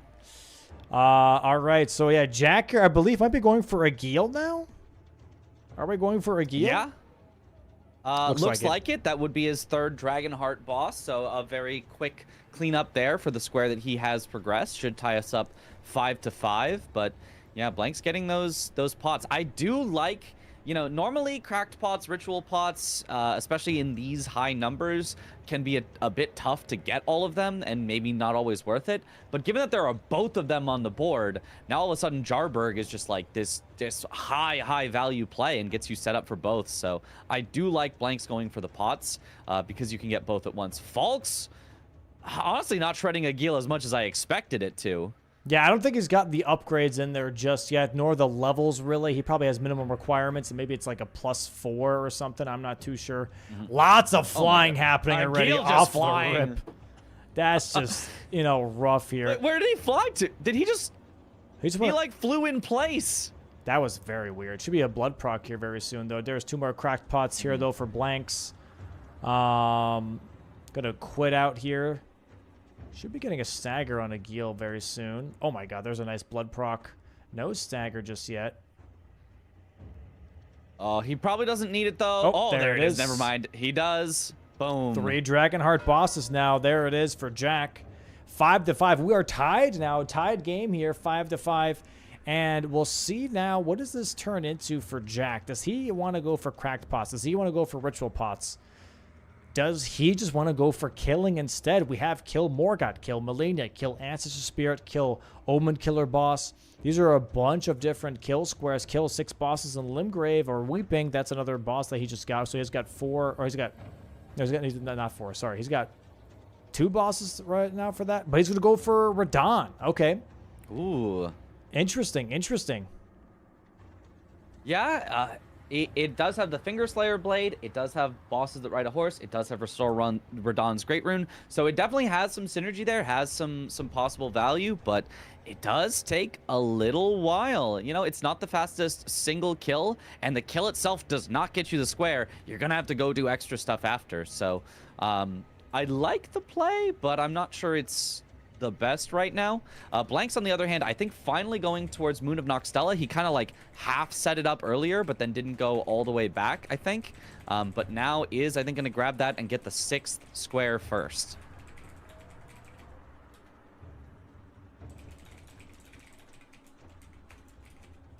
All right, Jack riding the elevator down. Falks should be pretty solid against Radon. You should be able to get a lot of the multi-slashes on it. Falks really, really good at hitting large targets that you can just hit with every single slash. It's not great against like small or skinny targets that you can miss easily, but Radon, he's a big boy, so should have a really, really nice time. Really nice damage, very bleedable as well. Yeah. So should be a solid weapon choice. I wonder how close he is to level 55 as well. It's got to be decently close. And with 110 runes from the Radon kill, gives you access to Finger Slayer Blade, but also probably gets you pretty damn close to 55. If it gets him to level 55, then this is actually like an amazing play. It gets him so much stuff. If it leaves him a bit short, though, then, you know, Nice Blanks damage. might be able to take a bit of a lead with this Moon of Noxtella. Really nice damage, though. Mm. If you can get a Blanks stagger. also grabbing some Somber Stones along the way. Okay, another attack, though, here from Radon. Nice rolls here from Jack. No. Oh, gets us. Is Does that he a get the stagger? Oh! Yes, stagger. Wow. Big riposte. I think he might one cycle here. If he gets a bleed I mean, it's a proc. little far off. Yeah, it's a little far. Yeah, no, not sadly. quite. Not quite. Very close, though. Yeah, he He should does have a golden very foul quick foot, finish. too, actually. He does have a golden foul foot, so that's going to be huge as well. Ooh, yeah. That might be enough to get him to level 55 then, maybe, or at least pretty darn close.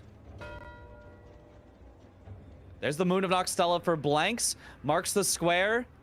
And then Jack, just one more hit. Don't get greedy. Nice. Nice kill. Very, very nice. He's trying to warp out, but you can't warp out until you have gotten the grace here after Yep. Radon. It just will not let you. You're in the trapped state.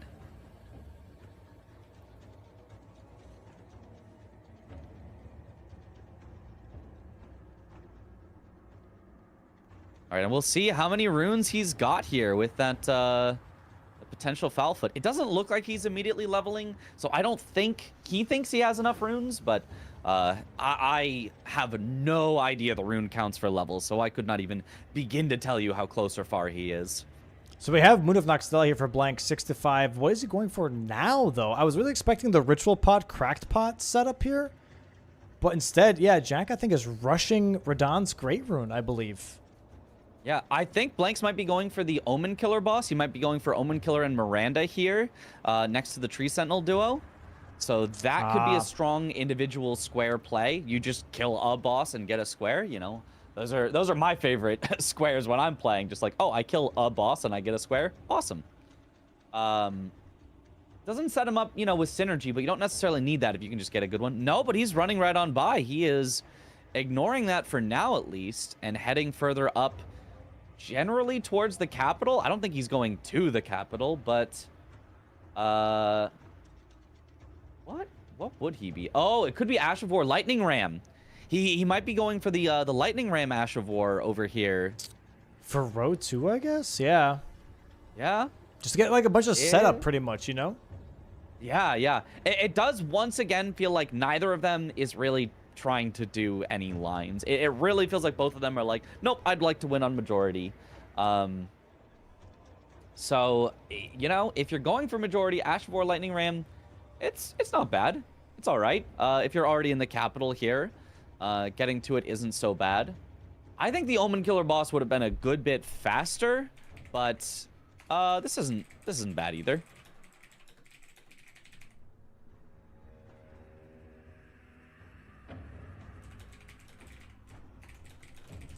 I guess if he did do Omen Killer boss, Blanks, he also has 2 others in that column currently, and if we think he's also ahead on Ritual Pots, that could lead to him having a total of 4 squares in that line, and then all that would be left is Ancestor Spirit, a slower square that he could force Jack into. But it's just not how he's playing right now. It looks like he's going for bosses that ride a horse. Yeah. Yeah. Which is weird because like weird spot. Yeah. I'm trying to figure out like, yeah, why isn't Cracked Pot's Ritual Pots being forced just a little bit more? I know Blanks has an advantage on it. He's grabbed some of them, but like it's not seen as the threat that I guess I see it as. Like, you know, Radahn's Great Rune here I feel like is a great pickup, but after that, oh my God. Jack has to be very careful here. Yeah, he is almost dead. I'm surprised he's not healing now. There's not... maybe there are no more enemies along the way. Maybe he knows he just doesn't have to heal. Yeah, no, he's in the clear pretty much here. I still, if I'm at low health, I like have to heal. There's exceptions in speedruns where I know the course, but in bingo, I'm just like, I want to be at full health at all times, please. That's super fair. Yeah. But no, he is totally in the clear. He knows it. He should be fine. Doesn't even need this grace here. Just goes straight up to the top. Activate the rune. And that will tie it up 6-6. Blank's going for bosses that ride a horse. I mean, I just feel like that's kind of slow, is it not? Like, it's a bit of a weird pick, but it's a double up because you have bosses in Limgrave as well. I think that's why he's doing both, right? Yeah, that's a good point. You can do, Knight's Cavalry here in Limgrave. That will be his second boss that rides a horse. As well as, it looks like he's marked that that'll be his final boss in Limgrave that he needs. Because he did... I've lost track with all the with all the technical difficulties of all the bosses he's done in Limgrave. But he has marked for himself that he has done quite a few here. It currently shows him as having 5 out of the 6, so we'll see if he marks it as soon as he gets the Knight's Cav. Should be this, There it is. All right. Which is actually good for Jack, right? Because Jack's probably like, okay, cool. I'm not being rushed on Radahn's Great Rune right now. Honestly, if anything... Oh, there's no grace here, actually, at this tower. I was about to say, if there was a grace here, he could just, like, actually hold it for a bit and go for Cracked Pots there is a grace, but he passed it. He skipped a grace, so he would not be able to hold it on for any longer without just losing a ton of time. Okay, how does Blanks feel about this? He's going straight for Potville. Friggin'... That's scary for Blanks. He has all the other ones in that row. If Blanks ignores Pots and Jack goes for it and gets the double square, that's game over. That's a full line bingo. He isn't, though. This is a great play here from Blanks. I know what he's doing. He's going for actually the Hero's Catacomb here that is right below DTS, which is the duelist with the pots. And there's 2 ritual pots in that catacomb. He needs 2 more catacomb. He needs 2 more ritual pots to block that row. So he's grabbing those too. So this is actually a big time sink here actually for Jack because Blanks is already having 8 cracked pots and 3 ritual pots. He's already set up to get both of these squares. Oh wow, yeah, no, that's bad for Jack then. Yeah, I did not realize Blanks was that close. He really has just gone so many different places to get the different pots with synergy with everything else he's done. It like you look at what Blanks has done and you go, oh, he had no time to get pots. There's no way. And it turns out he was just finding them in every little location. Wow, what a good play by Blanks. It's a very, very good play. Yeah, he's very set up just overall on the map, but also has a nice backup plan for those ritual pots. I'm not sure if this was his plan from the very beginning, but it's a nice backup of getting these 2 ritual pots as well. Yeah, very, very nice. Yeah, Blanks. Did he go to Jarburg earlier? I think he actually did. Yeah. I believe he did. Yeah. Yeah. So yeah, no wonder he has been so set up here for all of these pots. So it's just gonna snipe this right away from Jack, right under his nose, and really seal out that particular line. He's gotta be careful. These imps. The majority. Oh, these imps do take him out here. How close is Jack to getting ritual pots? 5 ritual pots is definitely tough to grab. 3 ritual pots here from Jack. He just needs 2 more. Yeah, there's 1 in Raya Lucaria. He does already... Or no, he didn't grab the key. He never grabbed the key. He did Small Reg and he never grabbed the key. That's crazy. Oh, that's That's a bit of a mistake there for sure. That's going to cost him some time. Does the merchant actually, right before Raya Lucaria, does he have a ritual pot? He does have a pot. I'm pretty damn sure. Maybe it's a cracked pot. I don't think it's a ritual. I don't think it's a ritual. I think the other ritual that people get is in, is it Lascar Ruins? Caelid, though, too. Oh, okay. Yeah, yeah. Dragon Barrel Merchant. Yep. That's where he's going. That's where he's going. Blanks probably gets this before Jack does. Jack going to be grabbing the Dragon Barrel Merchant ritual pot here, and then going to go into Raya Lucaria for the 5th one. But by the time he gets that 5th ritual pot, Blanks is going to go ahead and grab both just in this catacomb. Yeah, as long as Blanks does not have any more trouble with these silly little imps, but he's finally passed those, so should be able to get it. There it is. Oh, God, those the cracked pots first. Yeah. Yep. Oh! Jack might Blanks. still go for the ritual pot, trying to not lose both of them. I don't know. No, he's not, though. He's just like, okay, I'm going to lose that on both of them. Whatever. Yeah. I mean, he was so close. I don't know, I guess. It's probably the correct call to not go for it, but, you know, I'm the kind of player that I might say, hey, bet, you know. He leveled 15 I bet you're not actually going to do it. Why do you level 15 Faith, though? Does He's he going need for an that Omen much Killer for the boss. Golden Epitaph, maybe? Golden Epitaph? Maybe. Yeah. Maybe. But he is going for the Miranda Cave here. I believe he's going to go for the Omen Killer boss now. Yeah, yeah.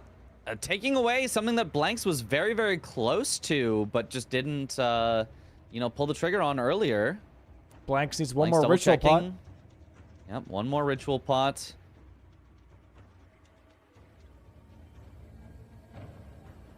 Is there another one in there? Yeah. I'm pretty sure there's another one in here, right? Am I crazy? I have genuinely no idea. This is one of those catacombs that is a complete mystery to me. I memorized one way through it so that I could kill the boss here. Yeah. For like all bosses runs, and that's about it. That's the only thing I know about it.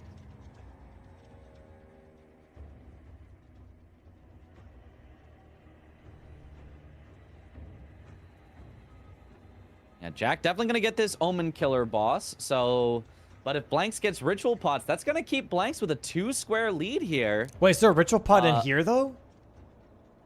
Is the perfumer? I don't know. No, maybe not. Oh, no, wait. There's a chest in here. Wait, hold on. Does the chest have a pot? He's not checking. I feel like the chest right here, where Jack is right now, has a pot. I'm not sure if that's a ritual pot. That might be a cracked pot. I think there's a pot in there. It could be. I don't know. I don't remember. I wish I knew. Blanks, I think, is just trying to get out of... Oh, no, there it is. Is that the last one? Yep. Okay. There it is. Okay, yeah. I mean, currently Blanks with the lead. It is 6-9, but Nice. Nice. But soon Jack should get the 7th one here. Currently, game 3 looking very interesting. Blanks with a 3-square lead. Oh, poison we now. do know that Blanks might have the lead on bosses that ride a horse. He's gone for... Jack, no! Oh, that's tough. That is tough. Yeah. Because once the Omen Killer's down, the Miranda just can't even really hurt you much. So it's almost free from there. That is tough.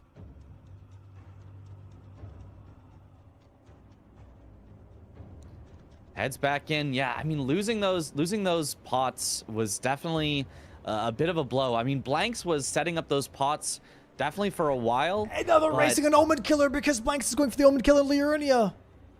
Oh, isn't this?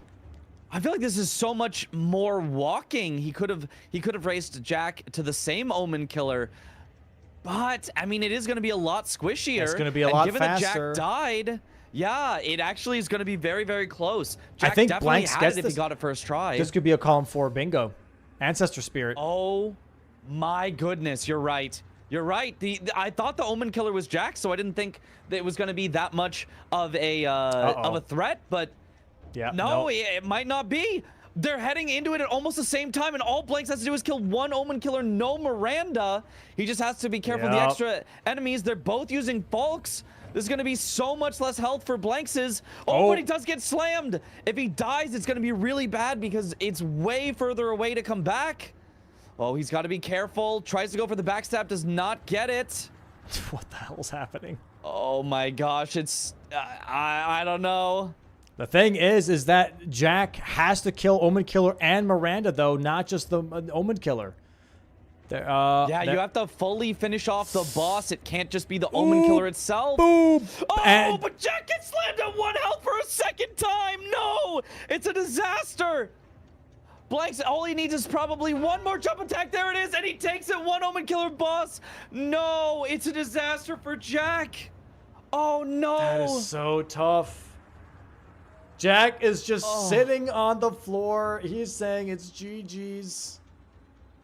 I mean, he's kind of gotten back to that same situation as game 1. Behind by 4 squares is such a bad spot to be. It was 7-6 like 10 minutes ago, and it just boom. It was just square, square, square for Blanks. Oh, you think you've got a line? No, I block it. Now I set up my own line. Now I get Omen Killer bosses. Now I'm ahead by 4 with a line threat. You have to go do Ancestor Spirit, which is really slow. Oh my god, it has just swung completely in Blanks' favor. Jack, you're just going for the full upgrade first with Golden Epitaph here. And I don't know, Blank's not going for Ancestor, not going to go for the bingo. He's thinking like, okay, this might be contested. Jack playing with fire here, by the way, healing at the very last second.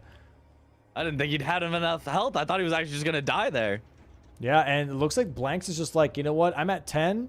Have him go do the long Ancestor Spirit Square. I don't care. I'm going to go actually go kill some more horses. Yeah, Blanks, I mean, he's got every single bingo line blocked, so he can win on majority. So all he needs is any 3 squares, and to be honest, you could almost get 3 squares in the time you could kill an Ancestor Spirit. Probably not quite. Ancestor Spirit isn't that slow, but yeah, he can get bosses that ride a horse. He can do Ash of War Lightning Ram. He probably gets to rune level 55 first if he really wants that. I think he has more talismans. Like, is he going Melania? I think he's doing Melania. Oh, that would get him rune level 55 for sure. That is a 2 square thing, but like, I mean, I think he's doing it because he's expecting to miss out on Ancestor Spirit anyways. He's like, you know what? Let me at least go for the Melania kill here. Let me go for level 55. You know, maybe go out with honor. Yeah, maybe flex for chat for just a moment here on game 3. You know, match. You know, winners bracket first match or second match. Yeah. I guess. The Falx has some advantages against Melania. I do like the bleed damage that it offers, but also some things that I don't like when fighting Melania. Multi-hitting moves can be weird because she can like block them and back off instantly and things like that. I tend to prefer big one-hitting, you know, bonk type weapons. But yeah, you can see it's like it's not doing as much damage as you'd expect from Falx because the multi-hits just like interact weirdly with her. It's not bad, but it's just maybe not as good as some other options. And Blanks here not going for Ancestor Spirit either, but actually going for Radon. Oh my god, and he froze for a second. Okay. Temporary. We're back. Okay. Oh, Jack is frozen. same with Jack, temporary. Is it temporary for you? I'm watching through your stream, so whatever it is for you, it is for me. Blanks is fine for me, but Jack is still frozen. Oh my god. Oh no. Oh Christ, please. Oh, we're back with you. Okay, we're thank back, we're back. Christ. Thank Christ. Okay, we're good. We're good. We're good. We're good.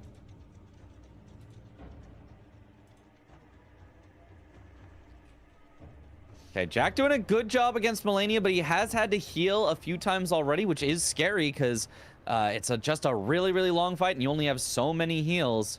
And honestly, not going down very quick at all. That is kind of just how Melania goes. She has so much health. It just takes a while, and she doesn't give that many opportunities to attack compared to a lot of other bosses. Nice bleed proc, though. Yeah, very nice.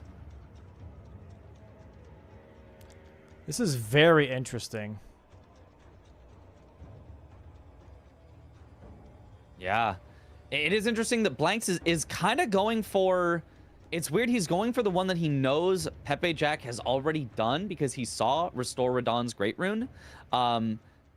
Which, you know, common sense would say, well, then this is the worst play. You're going into the things that Jack already has priority on. But uncommon sense would say, well, then that's why it's the perfect play, because Jack would never expect it. Oh, Jack gets clipped by the attack. Dies. So He unfortunate. just has no health. Yeah, it's the classic base game bingo. There's just never any time to get enough runes, to get enough health, to live through Malenia. Malenia is just always a menace. It doesn't matter what game it is. It's always... God. Oh, no. God. Well. Damn it. But Blanks is back. Oh. Blanks is back. Jack's back, I think. Jack is doing Ancestor Spirit. Okay. Okay. We're back. We're back. We're back. We're back. We're back. We just have a slideshow, I guess. This is just... Why? Why are we having such issues? Yeah, I don't know.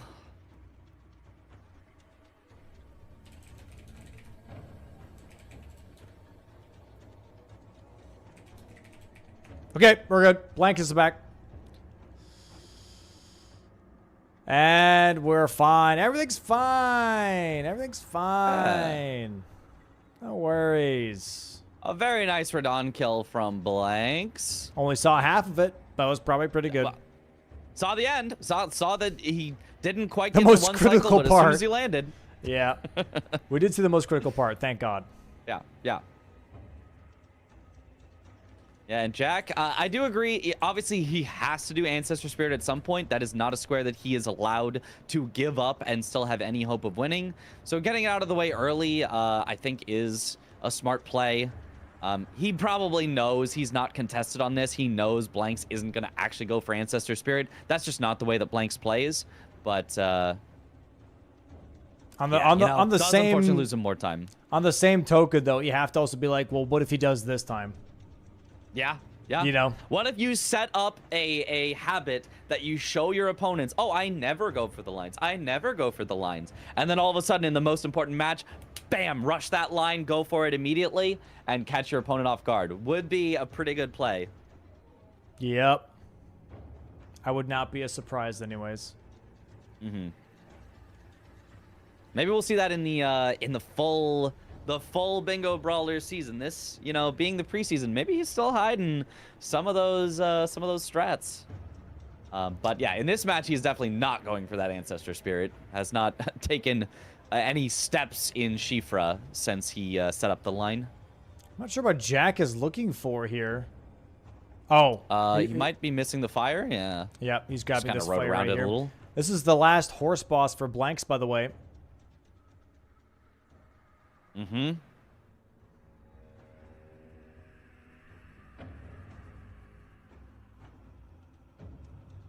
Oh, yeah, shredding. The Falk's really, really good against Knights Cavalry because you kind of jump up and hit the rider directly. And as you're coming down, you also hit the horse. So you just kind of get to hit both of them with the full combo, and it does so much damage. Yeah, it's really, really powerful. There it is, bleed proc on top of that. Yeah. That's is it not his fifth horse boss? Am I crazy? I guess not. You might have. Yeah. I guess not. Wait. I guess not. Tree Sentinel, Knight's Cav, Sentinel, Knight's Cav. Knight's Cav. Did he not do the one? He already has it, because then Radahn, this Knight's Cav. Radahn. Has he done 3 Knight's Cavs? Oh. He just marked it. He marked it. Okay. Oh, maybe. Oh, we're just delayed. Oh, wait. We're delayed on the board, or we're delayed on we're the delayed broadcast. watching him. So he did this Knight's Cav here in Weeping, and then he's marked it. So okay. Our broadcast is a little delayed compared to the actual state of the board, but yeah, let me refresh it. Let me refresh it. Mm-hmm.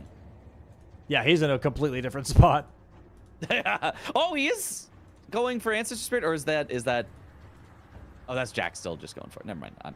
That's just Jack's going still for it. Yep. Okay, okay.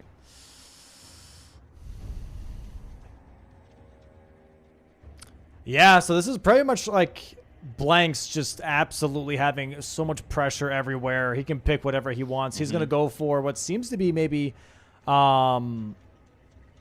are we right now? Is he maybe going for Lightning Ram? I think he's going for Lightning Ram. It looks like Lightning Ram. This definitely looks like the direction of Lightning Ram. I do think that's a good play. It's not too long of a square, but it's one that, you know, I don't think Jack would think of to block with. Jack heading back into Melania again. Hopefully it goes better for him this time. Yeah, going for it now, I'm assuming because he just saw 5 horses, so he's like, okay, he has not been working towards Ancestor Spirit. Why should I do that? Let me go for Melania instead.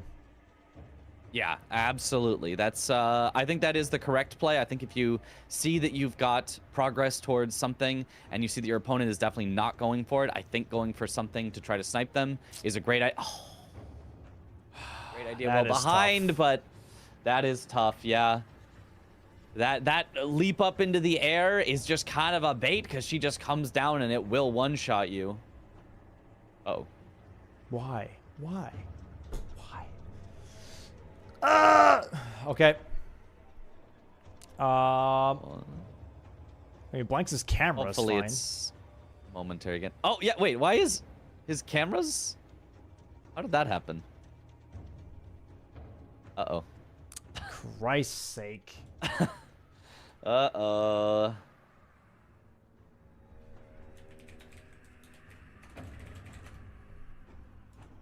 Yeah, I don't think we're gonna be resetting this game from this point. No, no, it's too late to reset. Yeah. Oh, Blank's back. And Jack back. Yeah, we may just be having glimpses into their game. Maybe they can just go finish it out. It sounds like they are having no problems with the board, so they would definitely be able to finish it out. But you know, it just might be a little unfortunate that we may miss some moments if this keeps cutting out. We are missing but the things, match but integrity is fine. Yeah, the match integrity is completely fine. I think this is where we're just like, yeah, there's no point in being like, hey, we can't see anything, so you should reset. It's like, no. If they're fine, it's just an us issue. It's just an us issue at the end of the day. Okay, Blank's we missed the meme, the Ash of War Lightning Ram on the 10 sheet. Oh, that was the most important square to see, though. Absolutely most important. I agree. We're going to have to reset the match just so that we can see that one square. Well, let's have him kill an 11th Ram, just so we can see it. It hasn't shown up just yet. There's the Ancestor Spirit, though, now for Jack. There's the block, 12 squares to 7. Mm-hmm. But now Jack has to win every single remaining square, and that's a tall order. That is a very tall order. I don't expect we are going to see that. God, how unfortunate, man. Because all the other matches were doing so fine. Yeah.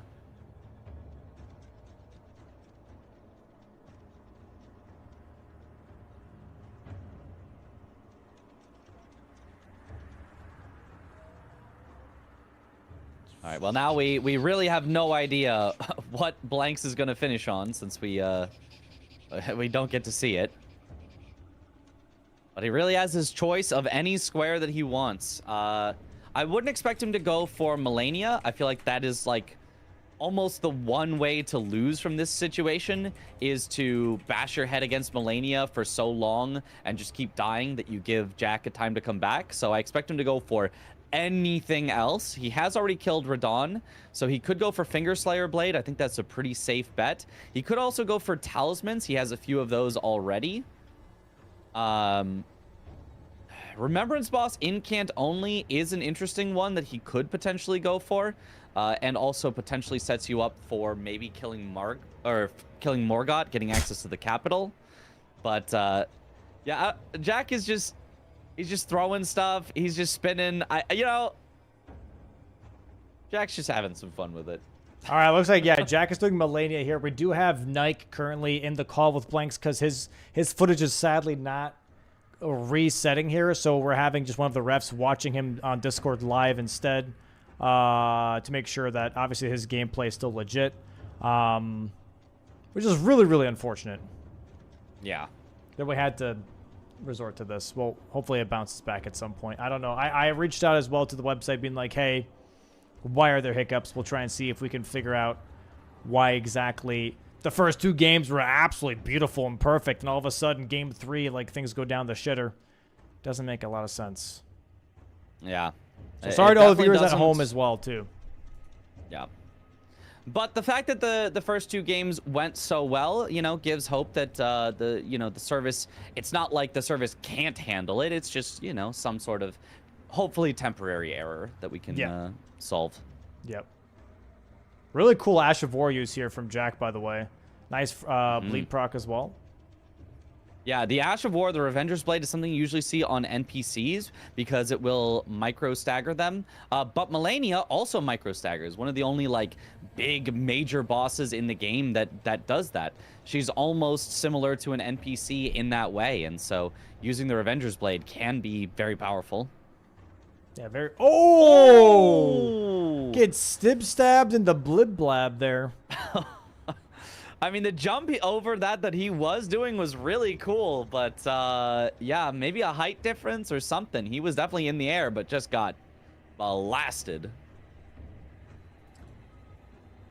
The weird part is that we still see blanks on the website, but not actually, like, no live footage. And there it is for blanks, There it is. 13 to 9 7. talismans. Got the other talismans. GG's. There it is. Blanks taking game 3 on this best of 3s. Yeah, very well played. Honestly, blanks kind of ran away with all the base game ones, so you know, unsurprising that he really wanted to go back to that base game and happened to get the coin flip in his favor for it to be a double base game best of 3, and ends up taking it very nicely, 13 to 7. Yeah, tough situation here, but we do have refs on the scene making sure that it's all legit, so we're all good. That is GG's here for blanks, winning on game 3 for second match in the bracket, dude. Absolutely huge. Yeah. Well played. Well played. All right. All 3 games played super well.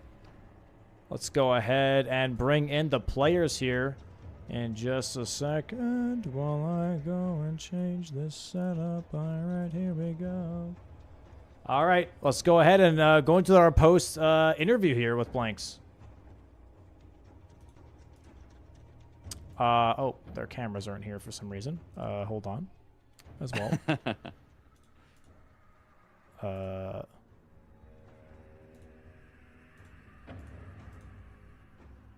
Blanks, Christ. welcome in. Hello, everybody. GG's. Yo, GG, so sorry about the freaking tech issues. I don't know what's going on. It's all good. It happens. You know, it's opening weekend. Gotta just iron out the kinks. Luckily, with the way that the refs were so responsive, it didn't feel like it interrupted the match too much anyway. So Okay. Well, that's good. That's good. Yeah, I was very worried, obviously. I don't want it to feel like, oh, great, I'm missing the, like, I finally have momentum on the board, and now I have to pause, you know, type of situations. Those are definitely the worst. But overall, a very good match from both you guys. thank you. Very, very fun to watch. Hold on. Oh, did I not bring in camera 2? Oh, right, your camera's frozen. Never mind. So sadly, won't be able to He's see you working on on the screen. layout. I have a PNG at least. Yeah, true.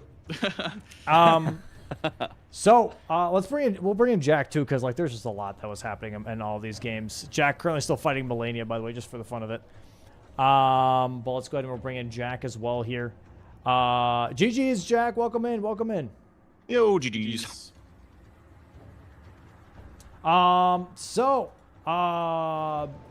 Insane game 3. Not gonna lie, GG's to both you guys.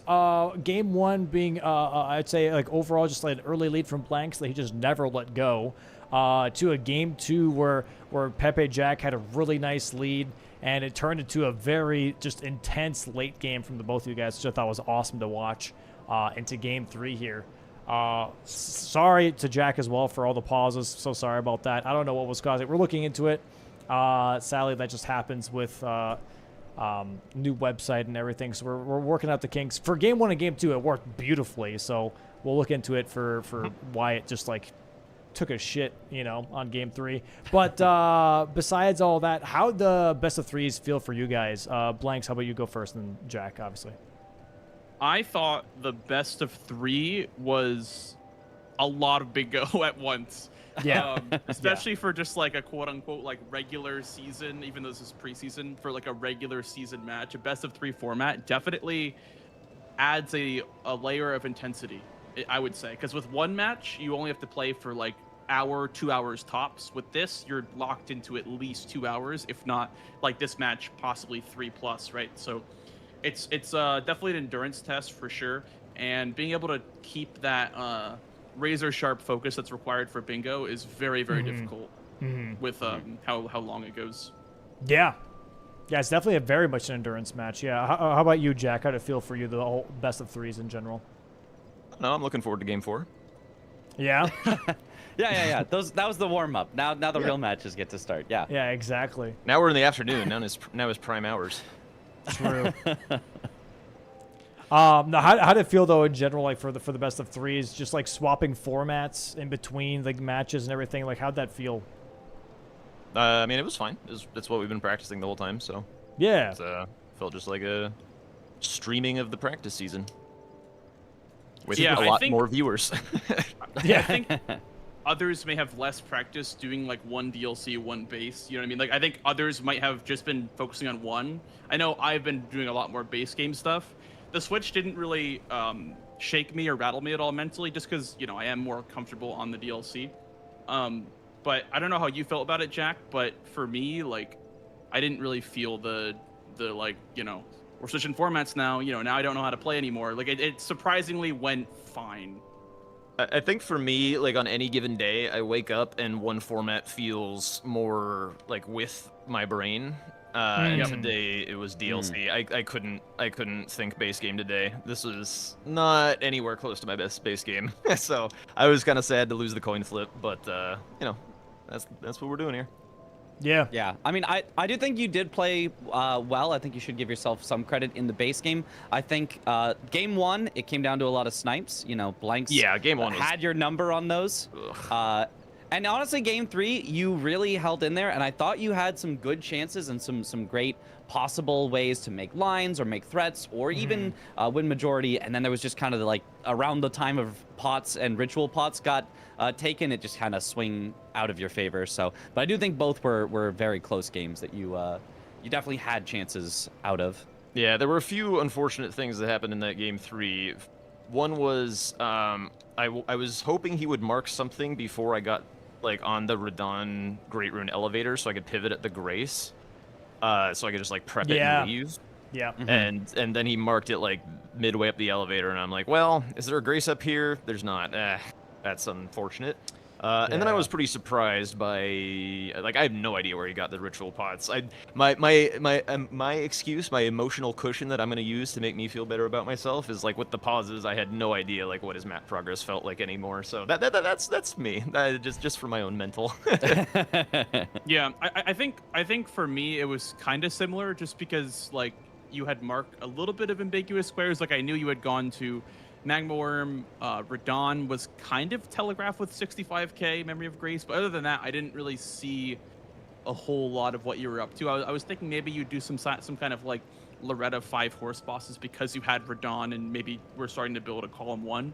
So that was kind of my idea that I thought you were going for in my head, and that was why I went for the double. With the Mog was just Halig Tree. I just needed to put a stop to that row 4 immediately. So. I think I may have screwed myself with that one by sending you a wrong signal in the direction that I wanted to go in the future rather than the direction that I actually was. So that could have been a little bit of a bozo move, perhaps. Out of all 3 Fair games, enough. I mean, what was like the biggest play that you think you're able to pull off within those 3 games? I know it's a little bit maybe tough to recall the other 2 games, but just in general, like out of all the boards, like which one do you each feel like you were strongest, like made the strongest impression, I guess? You want to go first, Jack?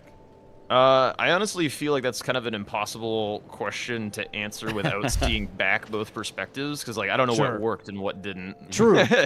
True. Yeah, I have it's one in easier to mind. say from the other side. Like, yeah, this snipe felt horrendous. Yeah. I have one in freaking mind. The play of the game, in my opinion, was Millicent healing outside of the baboosh and losing Millicent and Vader. Oh, Yeah. Yeah, I that was was tough. just like, That was tough. I was so far behind from that point because like he gets, I'm in the invasion, he gets to port out for Raya's hand, Yeah. and then I don't know what possessed you to go Loretta. I was taking my sweet ass time. I was like, I don't even think this is a good play what I'm doing right now, and then you like sniped me on it. I was like, what is he doing here, dude? What is this? I was so confused. I would say, yeah, I'd say I kind of got lucky there then. I'd say play of the game for me is definitely Game 3 Scion. I was getting the worst Scion RNG of all time. I didn't get a stagger at all. And I just had to, keep my head in. Because if I had died to Scion, that would have been really bad. That would have been, like, pretty awful. But I kind of thought you'd be going for Worm first. So my idea was Scion Scar Seals. But the Scion was so slow that I had to contest you on Falling Star Tunnels. So I did Falling Star Beast into Scar Seals. And then I think that kind of set me up really nicely on that row 5. Did the Scion mark, did that, push you into going for the last tunnel? Or what was your thought process? I was that in point? the FSB area when you marked FSB, so I was like, yeah, sure. I mean, I kind of felt like I needed to greet it a little bit. So Like Worm is kind of hypothetically, far if you out of the just way. rush the 2 tunnels, or then like, I don't know. Yeah, maybe it was a mistake. No, I don't know. I feel like, do you think that like instead of going for Magma Worm Tunnel into like Stone Digger, I guess was like the more optimal, right? Quick play over FSB Mm, in this case. yeah, probably. Well, FSB Probably. gets the Somber 6, though. I think that's Right, but still from a our good play. perspective, Blanks, if for example, like when you got FSB, if you did not pivot off and just did FSB and you went for Stone Digger, you would have had all of row 5, pretty much, because Oh, I see. that's how the time difference was. Like for Jack going for FSB right after you marked it, you could have still have taken away 2 tunnels from him with how the I fights think were he would have going. been too slow because he would have wanted to get the stones. Yeah, it would have been Possibly, close. It would have yeah, been close it for would have sure. been close, but it was just still like a risky play, seeing both perspectives. I guess that's why I was curious, like if FSB was more of a greed play because of the stones, over Stone Digger, I guess. The I main think it's just reason risky. I wanted to get stones, but Yeah. I started with rune to make my sword wieldable off rip, so I didn't have the keys for Altus. I started with nothing because I thought I forgot it wasn't DLC, so I started with nothing. That's rough. I was Also, like, I- I don't have Stone Sword keys. I guess the Stone Digger I was talking about is not old Alta Stone, but Limgrave, because we have Limgrave and Oh, Weeping sure, bosses here. Yeah, you know.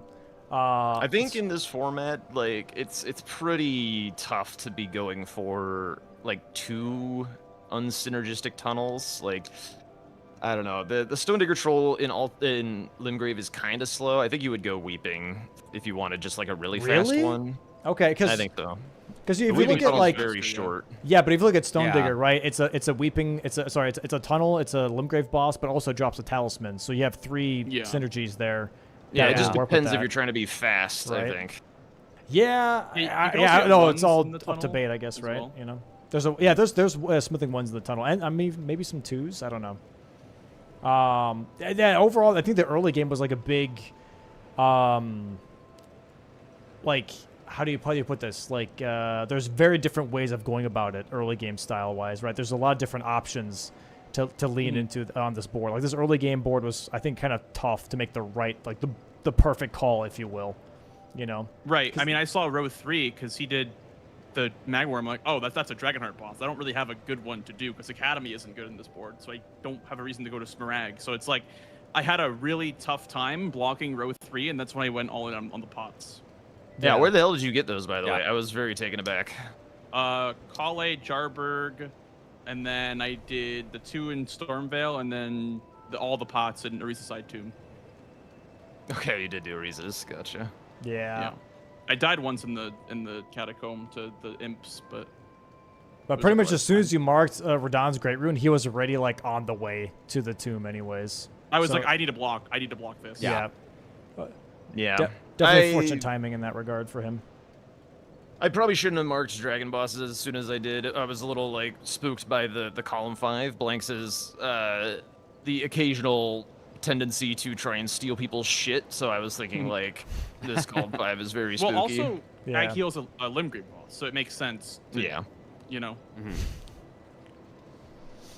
So I know that the early game Grafted Scion seemed to make a lot of sense, but was it also maybe just a little too risky, Blanks? Like, what do you think? Like, was it really worth rushing as Swear 1? I was like, in my head, I was like, this sets up row 5 beautifully, Yeah. and I'm confident in that fight now after a bunch of practice. And so Yeah. I saw the weapon, and I was like, okay, this isn't the best weapon ever, but it also is like doable. So I don't know. I was like, all right, whatever, you know, let's go for it. It was very risky though. Like when I almost died, I was like, this is not supposed to happen. This has never happened in my practice. I've never like almost died to this boss. Yeah, yeah. This was a bit of a tough boss. Sorry, tough board to like lean into. And when it came to Omen Killer, you guys also went for 2 different Omen Killers, which I was a little surprised by, but also made sense. You know, obviously having to deal with Miranda Cave Omen Killer, you have to kill both bosses to actually get the credit for it, which is a little tough. That one is rough. Yeah. But overall, amazing best of 3s. How did for the DLC match, the ending was really hard to figure out what you guys were thinking with the last 4 squares being kind of up to anyone. You know what I mean? And I'm assuming that's how it felt for you guys too, right? Where it was like, man. which one do you really go for here? Like, what do you really end on? Is it going to be, you know, Mother of Fingers, or is it Catacombs? Blanks deciding to go for Catacombs a little bit. You know, what was for you guys both, you know, coming to those last 4 squares, what was the overall thought / like idea of concern, you know, how it was going to play out? Jack, do you want to go first, or do you want me to go first? Yeah, I went for the ceiling tree direction first and foremost because of the Deathblight lion. I was like, I get some options this way that he might not be thinking of. And then when he marked or like the Membi, I was thinking about it for a little bit, and I was pretty sure that he had gone to Bellerot. And so I sent the ceiling tree then. I'm pretty sure he did like Mesmer into Lion. And then I'm ahead in Rao, so I can just like finish the ceiling tree and go to Metter with my horn progress that I already had. So Gaius didn't drop the sword lance like I wanted him to. Yeah, I used happened to neon both of pants. you. Yep. Yeah, so my idea, I leveled all strength, so I didn't have any. I ended up killing Romina for the Mesmer Spear, which I couldn't even get the requirements for. I mean, I had the dex, but not the faith. But the plan was to use Sword Lance on Romina to just progress the ceiling tree. But then I realized, oh, well, if the Sword Lance doesn't draw, I need to find a different remembrance. So I went towards Romina, and luckily she had a weapon that was good for Lion. But yeah, I mean, the plan was to maybe get you when you were going for Bearline Hippo. Like I like as 11-12 gaming, you know, like the rules of 11-12 is that you have to progress both. And so my thought process was like, I need to get to 12 squares. And so I was like, the only way this works is if Remembrance only Lion is a snipe into the Bearline Hippo, like finishing it is a snipe also, and then we're even. So I was kind of panicking towards the end. And so my play was after you marked Ceiling Tree and got 12 squares, I was like, okay, it's Catacombs and Metter.